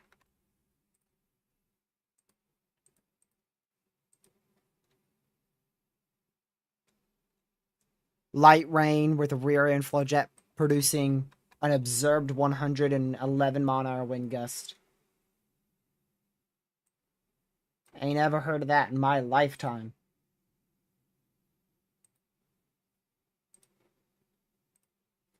You're literally watching something historic unfold here at 2:17 a.m. in the morning Eastern time.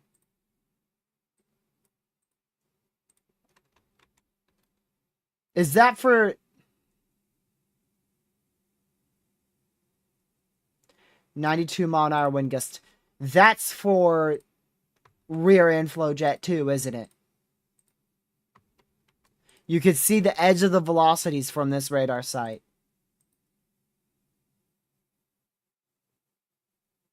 Until 3:15 a.m. There is rear inflow jet over here too, producing 80 observed mile-an-hour winds. It's swinging in behind this storm like this. What in the world?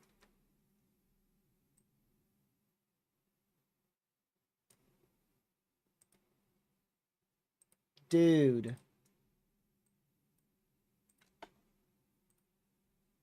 I've never heard of this before.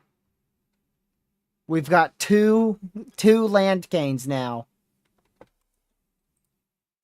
We've had 3 Landcanes overall. We had a Derecho, rear inflow jet of 110 mile-an-hour winds, and then now another rear inflow jet of 90 mile-an-hour winds.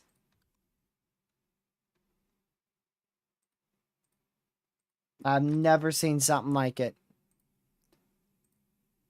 Not in my life.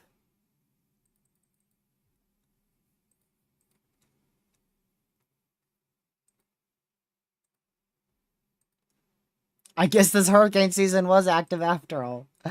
Yep.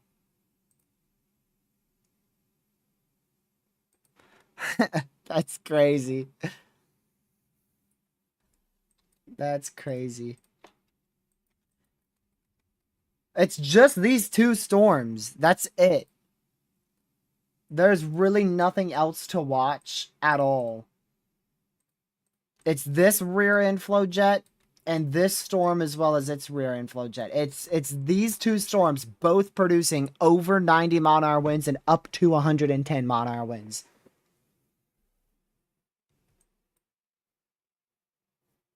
And both of those storms are historic. Especially this one near Cooperstown. But those velocities are a lot weaker, closer to 60 to 70 now. So if we do have 100 mile-an-hour winds still, it's probably going directly over our radar site right now. Because that's the way the rear inflow jet's flowing, just like that. So wouldn't be shocked if our radar goes down at any point and any time here.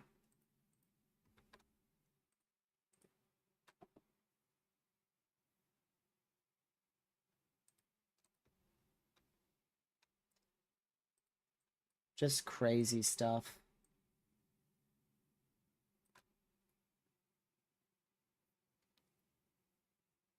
Proxy, I'm probably going to end in 10 minutes. I already apologize in advance, y'all, but it's just not good for my body to stay up this late 3 nights in a row.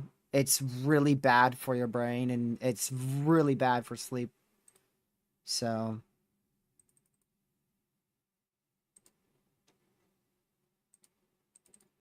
I'm not going to stay up much longer.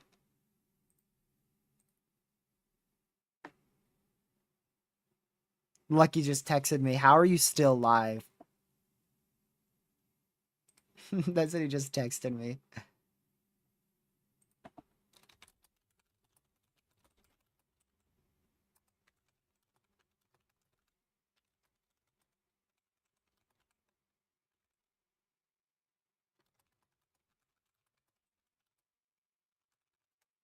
Have to text him.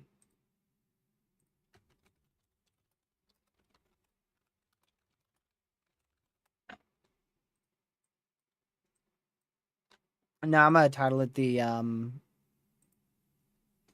Derecho. Probably June 20th, 2025, Derecho and 3 Landcanes as it happened. I'll do that.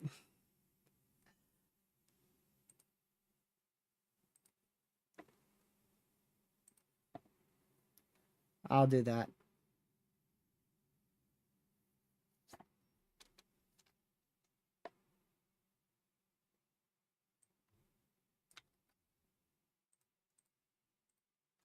Here, let me see if it all fits.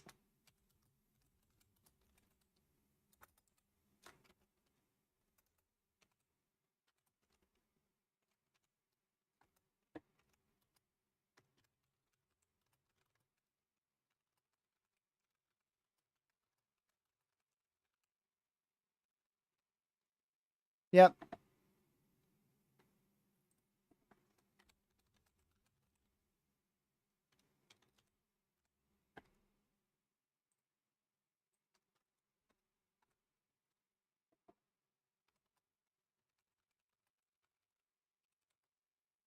I'll give it one of the longest titles for a title ever.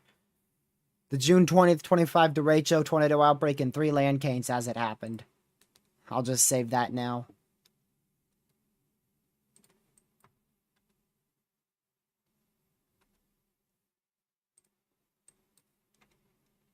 Tornado warnings are starting to return again.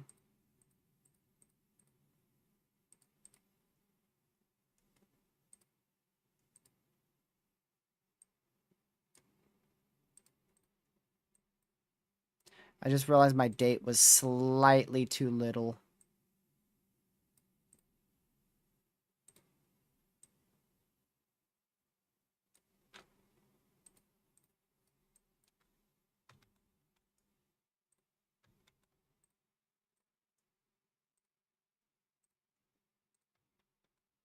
Yeah. I think our Landcane here in North Dakota is weakening a bit.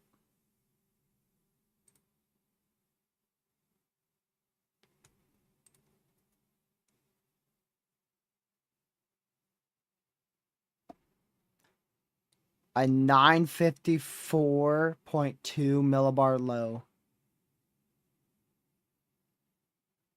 It's literally a category 3 hurricane. You might as well just get the hurricane warnings out at this point. Like, really. It is a 954 millibar with sustained winds of probably, at this point, I'd say sustained winds are probably about 70 with gusts of like 115.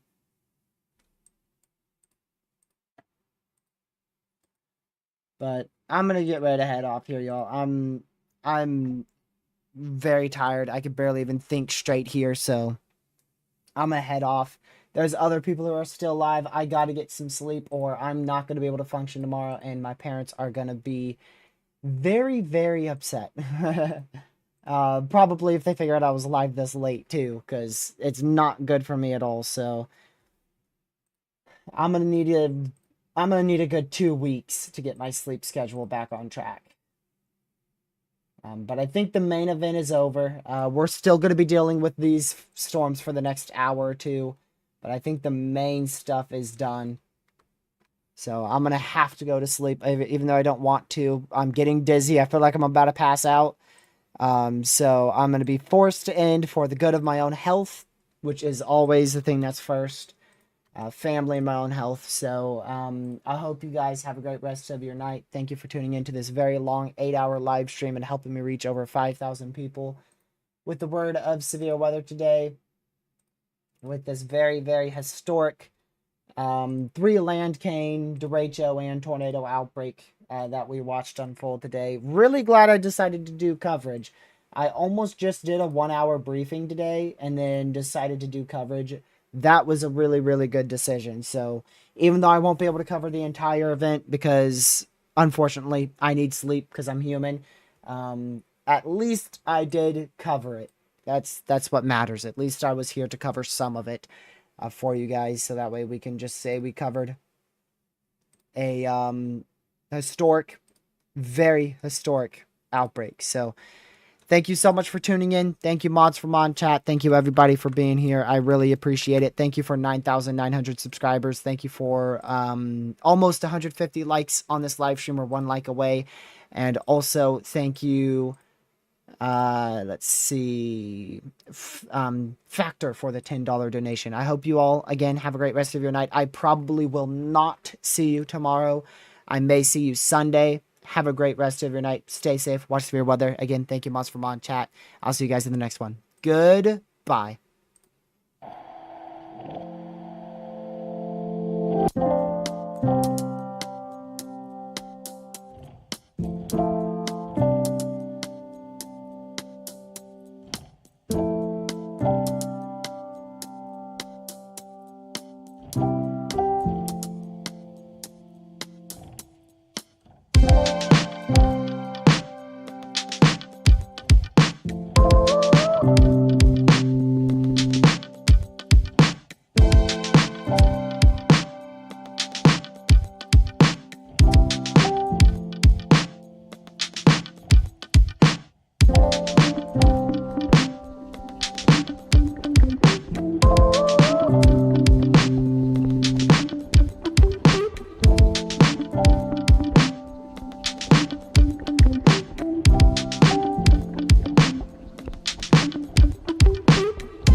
Stay safe, watch the weather. I'll see you guys in the next live stream, probably on Sunday, and I will, see you guys then.